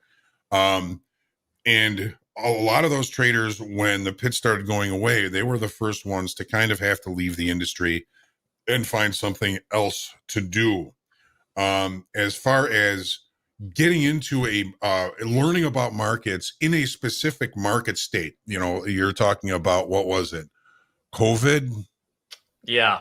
Bear market? Yeah, exactly. It's a bear market during COVID and then adjusting to the post-bull market. To the post, right. So you learn trading basically from the short side. You're looking for opportunities to sell strength, any chance that you get to limit risk, and that's how you learned trading. When the market state changed, I would imagine it made it a little bit more difficult for you to be profitable because you're still trying to sell rallies. Well, when the market state changes to a bull market, the strategy, it's hard to say, changes as well. So think about this, Jay. You learned how to trade in a down market. The market is now in an upside market state. There are two basic market states. There's trending and there's balancing, consolidating, chopping, whatever you want to call balancing. It all means the same thing. The market over time is non-directional. It's just kind of going back and forth and back and forth. Trending, it can be to the upside or the downside. It's the importance of recognizing the change in the market state as quickly as you can, which is difficult because when something has been working for you for so long, you become attached to it. It becomes part of you. It's like a little teddy bear that you carry around with you because it's been providing profits for you for several weeks, months, sometimes even years. But to be able to adapt, be creative enough to recognize, hey, this is not the same market that I was successful in selling rallies in. It seems to be moving a different direction. Maybe it's time for me to change that sell strength strategy to a strategy where I look to buy weakness. The market, continues to move higher and then falls into range. That is yet again another strategy. Basically, when the market is trending higher, you want to buy weakness. When the market is trending lower, you want to sell strength. When the market is consolidating, you want to fade the extremes of the consolidation area. Every time it gets up to a previous area of highs, you look to short it because it lets you limit risk. If the market does not break out and continue out of that balance area, it's very likely to rotate all the way to the lower extreme of that balance area. If it doesn't break out and continue below that, it's likely to rotate back up to near the upper extreme of the balance area. So, when you learn to trade in a specific market state, it's going to be very difficult for you to adapt. It may be easier for you to recognize that something is different, but adapting to it is a whole nother thing. At the end of the opening call, I say, stay humble, grateful, creative, and centered. Being creative enough to recognize the current market state and adapt your strategy to it is exactly what we're talking about here. So, you learned in a down market, learn in an up market. When the market is range bound, learn in a range bound market. But, I've seen traders in the pit, I've seen traders on screen do very well in specific market states. And when the market state changes, they fail to recognize the change in the context or the market state, and they have a rough time. I mean, you can make money in an uptrend by selling, but you've got to time it really good, and you cannot fall in love with any of those trades because you're opposite the market state. And I don't suggest trying to do that. Jim Dalton, I think, says it best. Do not fight a directional market. If you've tried to fight the directional market yesterday, all you did all day long was feed the rally, because the U.S. equities for 40 years that I know of have been very good at eating the short side. Sometimes they get paid, and the short side tends to get paid really fast. But when you start fighting a directional upside move, that's what this market feeds on. It comes up, gets everybody short, and then runs their stops. Comes up, gets everybody short, and then runs their stops. Comes up, gets everybody short, and runs their stop. That's all that happened all day yesterday. Don't fight a directional market. So whether it's the longer time frame, monthly, weekly, daily, hourly chart, don't fight a directional market. It's very difficult to pinpoint the spot that the market is going to change direction in a directional market. I haven't known too many people that were really good at it, but there was one guy, Don Slider. Markets were rallying. He was a big trader, and he was making lots of money. And he used to joke that the longest he ever was short 10. He was always a short side trader, but he just got very good at recognizing exhaustion to the upside. He would take the other side, the market would pull back, and he would get out. And he was just very good at it. I'm not that good at it. Yeah. Andre says he loves that quote. The longest I've ever been was short 10. And he wasn't kidding either, but great trader. But if you can sense those exhaustions in that way, and you can take advantage of them, you can still You know, like Andre was saying before, you know, he can be long, I can be short. We can both make money. Strange, right? That is true. And I actually kind of went through something similar because I was trading crude oil way back in the day, and crude had that huge run up to 150 and then came all the way back down again. So you have to think about all the Topstep traders who were trading crude back then, who were trading it up to 150. And then if you were still trading it, you probably really enjoyed going long, and probably really didn't enjoy going long when it started walking itself down from 150. And it really wasn't a walk.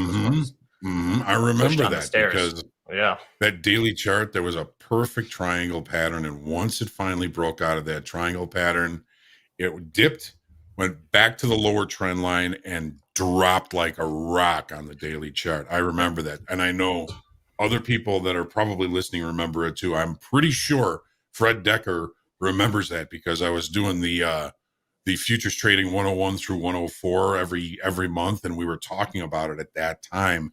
And boy, when that thing broke, it really broke. I mean, it ended up down at what, $25 from well over 100. Yeah, well, speaking of not being good at counter trend trading, here's another question from Sarah. How do I get through my losses? I've lost a few challenges recently, and I'm having a hard time entering now. Okay. How do I get through my losses?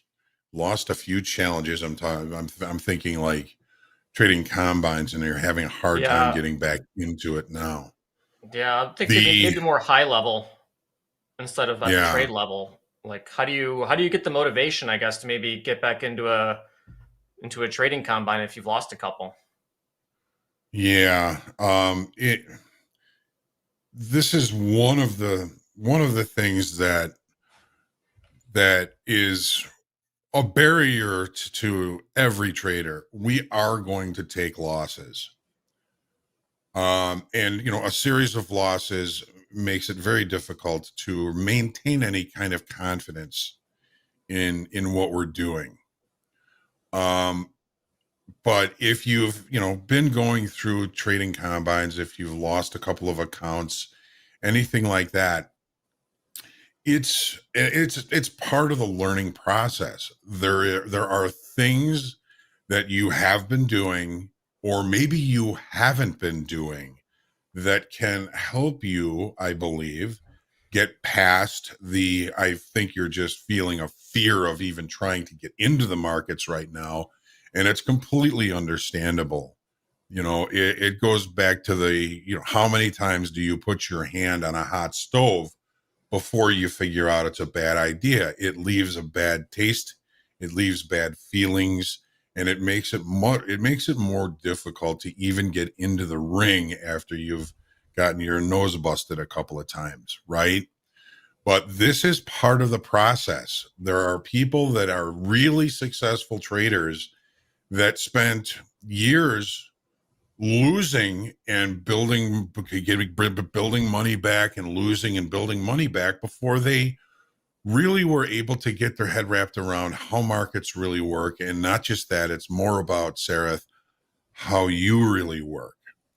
You know, this is a tough environment, and the market is the environment. We are in the market's environment. The market is not in our environment. So we have to learn how to operate, if you will, in an environment that is extremely ambiguous. We don't know what the outcome is going to be. So we've got to do our very best to be, number one, prepared for the endeavor we're about to get into. We have to be prepared for the trading day we're about to get into. And we have to continue to do that homework every day, and be able to withstand some losses, and be able to kind of thicken up our skin a little bit by not taking losses personally. The market doesn't know you. It doesn't like you, dislike you, doesn't even think about you. But it sometimes feels like it does, right?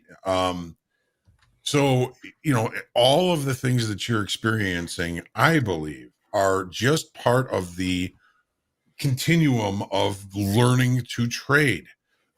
Losses suck. We all hate them, but they are going to happen. And you, again, in such an ambiguous environment, you have to expect it and you have to learn from it. Sarah, there's so many things that I would like to just hand to you and give you the opportunity to thicken up that skin. One of the dad wisdoms that I always use for group coaching is the hardest steel comes from the hottest forge.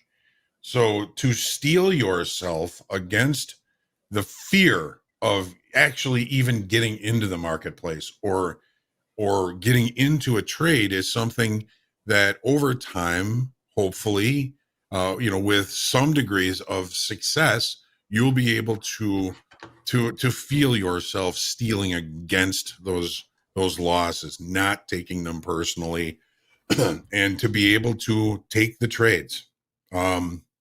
The Jim Dalton says, he likes sim.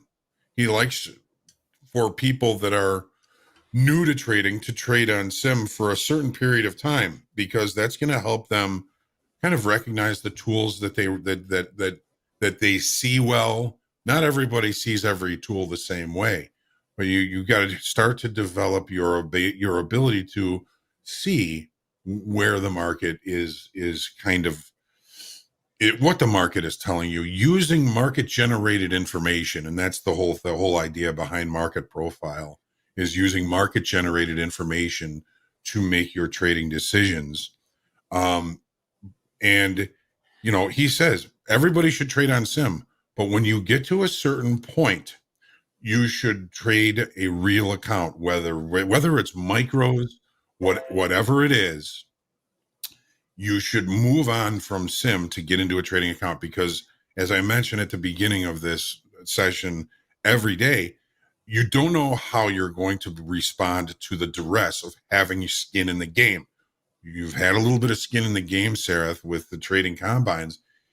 Keep moving forward. Keep looking at the tools and the time frames that speak to you, and think about not only the difficulties that you're having, but think about some of the successes that you're having as well. You have a winning trade. Was it part of your plan? If it's part of your plan, you got to internalize that. If you take a trade and it's a winning trade, but it wasn't part of your plan, you don't get to take credit for that win. If you take a trade that's out of your plan and it's a loser, good on you. But if you take a trade that's out of your plan and it's a winner, that's the most damaging thing that you can do as a trader, is YOLO something and have it win, because the next time you're in that situation, you're probably going to do the same thing. You're going to, well, last time I YOLO'd it and it worked, but I can tell you 9 out of 10 times it's probably not going to. I feel for you, Sarah, and the easiest way to get back on the horse is to get off the floor, get off the ground, stand up, and get back on the horse. Keep working at it. Don't risk your own money. The trading combine, that you've got to have that skin in the game to find out what kind of a trader you're going to be with a little bit of skin in the game, and keep moving forward. Sarah, please keep in touch. Let me know how things continue to go for you. And in trading, last thing I want to say about this, I'm sorry if I'm kind of pontificating here, and I have a tendency to do that, but there are so many layers of success in trading before you even become profitable. You've got to find your tools. You've got to find your time frames. You've got to find your setups. You've got to find a way to accurately put context over the marketplace, the lens with which you're going to use to do that. All of those things, when you find them, they're another step towards greater success in trading. Another step. Sarah, if you can get to a point where you can maintain an account, just maintain an account, not make ton loads of money and not lose the account. You're maintaining the account for a very long period of time. You're already performing better than 90% of the retail traders out there. Most of them are going to lose money. Last thing, if you're doing what they're doing, can you expect anything else? Find your way, Sarah. Find your way. You can do it. I know so many more people could be able to do that if you could just find your way and get out of your own way. All right. Thank you, Hope, for that very sympathetic and passionate answer. And we've all been there. All been there, 100%. Oh, yeah. Let's see. Let's change it up from the psychological to the more technical. There's a lot of talk of cumulative delta on TopstepTV. I think Hoag uses Tradeovate. Is there a possibility Hoag could take 5-10 minutes to look at some whatever cumulative delta indicator he's currently using, or if it's in TradingView, and just how to make judgment on how it kind of tells a story for trading? Okay.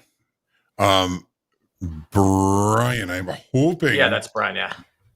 I'm hoping that you were here yesterday, because we had a big example of how powerful delta can be in a longer time frame. It was something that occurred in gold, and this was the move that was kind of signaled by delta. But what I want to do is just show you, if you are using Tradeovate, how to put delta on your chart.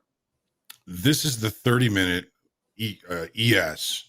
So you're going to go to indicators, and you want to explore community indicators. You're going to scroll down until you see the Tiki cumulative delta. There it is, Tiki cumulative delta line. Install it. It only takes about 1 second to install. Close this out, go up to your indicators, and then go to Tiki Tools and click on cumulative delta line. All right, so I'm going to, I've already clicked on it, so I want to go and I want to adjust the parameters for how it is going to present itself. Now you can go chart, which is going to be the cumulative delta over however many days you have on your chart, or you can go session. You want to go session. Being that this is the S&Ps and I'm looking at regular trading hours delta only, I want to put the start hour 30 minutes before the open, which means it's going to center to 0 at 8 o'clock or 8:30. For some reason, it doesn't present as accurately if we go with the 8:30 start minute. Start with the 8 o'clock start hour. And that's, of course, if you're in Central Time. Once you've done that, you can show the value of delta and or the 0 of delta. They don't give you the value of the 0, but they do give you the value of delta. Then you're going to save it. Okay. So we have the day session delta. I'm going to bring this up here so it's bigger here. Let me move delta. Let me move volume. Let me move delta. So what this is saying is, for the regular trading hours from 8:30 to now, that delta is positive 8,100. Now, my other platform's telling me it's 9,400. What I will usually do is I'll just click on the top here and I'll hit F5. I call it F-bombing the platform. That will usually straighten it out. No, it did not. So there's nothing perfect in trading. Let me see something here. Maybe they've fixed something, and let's try the 8:30 start. Let's see if that adds anything to it. Nope. So let's take that off. So it should give you, basically close to what delta is. And let's F-bomb it again. 9,100. That's really what it is. So it flashed to 9,100. So it's not necessarily presenting as correct. Fortunately, we're going to be adding delta to Topstep X. Not every platform has delta, and if I work this enough, I can probably get it to present it correctly. 9100 positive. It looked at it, and then for some reason, it's just not giving me the right number, but it is, telling me the direction. If you want to take it, if you want to just kind of do the math, you can just leave it on chart cumulative delta, note where delta was at the open, and then do the math yourself, which is a bit of a pain in the patoot. Okay. So, delta is again, not necessarily available on all platforms. And unfortunately, there seems to be nothing perfect in electronic trading. I mean, delta is such a simple equation. Did it trade on the offer? Well, that's +1. Did it trade on the bid? Well, that's -1. I can't figure out what's so difficult about being able to present it correctly, but that's how you can see it. And usually it's right on the Trade-Evade platform. I don't think that it's available on TradingView. Other platforms, I know T4 has it on the profiles, but we are working on adding it to Topstep X. Eventually, again, I don't have a timeline for that, but it's something we're looking to add to it. So at least you'll have it there. Yep, it's coming. A lot of cool things are coming to Topstep X. So just you wait. So Aaron asks, are you talking about the overnight session? What is the time frame for that? That's a layup of a question. Yeah. I know we got, if you are interested in overnight trading, one of our coaches, Dakota, kind of specializes in that and actually hosts a live Discord at 8 p.m. Central Time, Monday through Friday. And he has some cool setups that he uses, and he trades some different markets as well. But Hoag, what do you see in the overnight?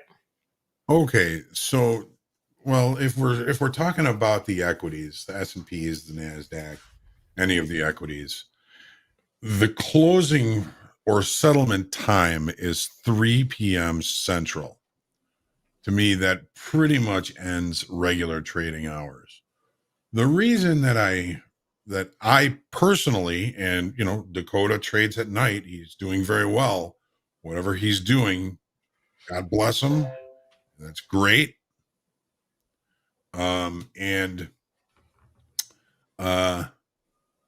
Excuse me. But I'm old. I have to sleep.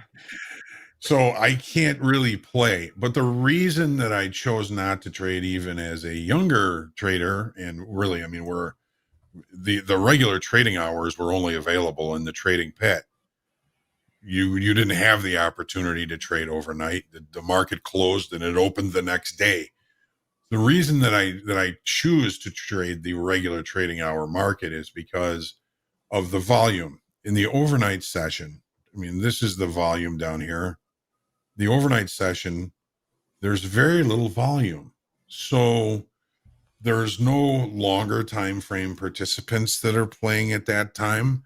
And I think that Dakota has probably found a way to take advantage of that. Something I haven't been able to do, or haven't had the lack of sleep with which to work with, right?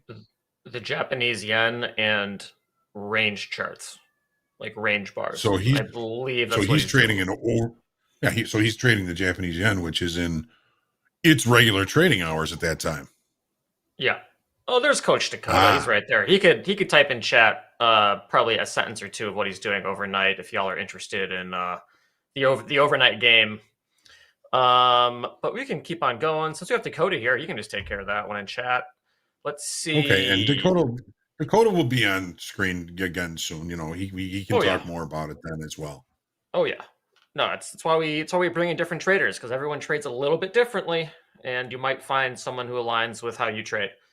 So Anonymous, sometimes I use indicators and they give completely different biases and directions in different time levels. Should I scrap them or use a lower, higher time frame? Anonymous. too many indicators are always going to give you different biases and only serve to confuse you. Looking at those same indicators in different time frames is going to exponentially expound that confusion. One of the most important things, Anonymous, that I've seen, and that I think a lot of traders have seen, is the importance of consistency and simplicity. Choose your favorite or best indicator, choose your favorite or best time frame, and then learn to trade using that information. If you watched the session yesterday with Anne Marie, she was talking about being kerfuffled, which we have now made an industry term. But if you're looking at too many indicators and too many different time frames, you're going to be looking at arrows moving here and levels here and things. How do you make a decision? So we kind of always leaned on the idea of KISS, keep it super simple. And I get it. We all want to find things that we can lean on that we believe are going to help our performance over the long haul. So we look at this, and then somebody tells us about this, and then somebody tells us about this other thing. And then we start looking at trend lines, and we start looking at all these different things, and we end up with a chart that looks like we're trying to create a quilt. And it's so confusing, and to me, so aggravating to have so many conflicting indicators pointing in different directions. There's no way that I would be able to make any kind of reasonable or good probable decision in that case. And I'm afraid that might be kind of what you're looking at. So look for consistency, Anonymous. Go with one or two indicators. Choose your execution time frame, but always start from the kind of the macro to the micro. Look at the market state in longer time frames to look for your opportunities using those indicators in shorter time frame charts, and take some of that conflicting thought and directional activity out of your mind. Get to know one or two of those indicators like the back of your hand. And, of course, if that's the lens you're going to use, you're going to want to be able to find accurate context in the market as often as you can. Okay.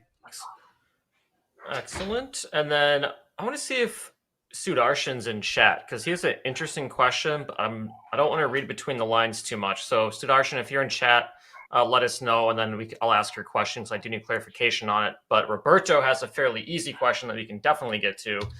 Coach, what are your thoughts on the percentage of risk for the 50K account with a $1,000 daily loss limit? 1% is typically recommended, and that would be $10 of risk. Isn't that too low? So, Hoag, if you were in the 50K account, how are you going to manage your risk?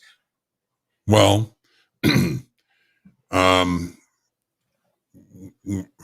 I would be looking for opportunities from the risk side first. I would be looking for, levels of execution that I would be thinking about trading, and then I would be looking at the risk first. If the risk is, too great, I will still try and take the trade, but I will demand excellent trade location based off the risk that I can take on the trade. So, for example, let's say in the S&Ps, I'm looking to buy below value somewhere near the low of the current session. So I'm looking at a failure of that trade if the market extends the range too much. Well, if I only want to risk, let's say $200, that's 4 points. First thing I'm going to put in is my stop. I'm going to put my stop to where I think price has to go to prove me wrong on the trade. And then I'm going to put my entry 4 points away from it somewhere in the range, but I'm going to demand really good trade location, and I may miss some trades on that, but with a $1,000 daily loss limit, I'm a kind of a 3 strikes and you're out kind of guy. So if I take 3 strikes and I lose $750, that gives me 2.5 more days with which to look for opportunities. So looking at the risk of percentage of the account is one thing. Think about the risk as percentage of your daily loss limit and your max drawdown. You want to try and give yourself as many opportunities as you can while managing risk reasonably without creating the probability of, or the possibility of, just dying by 1,000 cuts. It is a thin line and a tough game, but I'm going to be looking for risk first, get as close as I can to that risk for my opportunity so that I can limit the risk. So if I'm going to take a trade and, the risk is 10 points in the S&Ps, which is $500. Well, I may try and trim that risk, not by closing up my stop, but by trying to get in at a better trade location. Does that make sense, Nick? Yeah. I mean, when I was doing trading combines and I was doing crude oil, the way I got to my daily loss limit is I just took like the amount of days in the week, divided it by the, whatever my maximum loss limit is. And then it's like, okay, I'm going to get, I don't know, 3 or 4, whatever it is. And that's how many trades I get for the week. So basically what I'm betting on is that I'm not going to lose every single trade that week. And if you don't, then, and your risk reward's good, then you should be able to make it to next week. And I was doing crude oil with E-minis only. And I think I was risking like 300 to about 450 per day. So it's about 3 trades a day in crude oil. And you're looking for 2 to 1. If you can hit like 500 on a trade, I mean, that really helps. I think the real trick in the trading combines is that your risk management has to be really, really good. There's just not a lot of wiggle room to like invert your risk like one day. It's not going to work. Right. You just don't have the space to do it. So I think it's why we see so many successful funded traders who are going just 2 to 1. Right. Because it keeps it really, really simple. Right. And it keeps, I mean, it helps certainly if you get off on the right foot in any of these accounts, of course, right? Oh, sure. It kind of goes without saying, but Sure. I just think if you're trying to like build a good habit in the trading combine, then going like 2 to 1 or 3 to 1 really consistently in the trading combine, I think sets you up better emotionally for a funded account. You're going to trade slower. You're going to have a better system and process. You might not be making like $20,000 a day, but also you're probably going to retain your sanity and not live with sweaty palms for, your entire trading sessions. Right. So it's about what you can really tolerate. But I think that was the math I did, and it worked out. Nice. Another question. Oh, Fred Decker's got a question here. And I actually have this question too. I'm glad you asked this. I hear you're looking at liquidity at different levels lately. Can you describe how to look for liquidity and how to use it? What is it? It's a really popular term these days. Yes. And it's something that I learned from you guys. Anne Marie is one of the people that kind of looks at this. There's another gentleman by the name of Joe Drinnen who was a frequent flyer in Make Hoag Money that really kind of pointed out the fact, and I've always known this, but I've never really given it the respect it's due in electronic trading. But the market tends to go to the liquidity, to where the most trading will occur, where buyers and sellers are most comfortable transacting business. Okay, so would that be like the point of control in like a volume profile, or no? No, this is something that Can you show us on a chart? Like, can you show us on a chart? Because I'm still confused. I'm legitimately confused. So it's like, can you show me on the dome or the ladder, like why that's called liquidity? So Joe was kind of showing me about certain strike prices, especially with the zero to expiration options that were going on. Certain strike prices had a lot of open interest, and the dealers would have to adjust inventories if price gets there. So they had orders already, I think, kind of placed to where they were looking for the adjustment in that inventory to be required to happen.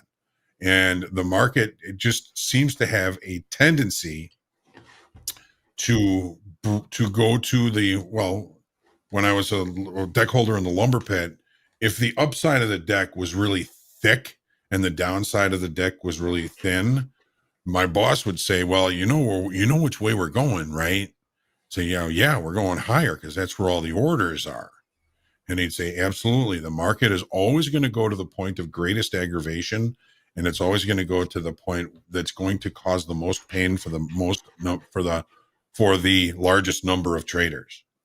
So now, with the advent of being able to see the order book more than 10 ticks away, which is some platforms allow that, some platforms do not allow that, we're able to see accumulations of orders that are off the market. So if I was to say that in this dome, the largest liquidity level right now, well, 97 and 80.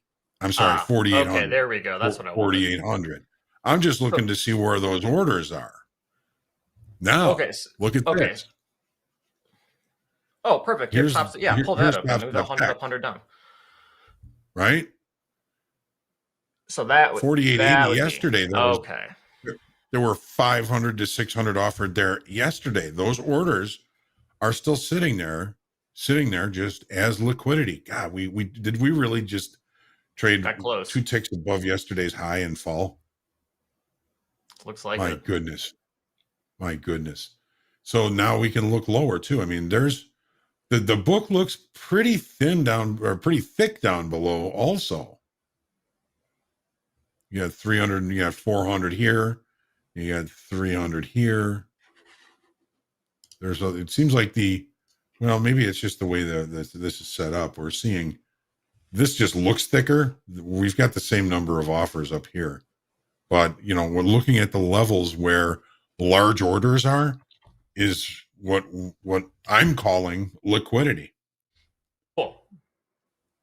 I think that's a great answer. Now I finally know. That's what I thought it was, but I just heard it. I heard it so much. So if you don't use, say, level 2 data, then you're not going to find liquidity on your dome. You probably, right. What else? How else would you be able to find it? Well, would you be able to find it? There are platforms that point it out, visually, like Bookmap. Oh, yeah. Yep. Bookmap's got a big, depending on your parameters, on your settings, there is that big order has been sitting on Bookmap for 2 days now. Got it. And everybody that looks at Bookmap knows it. Everybody that looks at level 2 data can see it. Got it. But D's in chat saying supply and demand analysis can help too. Yes. Excellent. Hi, D. Hello. That's me saying hello on her behalf, I guess, in a terrible accent. I don't know what that was. I'm sorry. I'm sorry to everybody. Okay. Anyways, Mario has a question. What's the difference between initial balance and opening range? Oh, yeah, the opening range is, let me get the numbers. The opening range, to me, is the first minute of trade. I know people that look at 1 minute. I know people that look at 3-minute opening ranges, 5-minute opening ranges, 15-minute opening ranges. It just depends on you, your risk appetite, and the consistency with which you choose to use it. So the opening range to me is based off of the old days in the trading pit. Before the bell at 8:30, all the brokers around the pit had orders that were due fills right on the open. As soon as the market opened, They had to fill these orders. And on slow days, the opening range may be a couple of ticks and 30 seconds long. On busy days, the opening range may be 4 handles wide and take 5 minutes to finish. They wouldn't post the opening range until they asked all the brokers if the orders that they were filled were within what they were calling the opening range. Once that was established, then they announced it to the world. So the fact that we were human beings, we probably weren't as efficient as in executing the orders as the computers are. I figure 1 minute, if there's something I want to get done right on the open, is probably long enough. Anything, any executions beyond that are continuations of an order that you're trying to get done early in the day. Anything you want to get done on a computer, you can get done like that. So that's why I use the 1 minute. There's no right or wrong way. I like the 1 minute because it helps me to limit risk. If I look at a 3 minute opening range and the market's already kind of directional above or below the 1 minute opening range, all that does is it tends to expand my risk. So the opening range, to me, the first minute, you may choose another level. My suggestion is, if you choose it, use it consistently, back test it if you have to, and then, see what works best for you. The initial balance is also basically kind of, it's a market profile term where in that first hour, the local traders, in other words, the people in the pit that were trading their own accounts, we are all local traders. We're trading either, we're trading either prop accounts or our own account, but we're trading for our own profit. That makes us local traders. The initial balance was initially where, the price would range higher and range lower, and it would give the local traders at least some parameters or extremes to look for opportunities as the day goes on. Simple. I hope that helps. Yeah, that was a great explanation. So a question from Mark. Hey Ho, can you describe the difference between wicks that are considered excess and those is seen as rejection, or is there a difference? Thanks, man. Enjoy your insights. Thank you, Mark. And wicks that are rejection are excess. So I mean, we can just take a look at the high of the day today here in the S&Ps. So far, the market moved higher. We looked up here and we rejected. So far, this could be considered excess if it remains the high of the session. Look at the low here. Market moves lower all morning or all night. The market opens, looks lower, and then the bar closes higher. This is rejection and or excess. A buying tail exists at the bottom of the range today. If we don't take out the high here, this could end up being a selling tail by the end of the day. And, a excess or rejection can mean the same thing. When we're looking at longer time frame rejection, this would be the 30-minute chart in gold. The market looked lower. It opened below weekly kickoff low, but rejected price at lower pricing and is still trying to maintain price above that. I don't know if it's going to last, but this would be rejection or a failed acceptance of a new market state. But look at it on the daily chart. Excess, rejection. The downside auction got too cheap. Sellers wouldn't sell it anymore. Buyers came in and moved price back above an important inflection level. And this now is presenting itself as excess and or rejection. I think they can be pretty much used sort of in tandem or very similar. Yeah, it's a great question. Yeah, it is a good question. So it's not really defined until it's defined, right? Right. And that's one of the hard things about trading is you can hypothesize that excess, below that level yesterday in gold was going to be rejected, and you can act on it. And acting on it before it actually proves to be true can get you better trade location, but it can also kind of, create losses. But, when we look at this 30-minute chart and we look at, what gold did yesterday, I mean, it opened, traded lower, didn't take out the overnight low. If I say, well, we're at risk of accepting price at lower levels below the weekly kickoff low, we got to it, we rejected, this was, on the open, just before the open, we rejected weekly kickoff.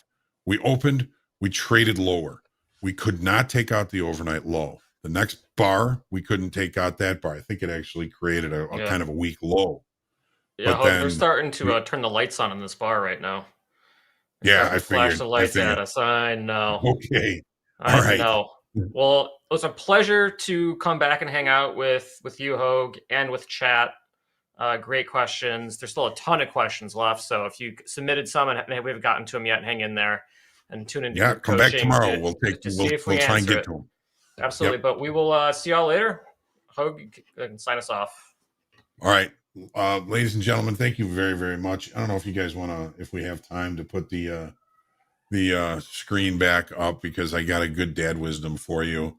One of the things I asked my dad when I first started going to work with him and started getting into the industry was, why are there so many characters in trading? Everybody was jovial and funny. And all my dad said, he looked at me and he said, well, son, hard times breed character. This is never easy. Don't let that scare you. Blessings to you all. We'll see you here for Back to the Futures here very shortly. Looking forward to seeing how D did today and how all of you are doing. So we'll talk to you in a couple of minutes. Peace out.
Hey, welcome to Back to the Futures.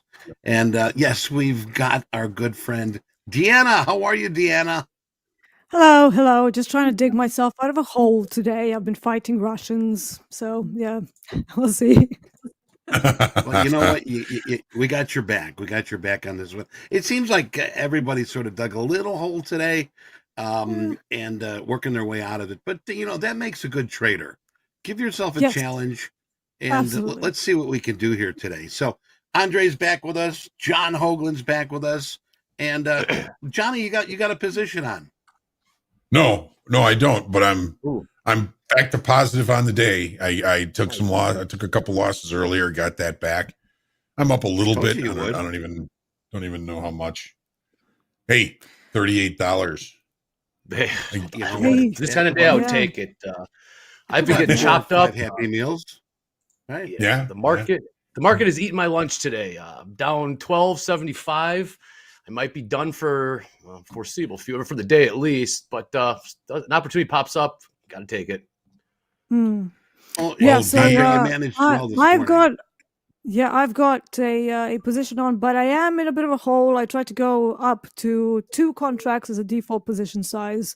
So then the Russians came out with the news, and I had to step away from the desk. So I came back, and the trade was gone. And I'm like, what happened? That was a perfect trade. What was the news? So I was in a hole. It was that they basically cut the production the most out of everybody, and obviously it just basically went against me. I was looking for a gap fill today, and I got what I thought was like a perfect entry.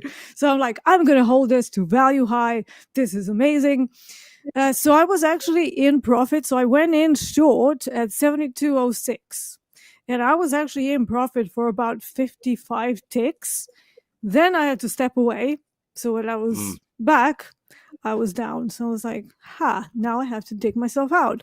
So I'm still not there. I am in a trade right now. I do have a long from 72.56, 2 lots. So obviously, whenever you try to scale up, if you get yourself in a hole, that's all going to double the losses and double the wins. So we'll see. I'm still thinking that this production cut is going to pull the buyers in. So any kind of pullback, I'm just looking at it as hitting the nearest demand level in a very low time frame and looking for the market to pull back up. We did have a poor low just before I came in. Sorry, a poor high just before I came in, which is now gone. So now we have another poor high. So again, still a little bit of range left on the day. So we have average session range up at 73.22. The average daily range was done during London, so that's not useful for me at all.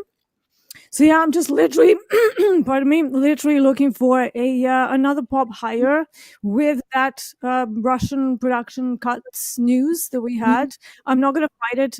One of the major reasons why is because initial balance high still stands on the day.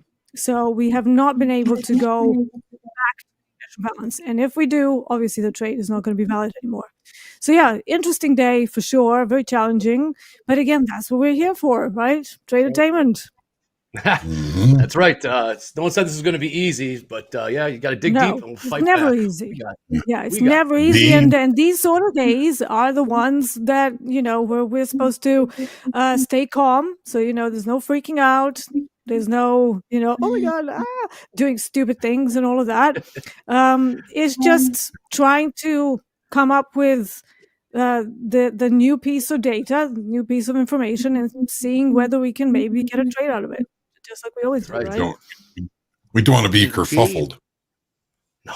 Yes, and I for sure was a bit kerfuffled today. So let's try and un-kerfuffle myself. We come in 3 ticks of closing that gap to the downside, but you noticed we opened in a gap. Yeah. Yeah. Now, there was a trade that I did quick. during London. Yeah, sure. Now, you're talking about the Russians now. This is something else. Yeah. If you're trading crude, you need to watch. Yeah. One of the things we learned from you was watch Canada's releases, their numbers. What else do you have up your sleeve that we can look for to sort of get an edge? I mean, any country that is a substantial producer of oil, so whatever they do with that, it's going to make some sort of a difference. We've seen the very extreme version of that during COVID, when China, who accounts for 15% of global oil demand, they stopped travel. So what happened? We went down to negative futures. So that's that's the kind of effect that you can have when 15% of world's demand is pulled. But obviously we have something else now. Obviously this is not 15%, but I think Russians are about 2 or 3% maybe, which is still, if they do a cut, that's going to have some effect on the demand and on the supply, right? So now we've seen the prices higher. So I don't want to fight that. I've been fighting it all day. It hasn't worked. No, we're here to trade. Like, yeah, I can see your reasoning. Thank you, Deanna. You're welcome. We also have a double distribution day now, which is really annoying because I don't like double distribution days. They're oddities.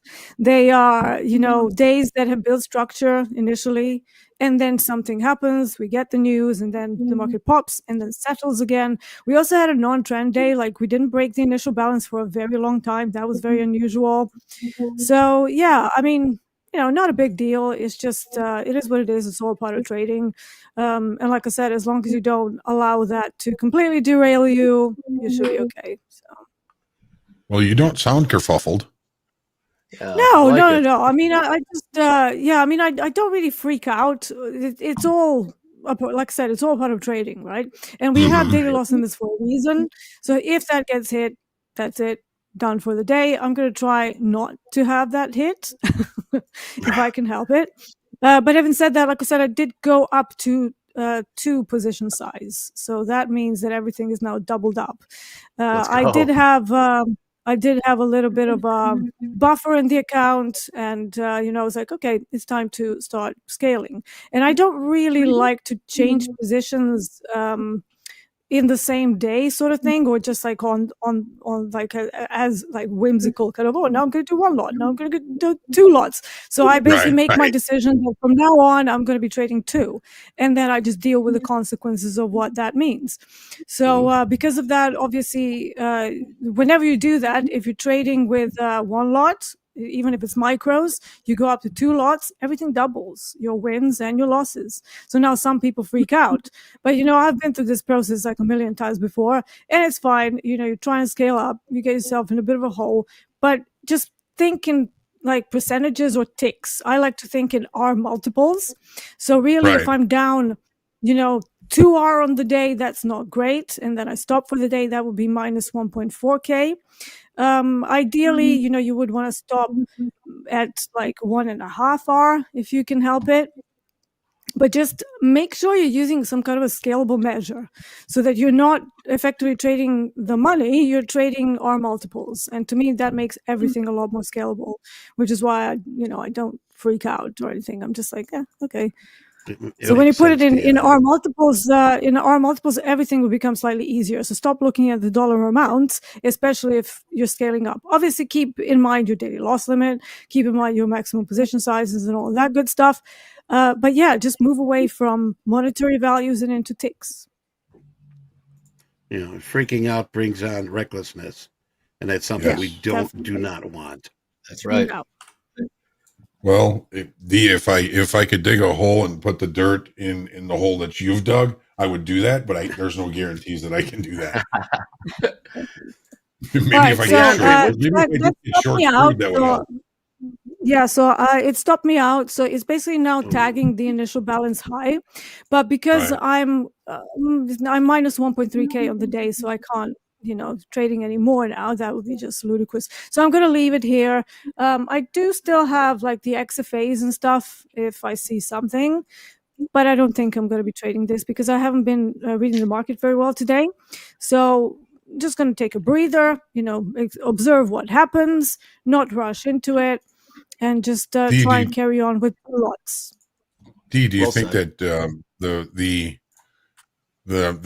what Russia did had something to do with your vision of the market? I mean, it obviously changed things a little bit. Did it make that big of a difference? Yeah. So I was expecting a gap fill And obviously, the fact that we were in a non-trend day for like nearly like 2 hours, that was already unusual because we usually get that break of the initial balance during the C and D periods.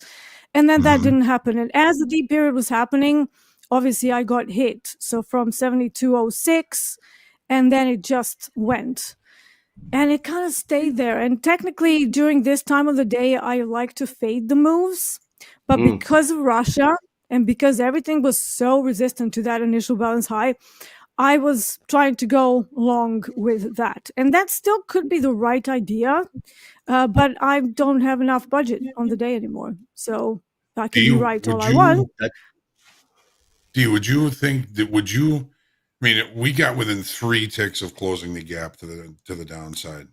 Is that so? I have the. Have to be precise, or is that close enough? High.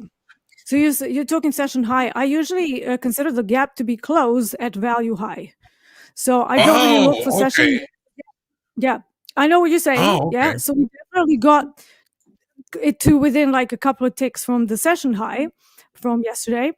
But in my experience, crude oil just goes all the way to value high. And value high, actually, statistically, is one of the highest reversal levels in crude oil. So it happens. I never really. It's an important safety tip. Yeah, exactly. And I think ES, from what I've seen, ES likes to stop at the session range, and then it uses it effectively as a reversal. So yeah, but crude oil it's a little more liquid, and it just kind of goes to that value high to close the gap. Today, unfortunately, it didn't happen. And like you said, Hoag, the session high was the one that brought us the. So yeah. Did you mean that pun? Crude oil is a little bit more liquid. Hey yo. Yeah, crude oil is great. It's got a good viscosity. It slips past. Hey, Johnny, got a question for you. Johnny, when we topped out in the ES at 48.04, were those stops getting hit? Yes. Was that what it was? Well, I mean, look at the session high yesterday. Same price, wasn't it? It went 2 ticks above it, and then that was it. So there's possible. Yeah, those are the differences. Those are the behavioral differences between the products. So this is why we need to focus on one thing and learn how it breathes. Exactly. Trading multiple things that can come with years and age and experience, but you really need to nail that one product, and you need to find one. Like Ray said the other day, he said you need to find a product that agrees with your mind. And I really think that's very important. I know that NQ, many people are drawn into like the big moves that it has, but as much as it gives, it's like a very dramatic product. So, you can make a lot, but you can also lose a lot very quickly. And that's the part that I don't like about it. And then you have the equities that are now going back to being one-sided yet again. And this is what I didn't like about them when I first started trading as a prop trader. They put me on an equities desk and they're like, there you go, trade ES. And I'm like, what is that? I don't know. Back when it was $10 10-point ranges. Yeah. Right. Yeah, it was horrible. It was like 12 to 14 ticks in a day. That's what we were working with. I remember that. And yet it was just the edging ever so slightly higher. So if you missed one move, that would be it. That's why I don't like it. And now it seemed to be back to doing that. When it goes into a rally, there's no good way to enter. It's like, how do you enter ES when it's just like inching ever so slightly? That's why I joke. I say it's like point, click, and pray, right? Pretty much. Yes, that's how yesterday was. PCP. Yeah, PCP. Hey, John, Slip Kid's asking about this thing we're talking about, a week high.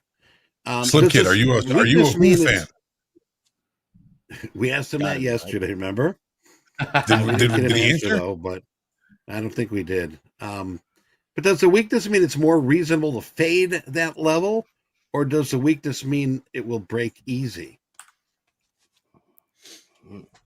A weak high you doesn't leave excess, right? And auctions usually die in excess, or some sort of blow off.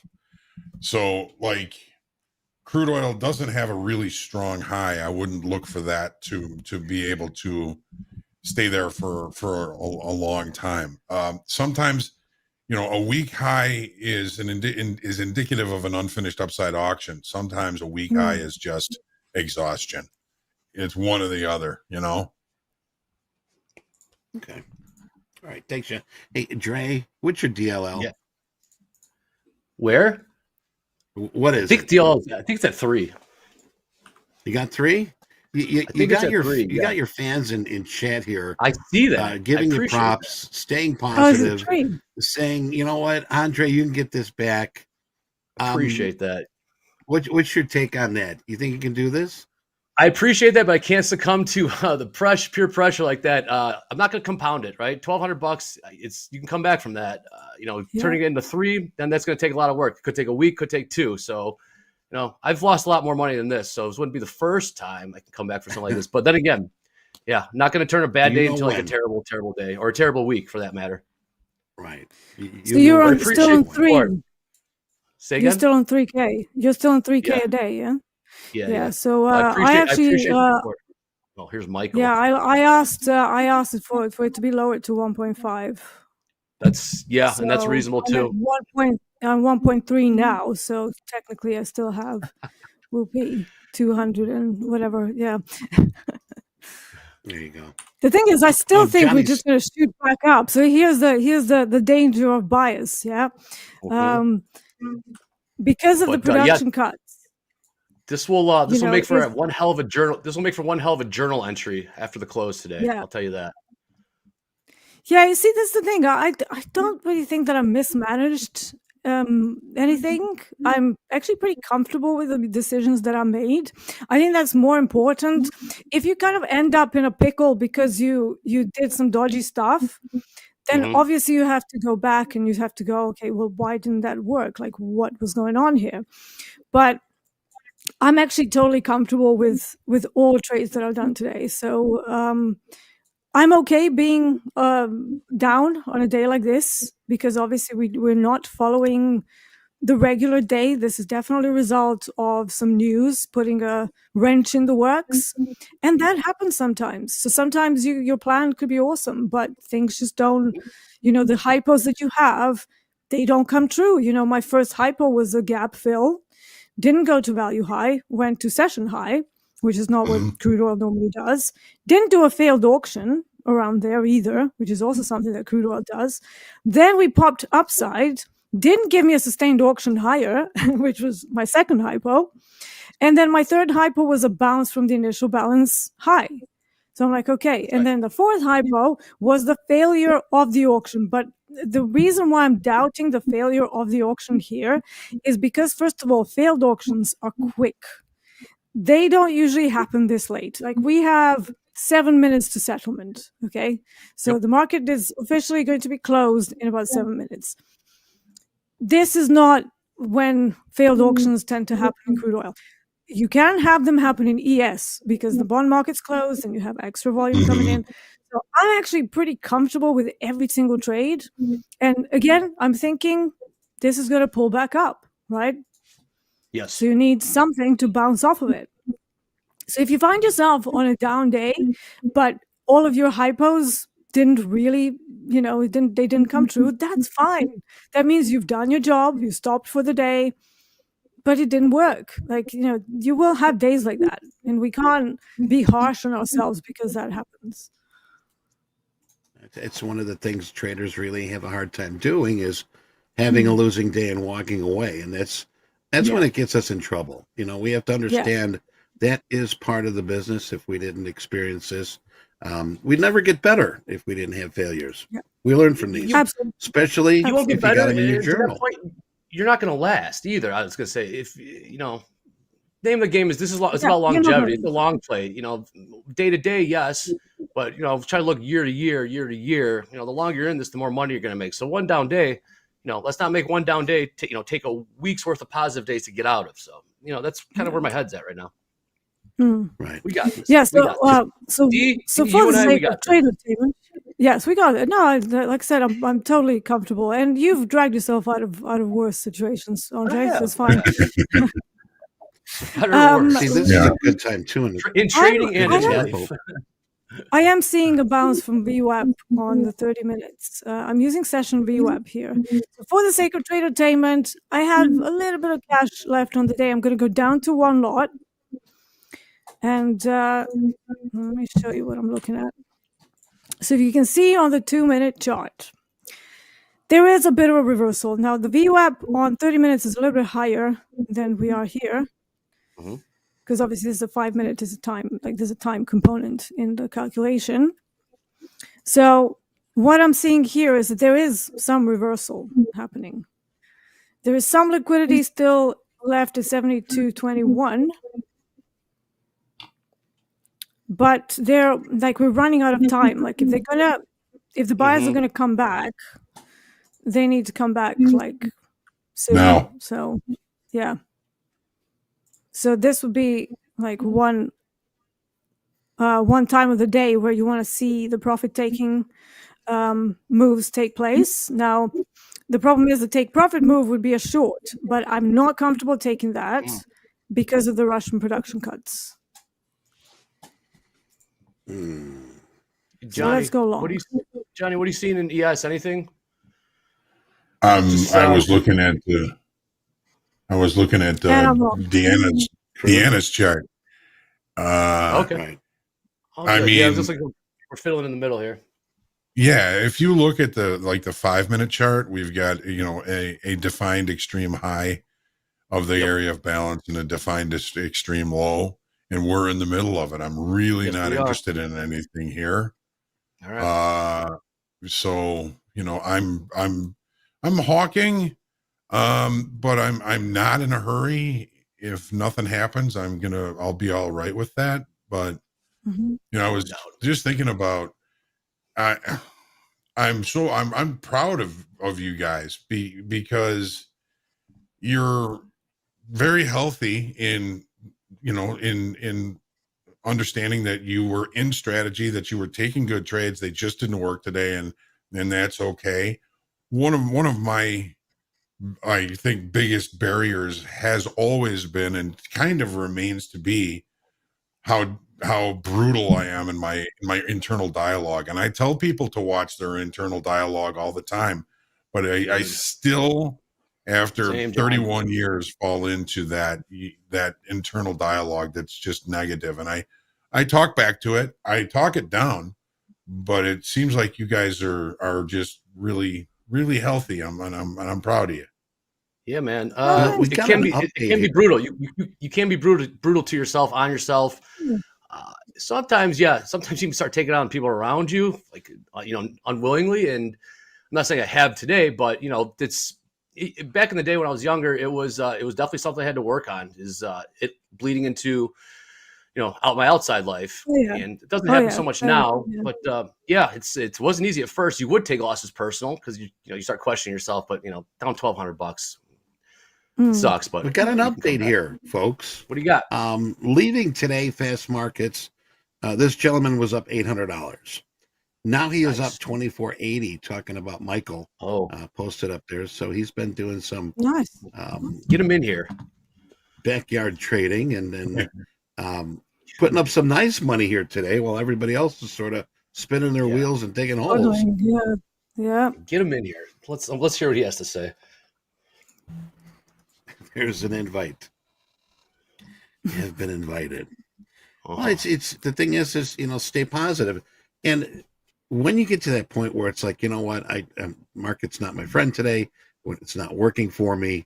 The best thing to do, you got to think, as KV says, think of your account as a company. What's good for the company, not what's good for me and going to make me happy for revenge or emotions, but what's good for the account, aka your company. Think of it that way. You're gonna make a lot of better decisions. That's right.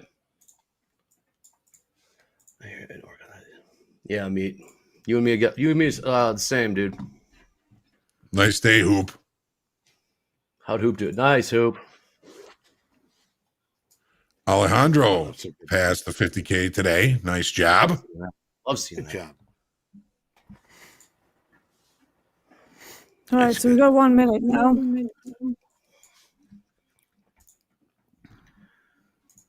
S&P's coming to the bottom of that range here, John. We were talking about. Yeah. I mean, it's certainly looking like potential pullback off that high might be the way to play, but I can't get good trade location now.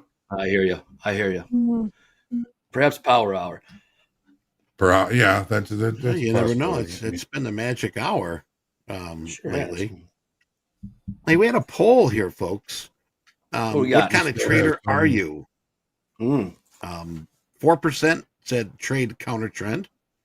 8% trade holding the trend. 37% said scalper, and 49% said a mix. There you go. Hybrid. So we still have the hybrid. We have some single TPOs right here. I think you ICT traders would call that a fair value gap. Mm-hmm. That looks kind of interesting down there for me, but I don't know. We'll see. And it doesn't hurt that VWAP's right in it. Right. Pull that up. Hand on butt, Roy Jenkins. We'll see. We'll see. John, right, I'm out. Okay, done. Nope. So no buyers. So much for Russian production cuts. Oh God, D, I've been there. Fundamentally makes all the sense in the world. It just ain't happening. No, it's not that. It's that technically they held the initial balance high. Like the initial balance only capitulated like in the last half hour.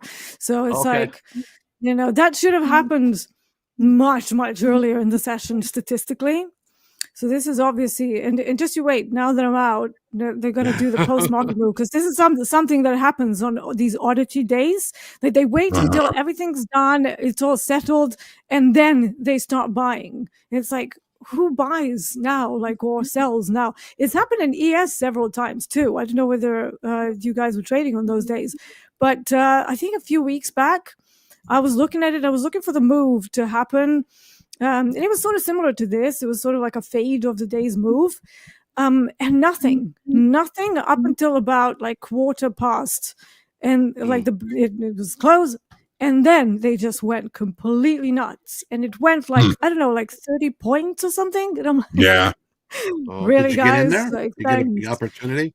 No, because you couldn't trade. It was after the bell, 15 minutes after, there was no trading. So it was interbank trading, obviously. But us pea shooters, and as Hoag likes to call us, nothing for us. So I just looked at it and just went, "You bastards!" Really? Part of it's the lack of liquidity at that time too. That moves those markets like that when they do. Yeah, of course. It's everything is emphasized when you have low liquidity. You just got to be careful. Well, Yeah, let's see here. So much for scaling up. So tomorrow, back down to one lot for me. Are you joining us tomorrow, D? Are you doing? Yeah, you'll be on Fast Markets. So that's awesome. Fast Markets, yeah.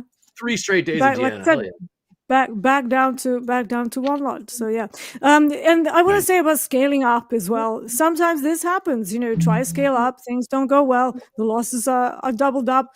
The next day you can't keep trading with the same lot size. You have to go back, run it up again, and then just keep doing that until you cross that threshold where it's okay to trade 2 lots again. So. Yeah, it's all about trading, and it's a challenge. I love the moment when you want to scale up. It is. Yeah, it's very exciting. You have to challenge. Yeah. Challenge yourself, because if you can't challenge yourself and be positive and enjoy it, nobody else can challenge you. Take your challenge. It's you against the market, and we got your 6. We got your back. Any questions you have regarding as you trade with us, post those in the community chat. Be happy to answer those. Right, I'm going to move on to one of our XFAs as well. And maybe do some ES trading if we can find something. So I don't use a trade copier. I just want to make that perfectly clear. I trade each account at separate times of the day. Sometimes I trade different products in them. So yeah, it's not like, just whack in a trade across all of them. That's never really been my gig. Maybe if I'm trying to pass combines or something, I would do that. But yeah, these days I don't have much problem passing challenges. So yeah, I use different accounts for different purposes and different sessions, different times of day. I like that. Hey, Deanna, Caesar's got a question. I've seen that more often than not. Crew drops at the top of the hour until right before the close. Is that profit taking in a bull trend? In any trend, crude oil is a very double-sided market. So this is why I like it, because it means that if you miss one move, on most days, you will probably get two other moves that are equally as big. So you don't have to freak out. This is, again, like I said, I don't like ES because it's on most days, it will be a very one-sided market. So, if it's trending upside, like for now, we can see that there was a move up, then they swiftly came off, hit VWAP, bounced, and now it's creeping back up. So catching these sort of things on sort of time frames that I like to look at the market moves and development, it gets a little bit frustrating because you have to nitpick on the prices. You have to make sure to go in at very, very good trade locations. But crude oil, because it's so liquid, you don't have to be that accurate with it. And if you miss a move, like, okay, today is not maybe the best thing to look at, but let's have a look at yesterday. So I'm just going to use my time machine here. Take a look at that beauty from yesterday. Also started as a non-trend day, right? Very unusual. Like this whole January second week, it's not what crude oil usually does. And we opened with a gap down, didn't smash through the initial balance low, so similar to today. We also have some daily demand around those levels, and they just kind of started walking up. So even if you missed the down move that happened in C and D period, you could have caught another move up. So there's no panic that there's only one move in a single day, right? And if I go back even further, that double-sided market action is going to be even more pronounced. So, okay, this is London. Here we go. So we have Friday. Goes up during the initial balance, fails the auction. So again, we have up move, then we have a down move. Very, very nice extended 94 ticks. That's plenty of space for you to do whatever you want, right? And then towards the end of that first kind of couple of hours of trading, we have yet another move up and then yet another move down, all in the spaces of 100 to 60 ticks range. So if you want to trade something where you can sit at nearly any time of the day and you find a setup, crude oil will be perfect. And I love it because of that. It's such an awesome product to trade. I had fun trading that myself too, and then it sort of fell asleep on everybody. It did. And it does happen. It happens sometimes. And here we go. Thursday again. Does a sustained auction down, smashes through the average session and daily ranges, then reverses and gives you an equally sided massive move up and yet another move down. So it's like beautiful, right? And it's just bouncing through. Like, this is what I like about trading. Like, never mind like P&L and stuff. This is what I like doing, right? I like the process of finding these double-sided trades. That's what like keeps me coming back. I love that more than anything. Break down, what is a double-sided trade? Is it opportunity either way? Yes. Yeah. So when you can find decent extended moves on both sides of the market in the same session. Say that's something that really helps you out, starting your day off and continuing to see a successful, positive, profitable day. Yeah. Just going to answer Frozen Gumwad. I have not read that book, but I did write it down. It sounds like a very interesting book. Andre, what are you seeing? Not a whole lot right now. Just staying patient. I've actually been reading the chat. I was going to ask you a question, Eddie. Didn't crude used to be the most popular product at Topstep for a while, and then became NQ? Yes, everybody was trading crude when we were coming off that $100 a barrel, and at one point, like I said, it just sort of rolled over for a tummy rub, and for all those speed traders, you know, we wanted the action, we wanted the volume, and we moved to NASDAQ and found out that you know, that was very comparable to what we were experiencing with crude. And I think a lot of those traders just sort of stuck with it and said, this is where I am now. This is where I'm making my money. I like what I'm doing here. So that's what we saw. Yes, because I remember crude was the hot product for a while. Not that it's not anymore, but NASDAQ seems to get all the action from our traders lately. I used to like trading crude. I think a lot of people who have started trading in COVID times, they're used to fast, moving markets. Whereas those of us who have been in this game for a little longer, we know that that's not the full reality because everything dries up from time to time.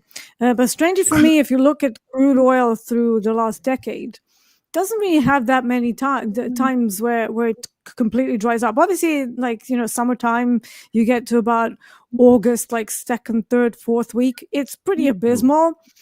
But even then, you can kind of scalp, 15 ticks here, 15 ticks there, and still actually make it work. So it's pretty. Why is that, Deanna? Why in August? Why August? Why does it dry up in August? All the big boys, all the big boys just go on annual leave. So, everybody likes to have, exactly. So obviously when the big boys are not around, there's nobody to move the market. All that's left is us little dudes and dudettes who are just, even if you trade with 15 contracts, it's nothing. It's like, some of these guys who work for these commercial hedgers and stuff, we're talking like hundreds and hundreds of lots in size. It's like crazy amounts. So when I say us little guys, it's literally anyone who trades anything less than about 100 lots, 200 lots even, Like they say, when the cat's away, the mice will play. And that's our time. Yeah. Exactly. And that's why if you just adjust your profit expectation and your targets and you can just kind of ping it from one side to the next, don't expect super large moves, don't expect some big like momentum breakouts and stuff, and you'll be fine. So I think it's very important to identify the type of a day that you have, which is not always easy with ranging days. I know I certainly struggled for many, many years, and I still struggle with, like, we can say that today is a ranging day, even though it's like 140 ticks wide. But we didn't go into any kind of a trend. We had the down move, then one pop, then a consolidation, and then it came off the high. So that was the day. I love when you do the sound. And that's what, and it's fine. I mean, obviously I know where my weaknesses lie. I did not expect, like, whenever you have a gap on the day, that usually means there's imbalance in the market, which should bring you some sort of a trend either side. Sadly, that didn't happen today. It's all right. Yep. Big bounce. Well, Ruben passed his 150K combine today. Way to go, Ruben. Nice. Someone's doing it. D, what do you think of the S&P as it's kind of creeping down towards the high of the initial balance? The single TPOs down there. Yeah. So we have a case of an auction fade in ES. So let me just get rid of crude oil here, and I can then focus on this chart. Nothing on tilt, folks. 7,200 positive. 7,200 positive. 67% short. Yes. So something to keep an eye on. Yeah. So let's do a top-down approach quickly, just to see what we have.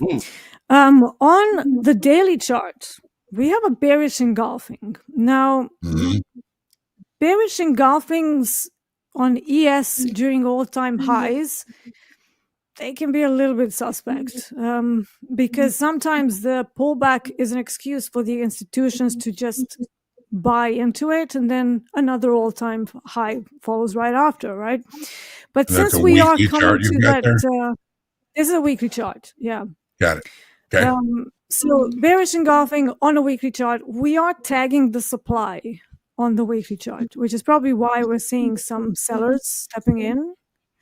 So if we go down to the daily and keep in mind that supply, and on this indicator, you can do it with like a click of a button. So this is the supply from the weekly. You can see that we've come off of that. But on the actual daily chart, the actual supply is even higher. But I've got my little concept that I call Q points. However, we don't have those yet on this daily chart, but we do have it on a 4-hour chart. So my Q points are something that helps me determine whether a supply area might be relevant or not. And obviously, we need to pair that with actual price activity. Just because you have a supply, if you don't have sellers there, it means absolutely nothing to anyone. So we need to have a supply and have a reaction of some sort. So now we know that there is a daily supply, there's a weekly supply, there's a 4-hour area, and now we have an auction fade coming from there. Now let's focus on the intraday levels. I like this. So average session high has been exhausted, exceeded, and the price reacted off of it. So I wasn't looking at ES chart today. So this would have been one of my star setups. When you have a larger time frame supply and you have the average session high tagged with a reaction. So that was a star setup. But we're quite a ways away from that. Next area of interest, there are some single prints, I think, left. Yeah, so we have single prints left what on price? The profile. So we have from 47.84 all the way to 47.85. So it's not the biggest single print, but they're there, which means that the auction that brought this was pretty strong. We can't really use this area as a single print fade because it's so small, but I would use it as maybe a bounce higher. So I would be looking for initial bounce high to hold for another leg up. Which lines up nicely with VWAP. Yes. It does. It's stack level, yeah. Yeah. Or 85s. Everyone's targeting 85s. So let's see what we have on. Yeah, GMC is saying price is seeking equilibrium at that range created to move up, and also looking for those 85s in ES. Right. Is he short? Good question, D. How tall are you, Jamie? I like this version of D. Okay, let's bring up this. Yeah, I'm pretty straightforward when I'm. I love talking, it. I love it. Like I'm looking for. I was thinking what are it, you Deanna. looking for? I was Target thinking it. or entry? Two very different things. I got snowflakes the size of golf balls. Snowflakes the size of Told golf you you get balls. snow. Wow. Outside, We're getting that too. Yeah. Just hitting it. MP's in here? I think we just had like some, rain/snow, and that was it. And that was yesterday. Yeah, somebody mentioned you guys were getting snow. I forget who it was, but our turn now. Yeah, was it Trade Like KV? I think he was mentioning it. Yep, That's right. I think he was in Isn't he in London. Or he's Yeah, going to be I in London. a lot of snow here today or yesterday, and now we're getting it.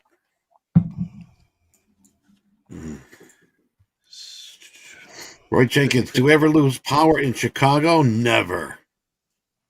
Of course we do. Yes. Do we? Yeah, it happens. Usually in the summer when everybody's got their air condition on. Really? Or yes, of course. We get one of those ice storms that knocks everything off. Yeah, we get both. We used to get a lot of power restrictions during the wars in Serbia, Yugoslavia. Imagine. Yeah. I'm not even sure they were that necessary. They were just like, we don't want to burden the infrastructure. It's like, thanks, man. Yeah, it was a fun time growing up in I can imagine. Jesus, I can only imagine. war-torn countries. Never boring. Certainly. That's one way to put it, yeah. Oh yeah. Thank you, John Castleton. Jay will fix that.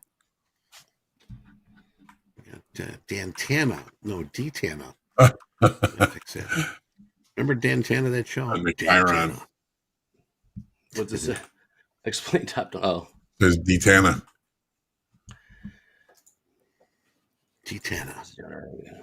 Okay, so let's see where the supplies are on the low time frame. Seems like ES is already bouncing from VWAP, which happened earlier. But we'll see. So if we assume that this daily supply or weekly supply is going to be the ceiling for today, we could have like a little range bound trade going on. Yes. I think you might be right. Gotta wait. Patience. If it doesn't come today, yeah, it's all right. We're in the middle of nowhere. Yeah. Well, Andre, I tell you, we've seen a lot of unexpected moves in that last hour of trading. We were talking about that earlier today too. So we might see something here. Don't give up the ship yet. No. Oh, hell no. Interesting. That last hour is exactly when I like trading ES. I leave it alone for most of the day. Yeah, when the bond traders are closed. Yeah, that's right. Bring them all over. We need fresh money. Yeah, that's right. More Good and job, more and Dr. more. Yeah. Who we got coming up on so Power Up? if we're going to assume that there's going to be a range, sorry, yeah. Go ahead, please, D. Yeah, so if we assume that we are going to have a range, then we have a supply along with second standard deviation bands overlapping around 47.99. So this is the point where I would go to the dome to look at where the orders are once we get closer to that area. And I would use that for a more accurate entry, which is probably going to be somewhere around the round number of 4,800, which is how it usually happens. So that would be one area to look for the range trade short. And then obviously that 85 area for range trade longs. So this is what we're working with. Well, Andre, we've got coming up here, we got Jack. Cammy Capital is going to be joining us here for the Power Hour. And we've got, of course, Andre 3000 and Johnny Hoags. Present. Yep. Okay. Yeah, Cammy seems to be getting some love here in the chat. Hey, he's got some fans. Yep. Sure does. Love it. So, yeah, nothing but the best here at TopstepTV. Tell him, Eddie. Only the best. Only the best in the industry. And going to be having them all week long. So a lot of questions about where's Rips? Rips was ill last week. He'll be back this week. We've got him scheduled for Thursday. And he's going to join us here for Back to the Futures. Good stuff. Good stuff. We're coming on a close here for the segment, but got positions on here? No, nobody's got a position. No. Flat. Wish we could have pulled the trigger, but there was nothing doing. And like Deanna and I said, with John as well, no force and shit. Like the market is going to give us anything. Yeah, I tried. I tried that one long into crude oil settlement, and no, we'll wait this sucker out. Yeah. So now we need better trade locations in the US. Yeah.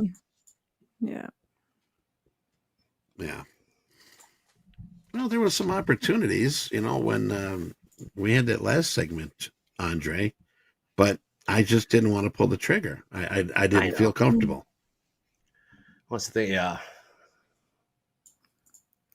Yeah, but hey, you traded like quite some size for a 50K, right? So you're like, I'm whacking in a 3 lot. Like my heart would just explode if I would go 3 lots on 1,000 daily loss limit to be like,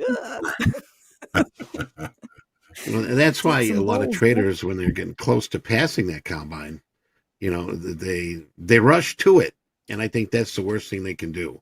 Now is when you've got to be tapping the brake more than ever.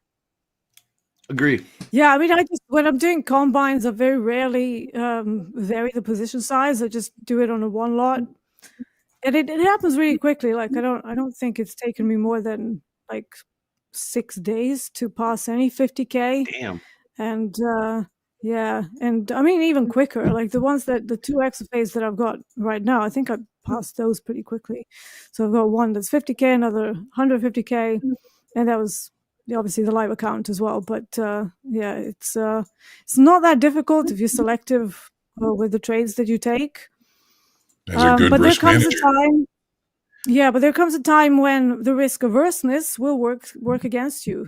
Because if you want to grow the account, there's only so many skittish moments that you can have. You just have to like make a decision on scaling up and just go, okay, how much do I have in this account? Right. Now let's go up to 2 positions. And then you try and stick with it. If it goes well, you stick with it. If it doesn't go well, back to one lot. Keep doing it. Up and down, up and down. It's like a seesaw, It's like, yes, round and round we go. And then once you get that good day, it's going to push you past the threshold where you can keep trading with a bigger size. But, seeing people who are just like, first day live account, 15 contracts, boom. It's like, guys, come on. Like, it's good TV. Well, hey, we got it's very good TV. We got about 5 minutes here, and we're going to sort of wrap it up.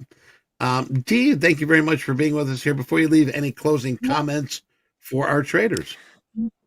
Well, try to be less grasshopper, more market stalker, as always. Yeah. So don't despair. Don't despair if you had a plan. You had 4 hypos, none of them worked out.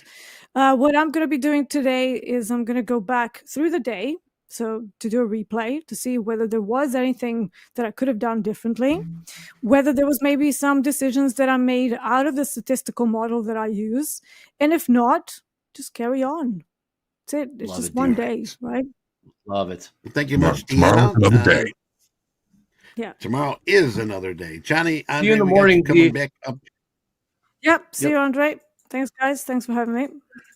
Have a good night, Dee. We're gonna take a quick break, and we'll be right back. Stick around.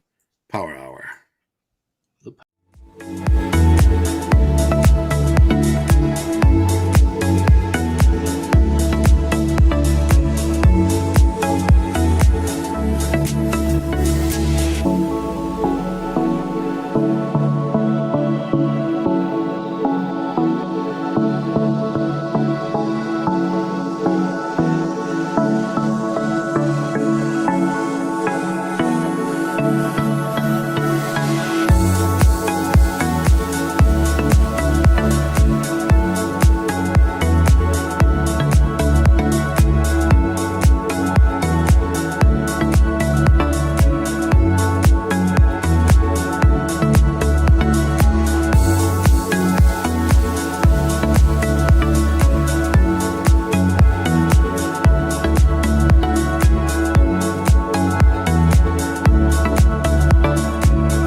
Hello, everybody.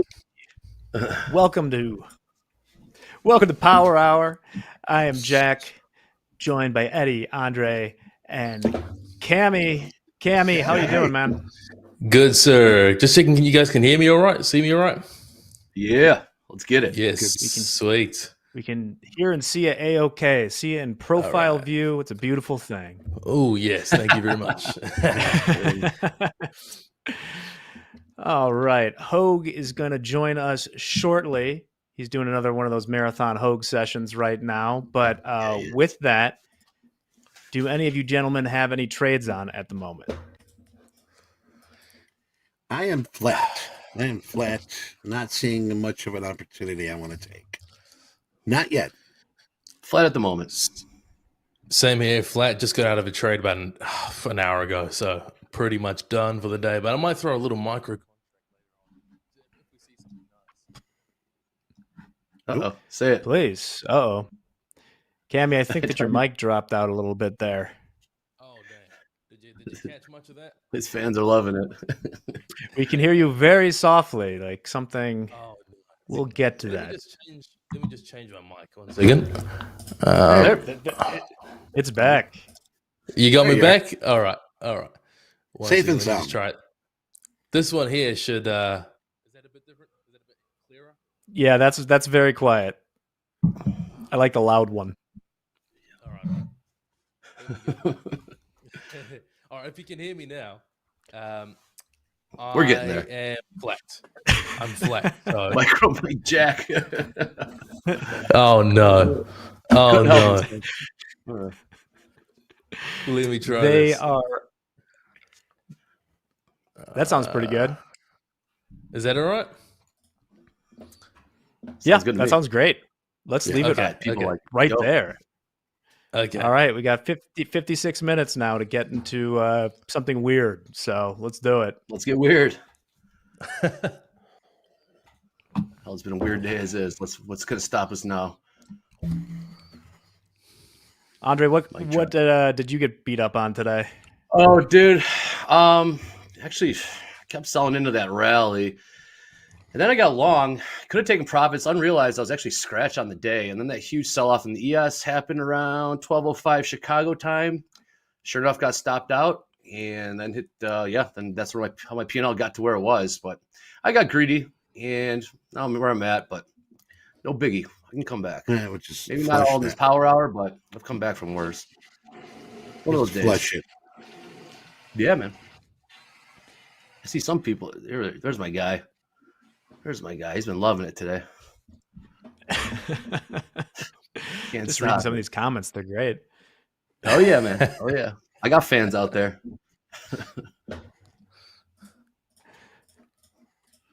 So, Cammy, where are you at today as far as P&L? P&L, I'm at 1,123. There you go. All right. Nice. Man. Yeah. Oh, Trading just one market? Yeah, just the NASDAQ as always. NQ man as always. All right. Well, let's take a look at that here. Yeah, where's Hoag when I need? I need Johnny with the Delta. Hoag is taking a break to clean out his gutters or something like that. Well, much deserved. Much deserved. So I couldn't listen. How was the session with Deanna? Were you guys stalking? We were stalking, more stalking than hunting, that's for sure. But yeah, she had a day today too, and yeah, she showed discipline and all that. And yeah, she'll be back tomorrow morning. We'll get this day back. Everyone having a day besides Cammy and Michael. Yeah, I know. I love how Michael parachutes in with, "I'm up this." Like I was gonna kill him.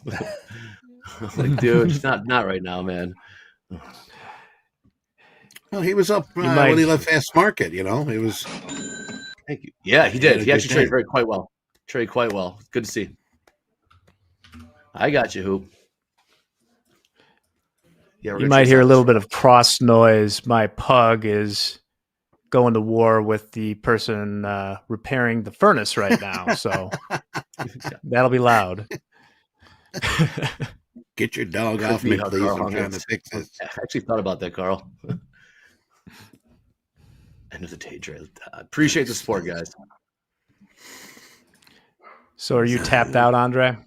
No, never. I never tap out of this unless I walk. I mean, I physically turn off the computer. We'll see.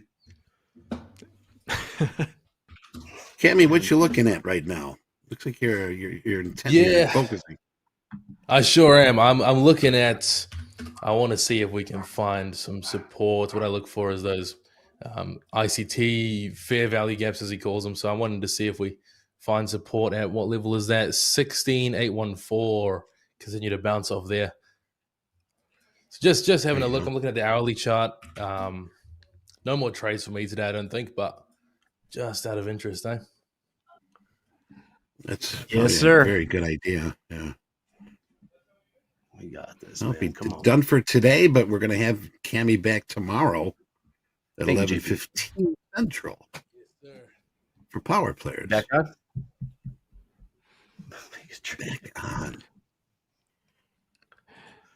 So, Cammy, do you trade the normal U.S. hours? I know that you're in Australia, right? Close, New Zealand. I trade. Oh, Kiwi.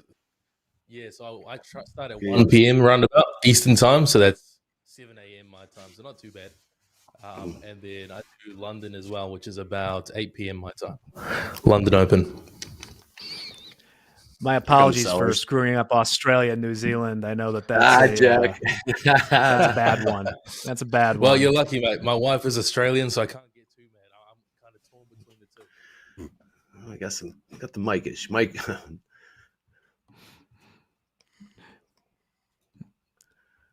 We got him.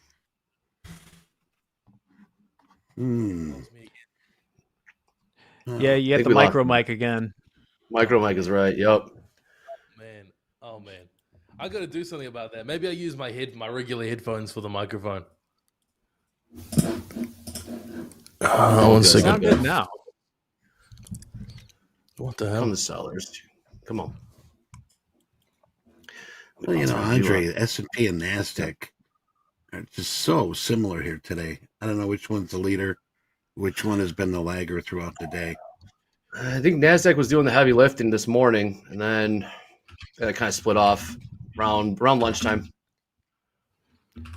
All right. Right now, last hour, we got the S&P tilt, long 43%, NASDAQ long 44%. Nothing too much happening there. No. Jack, do you miss trading the power hour? Do I miss trading the power hour? Yeah. I didn't have enough time to form an opinion yet. Very good. Actually, I figured we got to get James Harden. We got to get James Harden his Vans, and he might exactly have right. Yeah. I came in one time to an email that said there he is. The loss limit has been hit, and you have to reset your account. And I thought, I can feel my cold feet already. Yeah, those were no Vans. No van power hour. Such a high maintenance. Robert put in a pretty good poll here that I haven't seen in a while. We got which combine are you trading? 50K, 100K, or 150K? Well, the 100K, only 12% are trading the 100K. 26, the 150, and the big players at 50K. And boy, I tell you, I like the 50K a lot. 62% with the 50K. Is Eddie? Would you say 50K is probably the smartest one to start with? Oh, definitely. I mean, here's the thing: to try the program. I mean, it's good to start out small. Like they say, if you can't trade big, you can't. If you can't trade small, you can't trade big. Give it a try. Give that 50K a try, and if you walk through that easily, then okay, you know what, I can move up to something bigger. But if you're struggling, your wheels are spinning, it's best to conquer the 50K first. Pass the 50K and then look forward after that. Well said. Because I know you see a lot of people come in, they're like, what do I start with? A lot of people think you go big as possible at first, and that's not necessarily the best way to start. Right. 50K, we see a lot more success than you do with the bigger accounts. We got someone in the wings. I think so.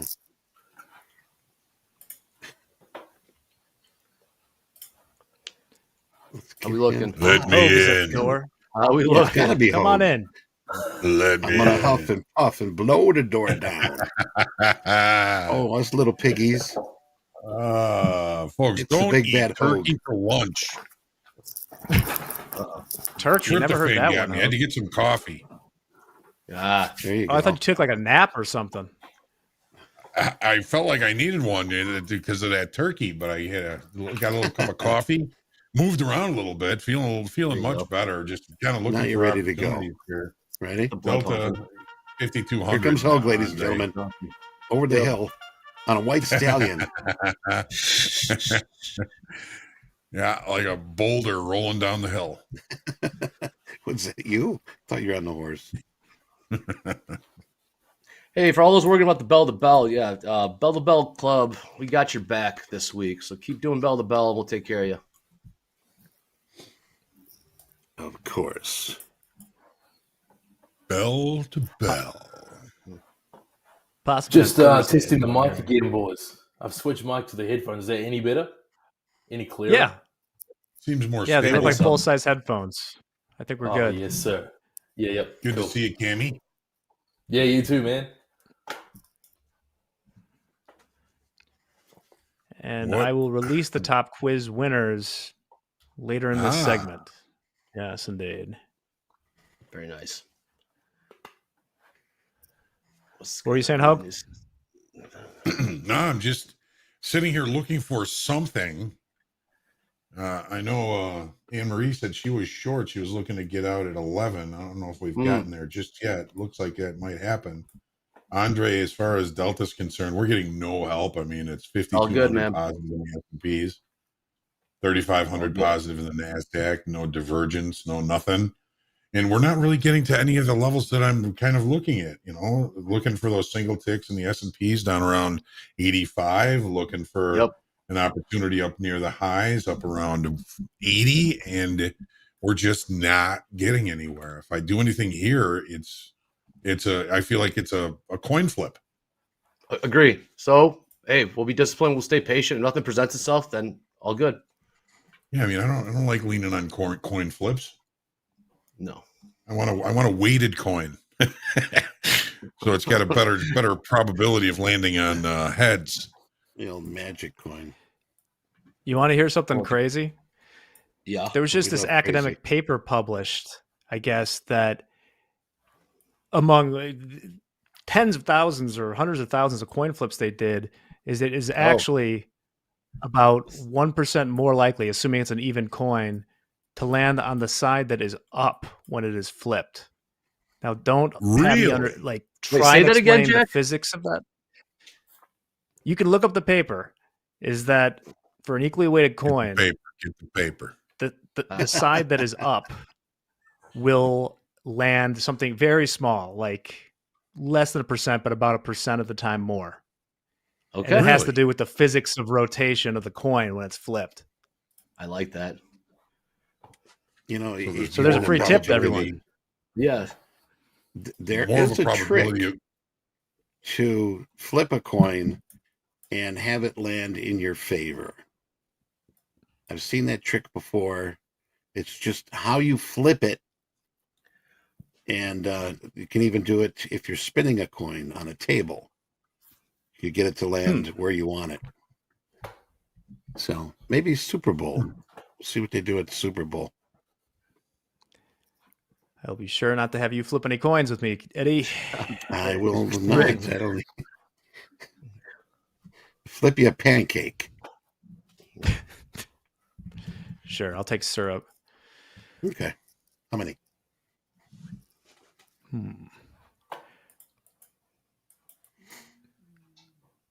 Harry's backing me up there. Cammy, what's good, man? What are you looking at? Anything? I'm looking at absolutely nothing. I'm happy with my day today. Very happy. I'm sitting back. I don't want to dig into it too much. I mean, if I see something clean, I'll throw a micro contract in there for sure. But this choppy range is it's kind of yuck. You want a weighted coin? Well, yeah, there's the link. That weighted coin for sure. Coin flip trick, right to the video. Well, I think we're doing a good job so far. I feel like this segment always starts with everyone saying that we're going to sit on our hands until 2:30, and then inevitably putting a bunch of trades on before then. And then the defense blitzes. You've noticed that, huh, Jack? You know, speaking of flipping things, if you drop a piece of bread with peanut butter on it on the floor, 90% of the time it's going to drop peanut butter down. I believe that. I've seen that. Yeah, because it's heavy. I don't know that for sure, but it just seems to be true. It's sort of like the parachute. I mean, your weight is on the bottom, and yeah, I can see that happening. You know, I think that's how cats work too. They always peanut butter on the bottom of them. Yeah, that's how Vans shoes are too. If you throw a pair of Vans shoes on the floor, they always land with the sole on the ground. Is that right? Check it out sometime. Throw a pair of Vans on the floor and see how they land. Dude, I'm 59 years old. Do you think I have Vans? You were a sponsored skateboarder, Hoag. Yeah, Jack. Other 2,000 people. I was a skateboarder before Vans were a thing. See, you're right. Barrett Engelhardt's got my back. What are you, Hoag? Are you a bit of a Croc man now? Are you Crocs? No buttons, little pins. No, Birkenstocks. Oh yes, sir. Okay. Birkenstocks. Vans were founded in 1966, Hoag. I just looked it up. Were they really? I had a pair of those checkered ones when I was about 16. Those were the hip thing. Checkered Vans. They still got those, right? Were you in a ska band, Eddie? No, I was in a band. Yeah, I was in a band at 16. Sure, you got to have a pair of Vans. Cammy, hey, Cammy, question for those tuning in for the first time. Can you tell us about your strategy, how you approach the market? Yeah, sure thing. So I trade ICT, and basically I look for a few specific levels every day. So I'm looking at the previous day's high and low, the lunch. Since I'm trading the PM session only, I'm looking at the lunch range high and low, so that 12 to 1 Eastern time. And I look for basically a sweep of those, one of those highs or lows, and then I look for what ICT traders know as displacement down, a fair value gap, or that gap in between the candle, and then I trade that down to the opposing level. So the one I took today was, I haven't delineated them too clearly, but this box here, if you can see my screen, this box here is the lunchtime, 12 to 1 o'clock Eastern time that I look for, that range. And then once we came off 1 o'clock, price pumped up above the lunchtime, dropped down, and then once it made that gap there, dropped down, little shift in market structure. I just took the short from that gap down to the lunchtime low, and then got out right on time too, because it pumped back up after that. So that's basically me every day. One of those levels, sweep and reversal, even if it's just a small one. Mm-hmm.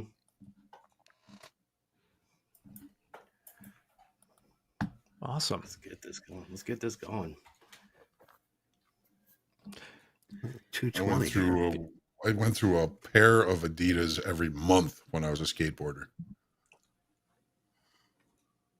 Oh yeah. All those kick flips. Yeah, and like wheelies and toe wheelies, and do a lot of dragging. Love that. But you were from like an era where you were just kind of doing wheelies and pools, right? Yeah, something like that. Like when I was a skateboarder was like when the Lords of Dogtown, Tony Alva, Peralta, Skateboarder magazine was just kind of reaching its prime. I had pictures of those guys on my walls in my bedroom. There were some skate parks. A lot of people were building ramps at the time. And a friend of mine in Arlington Heights, they were like doing all the drainage in his area, and they had these huge like tubes, like sewage tubes, and they weren't in the ground yet. And we used to use those to skate on. It was a lot of fun. Did you ever look for abandoned outdoor swimming pools, John? Yeah, I mean, the reason those kids were able to do that was because there was a water shortage in Southern California, and people were not allowed to fill their pools. So they'd like find somebody that wasn't home, and they'd sweep out the pool, and they would skate in it all day. That's so cool. Yeah, I mean, there's not a lot of above ground swimming pools, or sorry, in ground swimming pools in the northern Illinois area. Especially like actual concrete ones.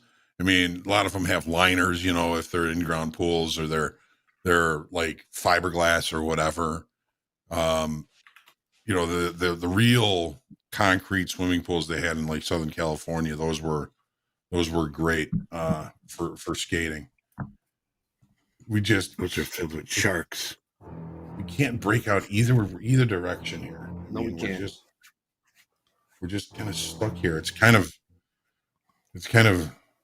me, if you'll pardon the term, kerfuffled. I love that word. It's definitely going to be an industry term, kerfuffled. All right. 2:23. We got time. 7 minutes until you can open it up, Andre. I agree. I certainly have some people out there that want to see it. Stimulating conversation. Let's get it going. I'm telling you. Cattywampus. There you go.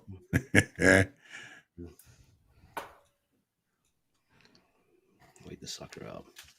Yeah, we're just eating up Delta here. Okay. We're down to 4,500 in the S&Ps now.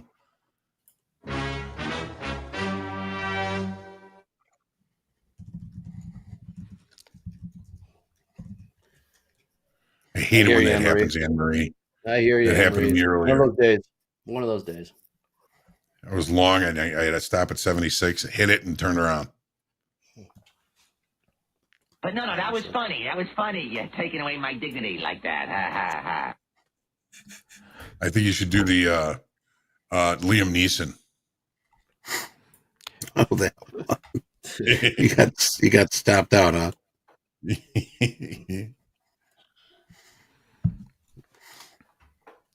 I know your stuff is. You're annoying as hell, dog. I hate that. You got a dog, Andre? I don't. Well, actually, I do kind of have a dog, an adopted dog. I was talking to some people. I think they're all adopted. I guess that's true. But yes, it's a pit bull terrier, and it was kind of forced on me, if you know what I'm saying. Like it just came and said it wasn't leaving. It was a package deal, if you know what I'm saying. Oh, I get it. Yep. So yes, I'm nice with an MP. I own a dog. Yeah, don't let Patak hear that. He'll laugh his ass off on that one. Well, really quick, while we're caught up on 230 or 225 right now, I can show the top quiz winners, by the way, the names of them, James, if we have that. If not, just throw it up when you get a chance. Nah, we got it. All right. Once again, these names have not been vetted. As you can see. Why? Why vet them? Let's have fun here. Suck my tick is you gotta go for that one first, right? Yeah. Full short. That jumped out at me. It did. Top Daddy. Pretty good. Fredo. Like Fredo. Poo Face. Good thing I don't like hazy IPAs. Good. Shout out all to the third graders out there. Always a yo mama too. Always. They're yo mama. Yo mama is yo mama. But congrats. So if you're on there, yeah. Suck my dick. Congratulations. Congratulations. So Johnny, you got stopped out, right? No, I didn't. Okay. I didn't have a position on.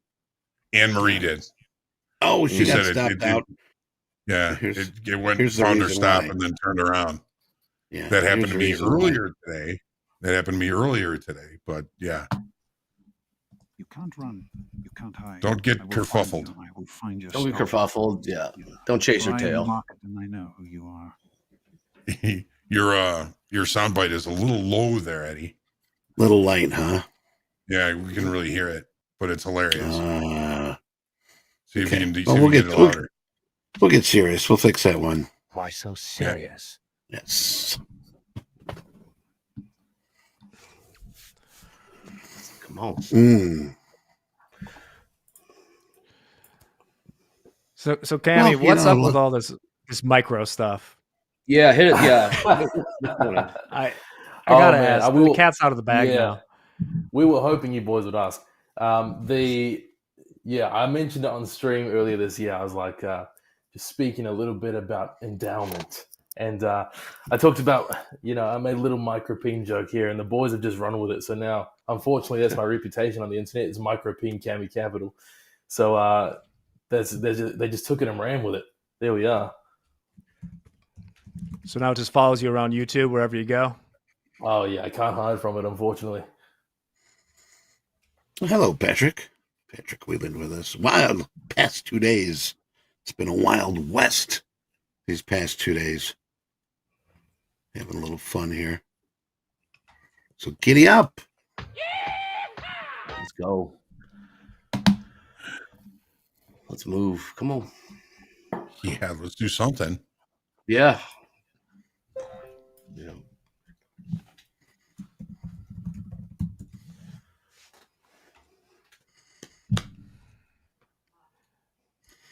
Mr. Max is asking about resets. Well, tomorrow should be the day, boys and girls. So we can check your emails on that one.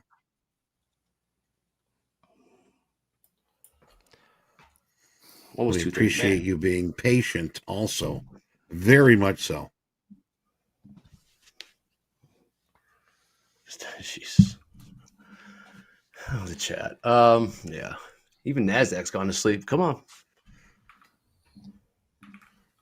Speaking of NASDAQ, there's a question here. It's like the meme. Go ahead, Eddie. No, RJ wants to know, what do you think about this rinse and repeat for an overnight short on the NASDAQ? Now, we don't trade overnight, but I don't know. You guys got any advice for RJ? Oh, trading overnight? I don't know if the trade. What was the trade again? Yeah. He's asking if we think it's going to pull lower again tonight, like it did last night. Rinse and repeat. Well, who knows? What do we say? It's gonna move lower unless, of course, it moves higher. Correct. What do we got on the schedule for tomorrow? What we got on the calendar for tomorrow?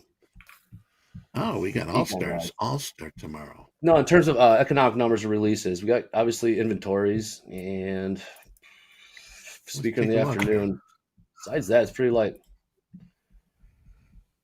Small number, 6 o'clock early. Let's see here, going at 9 o'clock. Thomson Reuters. 9:30. Don't forget about these crude oil and inventories. And don't forget about the API on our close here today. That'll be a biggie. We have one talking Fed tomorrow, but that's not until 2:15. So it might be an interesting power hour. Yeah, Williams. Oh, that'd be nice. Everything's on hold till Thursday. Fair enough. 10-year note at noon tomorrow. That could be a big one. Yeah, it has been too. So we'll watch that 12 o'clock high noon Central Time. Cammy, they're asking in the chat from Chase, what time frame does everyone use for the ICT fair value gap? It very much varies, but I prefer the 3. I work down from 3, 2, and then 1. So if there's nothing on the 3 minute, drop to the 2 minute. Nothing on the 2, then I drop to the 1. So my 1 minute is my last resort, really. It's almost like you're fishing. Right. Yeah, exactly. So, but yeah, I always prefer the higher ones because if you look on the 1 minute time frame, there's so many, like little gaps that just get blasted through. So I tend to avoid those as much as possible. Hey, Cam, I got a question for you. I need your advice. I'm having a down day today, right? How do you come back from down days? Give me some tips and, what's your thought process? What's your mental going into like the following day? What are you looking to do? What are you asking yourself? How do you talk to yourself with something like this? Yeah, I like to, if I have a down day, I like to the next day cut my position sizing in half at least. Okay. And just work back up to it. Now that's a best case scenario. Obviously, some days, I might go revenge and bring it back, but we're talking sensible. I'd like to cut my size in half and just slowly work back up. Once I've recovered that to the initial point before the loss, then I'll go back to my regular sizing. Okay. And if it takes you 1 day, 2 day, 3 days, you're still keeping your size cut in half. You're still trying to work back to the initial count balance prior to the loss, correct? Yeah, ideally. Yep, that's correct. Great. And so while you're doing that, do you, like I said, you hear me saying all day, the theme of the week at TopstepTV is journaling. Do you journal? And if so, tell us what that looks like and how you use it. Yeah, sure. So I just have a little, you guys familiar with the Notion app, just a note-taking app online? Of course. I use their calendar template and I put in my daily P&L, and then I link because I record all my trading, obviously. I link the video recording of my trade for the day in that Notion template, and then I also just jot down if, number one, I followed all my rules on the day, and then secondly, if there was any type of emotions I recognized for the day, like I might have maybe felt fearful of the trade hitting my stop loss, or maybe because I'm doing it live as well, I did something in the chat, did I force a trade for the sake of the stream or anything like that? I just note it down. How do you, if you don't mind, how do you deal with that in terms of doing live trading on the stream?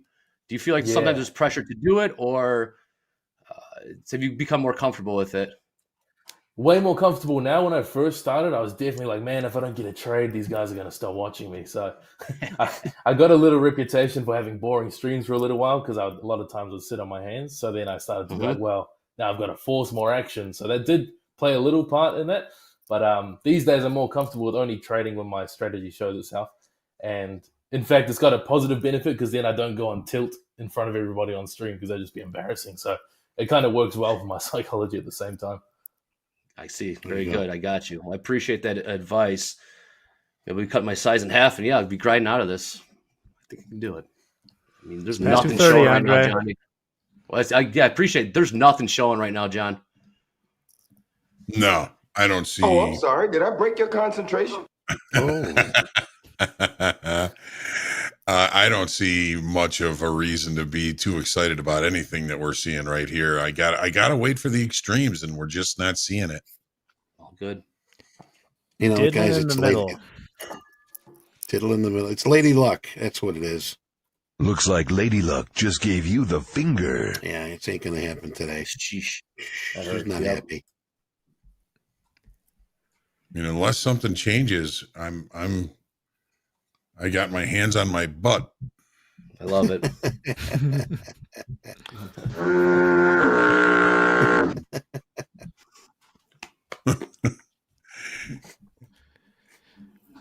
Come on. All right, really quick, wanted to touch on what's coming up later this week while we got a lull here. Tomorrow we got D on fast markets. Cammy, you're back for power players. Yes, sir. Martin's in. Yeah, Dolby, after Dolby's been out, I don't know, crossing mountains and streams. He's been gone for a while, but he's back tomorrow. Hell yeah. For Power Hour. Thursday, we have Anne-Marie for Fast Markets. Fun to Trader Jenner B. Rips is at 1. And then Rips is back Friday. There's a 2-day in a row thing going on here. Okay. Friday with Rips. Anne-Marie's back for that. It's going to be a great week. Yeah. And then Corb's for the Power Hour. Wow. Let's trade that. That should be a fun Friday. Righteous. Well, Friday's usually fun. I tell you, this last Friday we had some opportunity. I mean, Dakota, took it home for everybody. Dakota came out blazing. Is he in the chats here? I think he's been trading well. Yesterday was like getting. It was like Joker Dakota. Joker Dakota with the he rolled out of bed and made like 4 Gs. Yeah, he's getting a lot of positive on his slow market Discord coaching. 8 o'clock every night this week, except for Friday. Sorry. Damn dog, come on. We got this range, Johnny. 4,800 seemed to be some resistance. Yeah. Oh, yeah, just a big fat round number, you know. We're gonna go through big fat round number. Got it. You try to catch the MOC. I like that poll question. Always. What are the MOCs? 2 million buy side. Nothing. Just million or billion? 2 million. Million. No, that's nothing. That's nothing. Nothing. Well, what do we have yesterday? No. You had a big number yesterday, right? Big one. Yeah, it was like 5 bill. You were goofing 2.5 around. bill. You're like, oh my God, it's not. Right. I know. I was joking. I said they were saying it was going to be sell side, and the last one was. I said it was going to be 4 billion buy side, and it was 2.4 billion buy side. Just just messing around, and it actually came out the other direction. Dakota's here. What's up, Dakota? What up? What up, Dakota? Dakota. Hey, John, what's MOC? They're asking what market on close orders are. Well, MOC stands for market on close, and that is, those are orders that in the pit. I mean, it was the last 30 seconds of the session.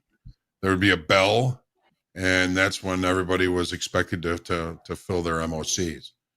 So it was crazy sometimes, if you had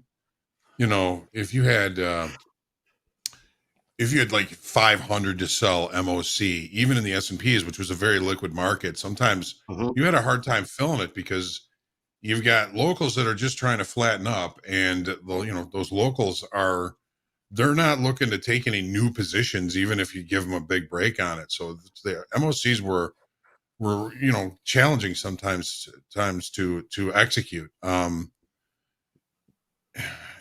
But now it's just the MOCs, their imbalances, it's money that needs to be allocated somewhere by the end of the day. Yep. Right. It's like a reverse open. We had the MOOs on the open market on open. Ooh. And it would be size up. I mean, you'd have some size. And one of the things when we'd watch how many runners came into the gave paper orders like the last 15 minutes of the day. And it's like, well, more or less those can be market orders, and you'd be busy.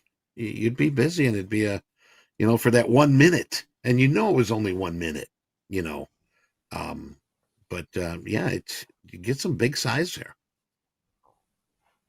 Mm-hmm.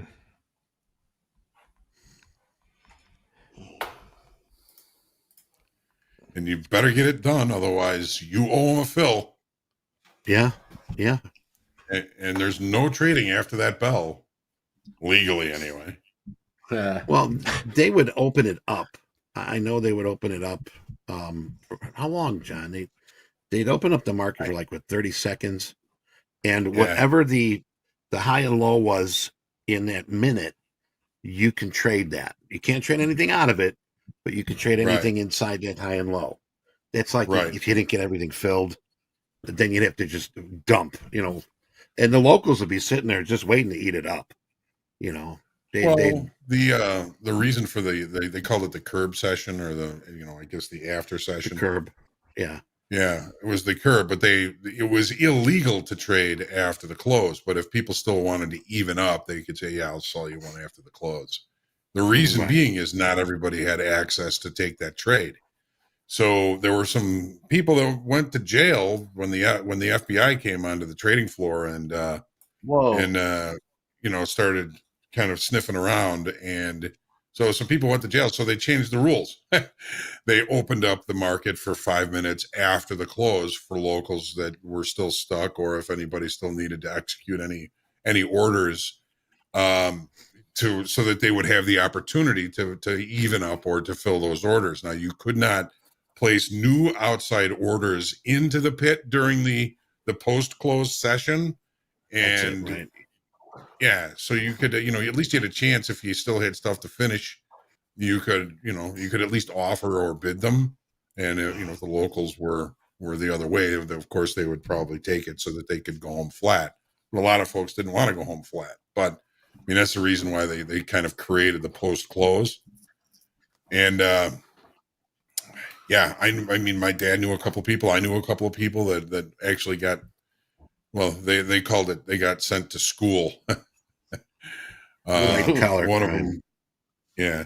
One of them was a big broker in the soybean pit. And, one of his customers came out with an order for a one lot after the close and says, "Hey, we didn't get this into the pit. Can you take care of it?" So he just endorsed the order after the close into a local. He said, "Oh, we'll figure it out tomorrow."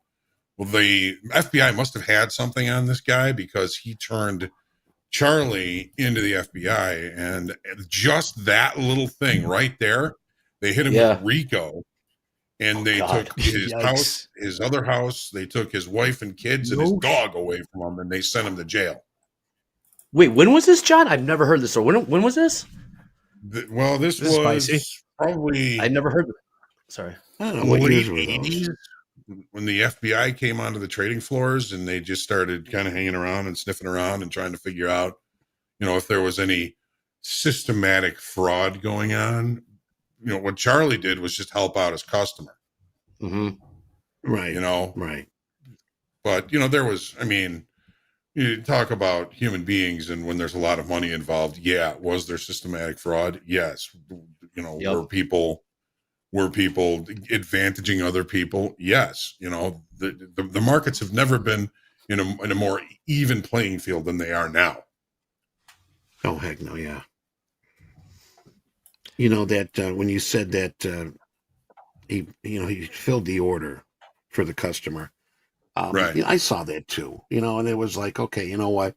A local that very well, you'd come back the next day, and you'd tell him, hey, what, you're short one. I'll catch you on the open. We'll see what we can do. Right. I mean, it was, I see. it wasn't anything that was, oh my God, the market, they're scamming. It was to get things done, it would all even out.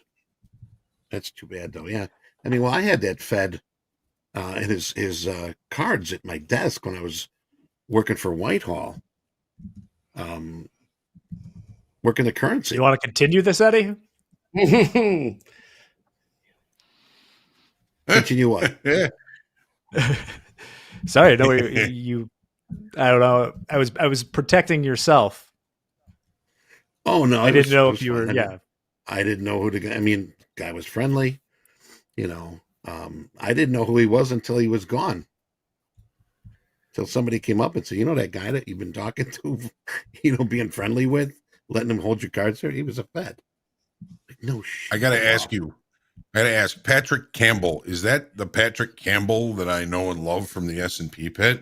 The one and the same? We're going to find out here very shortly. I used to live on Halsted and Diversey. Patrick used to throw rocks at my window to go out drinking. Jeez. He had a dog. It was kind of a mutt, but the dog's name was Scalper, because Patrick was pretty much a scalper. Love that. Have you been Ed and tempted Hoag, by you guys any should of those? surely have a. You go. Oh no, please! There was a delay there. Go ahead, Cammy. Yeah, sorry, man. I was just saying, Ed and Hoag should surely have a stories from the pit segment on Topstep TV, huh? I think we get into those most days. Yeah, we're here all the time. Very true. Very true. My first day in the pit, Patrick Campbell said, what's offered? I said, 1 at 70. He said, buy it. He said, what's bid? I said, 60 on 1. He said, sold. That is him. He misses the bartender days at the half shell. No shit, man. Patrick. Nice. We're gonna find a way to reach out to you. Fabulous. Things are going Another well for boring you, buddy. episode of stories from the trading floor. I can't wait to hear this one.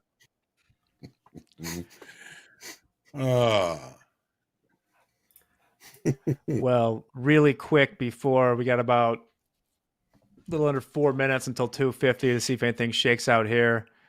But I did want to show the Sweetheart story. If you got that, James.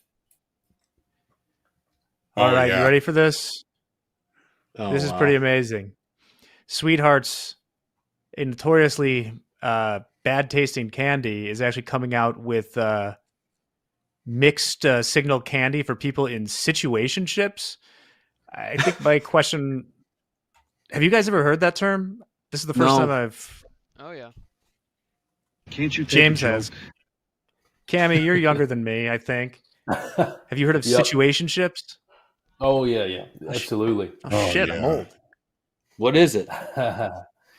Well, They have, it's like, where you're faded- in like a de facto Go ahead. relationship just due to the situation. You're all of a sudden boyfriend, girlfriend due to the situation, but it's not official. That's as far as I understand it. We used to call him Buddy. I love these. I could read these marketing releases all day. Singles are good. taking situationships to the next level this year, and Sweethearts is here for them, said Evan Brock, Vice President of Marketing for Spangler. The printing on the Sweethearts isn't always perfect. This is our way of embracing those imperfections in a way that taps into pop culture. Oh, God. Oh, good show, Evan. Yep. Good show.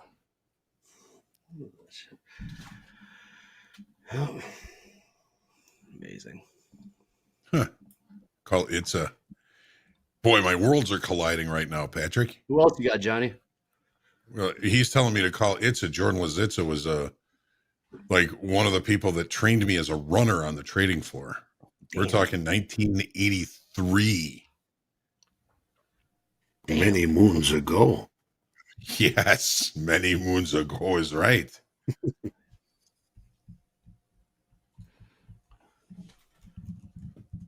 All right. I might have to actually go on social media. Yikes.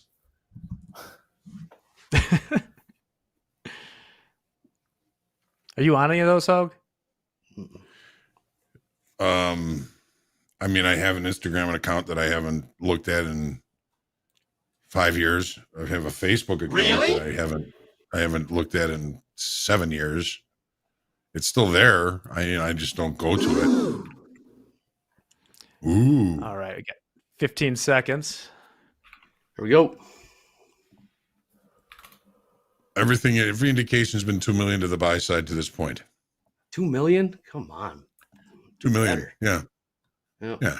We should be talking billions. We're friends here, right? Right? You're kidding. And there we go. Uh-oh. The $1,000 bet, Harry, is that I won't have an alcoholic beverage until February.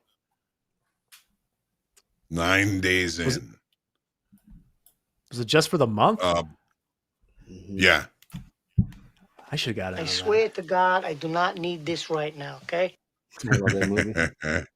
So it came out with 1.3 billion sell side. There was our little push to the downside. Yeah, There was our little push to the downside. Come on.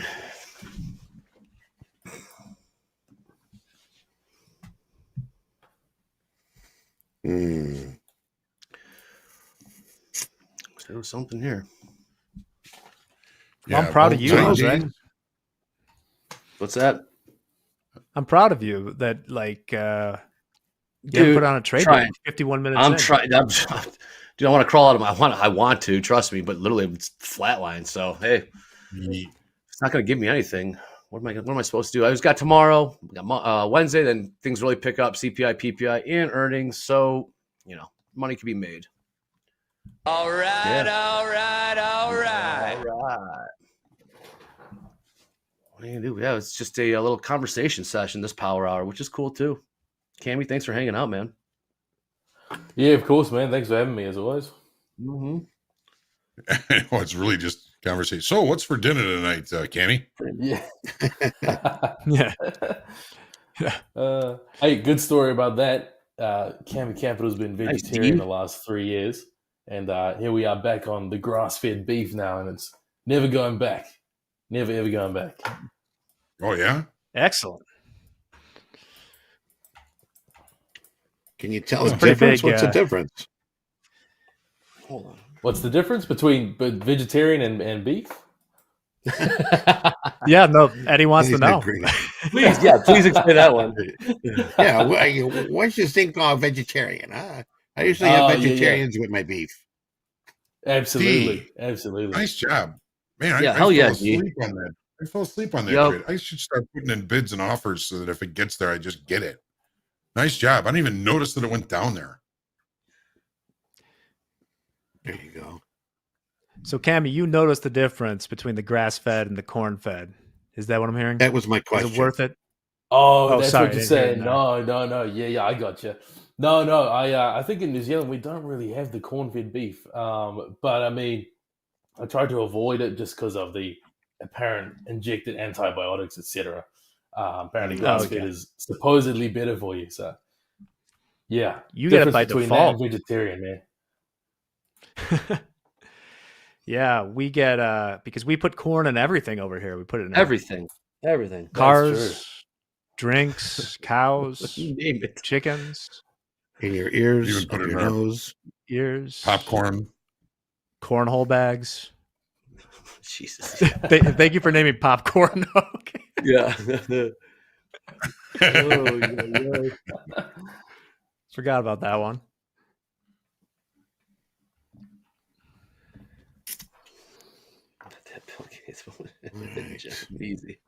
Easy. Now, this could be the first tradeless power hour. I know. It's still been powerful being with you guys. I enjoyed it. Yeah, there you go. There you go, D. 7 handles. Well done.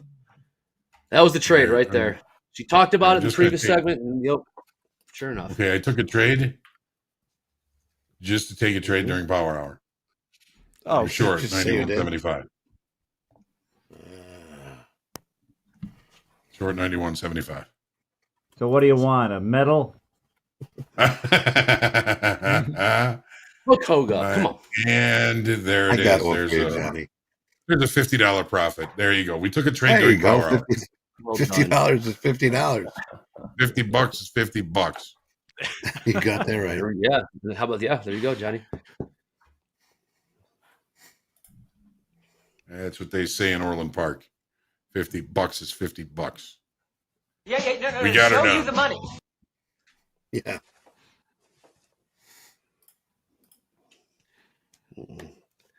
Ooh, glad I took it. Yeah, man. Nice exit. Gee. In and out. Should have bought 10. NASDAQ going too. Damn, son. In and out. What a day. Just like that that burger place, right? In and out place. I had In and Out the other day. Tasty burger. That's the Big Kahuna burger. The big burger. The hamburger. Cornerstone of every nutritious breakfast. Yeah. What a day.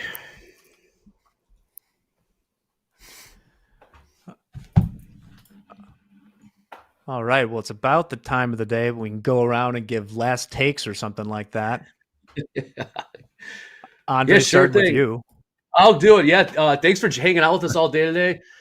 Sometimes you see that this job isn't the easiest at times, but like I said, you guys stay positive, stay disciplined. I didn't make a bad day into a completely, a wreck. So, come back strong tomorrow, but be sure to tune in. All the Bell to Bell Club out there. Thanks for hanging with us, and we're going to do it again tomorrow.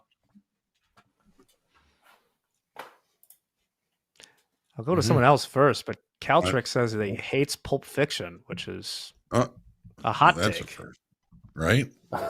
Well, Andre, I'm proud of you. Yeah, man. You had a tough day, and you didn't get crazy, you didn't get kerfuffled, you didn't blow it up. Tomorrow's another day, the day after that. I didn't really get off first base today, but I'm feeling okay about All that. right. Cammy, it was nice to spend a little time with you, and looking forward to seeing you again tomorrow. For sure. Be kind to each other. Be kind to yourselves. And Cammy, what do you got? Can you guys? My internet's dropped out again. Oh, you're here. Are you guys seeing me? Oh yeah. Yeah, we see. Yeah, you. we see you. I see you. Ah, sweet. Yeah, no, I'd just like you're- to say congratulations, Hoag, on that last $50. Beautiful. Otherwise, yeah, man. Thanks for having me on, as always. All right. Right. I like it. Yeah, I was about to tell you you're still live, so don't say anything you wouldn't say otherwise. Oh no, never. Where the fuck is this damn thing? Why is it not charging? Well, we had Mick on the hot mic earlier, and you saw what a nice guy is. What did he say? I didn't hear it. Was he hot? Just like I can't get this mic to work. Gotcha.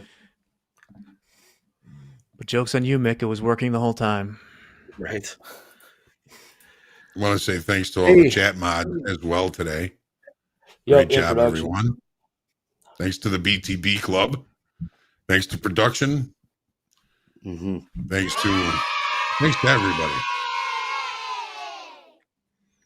This is Great job, everybody. 1.3 billion. Nice. So, yeah, man. Thanks for hanging out with us today, guys. Yeah. We got a little more in a minute. Go ahead. Hour was. I would say this last hour has been the most exhilarating with the markets, but hey, sometimes that's what it gives us. Let's play the hand you're dealt. That's what we got today, which is cool. B2B Club. Yeah, man. Hey, be sure to keep doing B2B the rest of this week. And like I said, you scratch our back, we'll scratch yours. Sure. And John's always first day remember. Always remember too. May I tell you, this community is cool, mofo.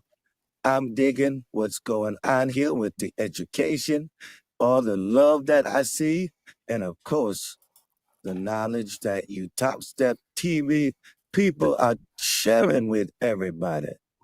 Thank you very much, Thug, Young Thug. Thank you very much. I was say, who was You know that? who Young Thug is, that? It was Thug. Yeah. Yeah. I went to school with the guy. Yeah, yeah. Everyone around you's catching RICO cases. Catch a case. Catch a case. Shit. All right. We got the bell coming. Tyson jail. You guys are 10 funny. seconds to the bell here. Appreciate Guys, it, thanks so guys. much for guys and gals. Thank you so much for sticking around with us a little while today. Hope you had a good power hour. We'll be back at 8 a.m. tomorrow for opening call. The bell. And Eddie, the do we have a ding bell- ding ding here? We are, but it's for some reason it's not working here right now. But let's get this one up. We get this bell, ding ding ding ding ding. Hold on, Our geez, pets' heads are Louise. falling off. There we go. Bells all over the place. Oop, not that one. All right. Everyone, thanks so much for watching. We'll be back tomorrow at 8. Have a great rest of the evening and trade well.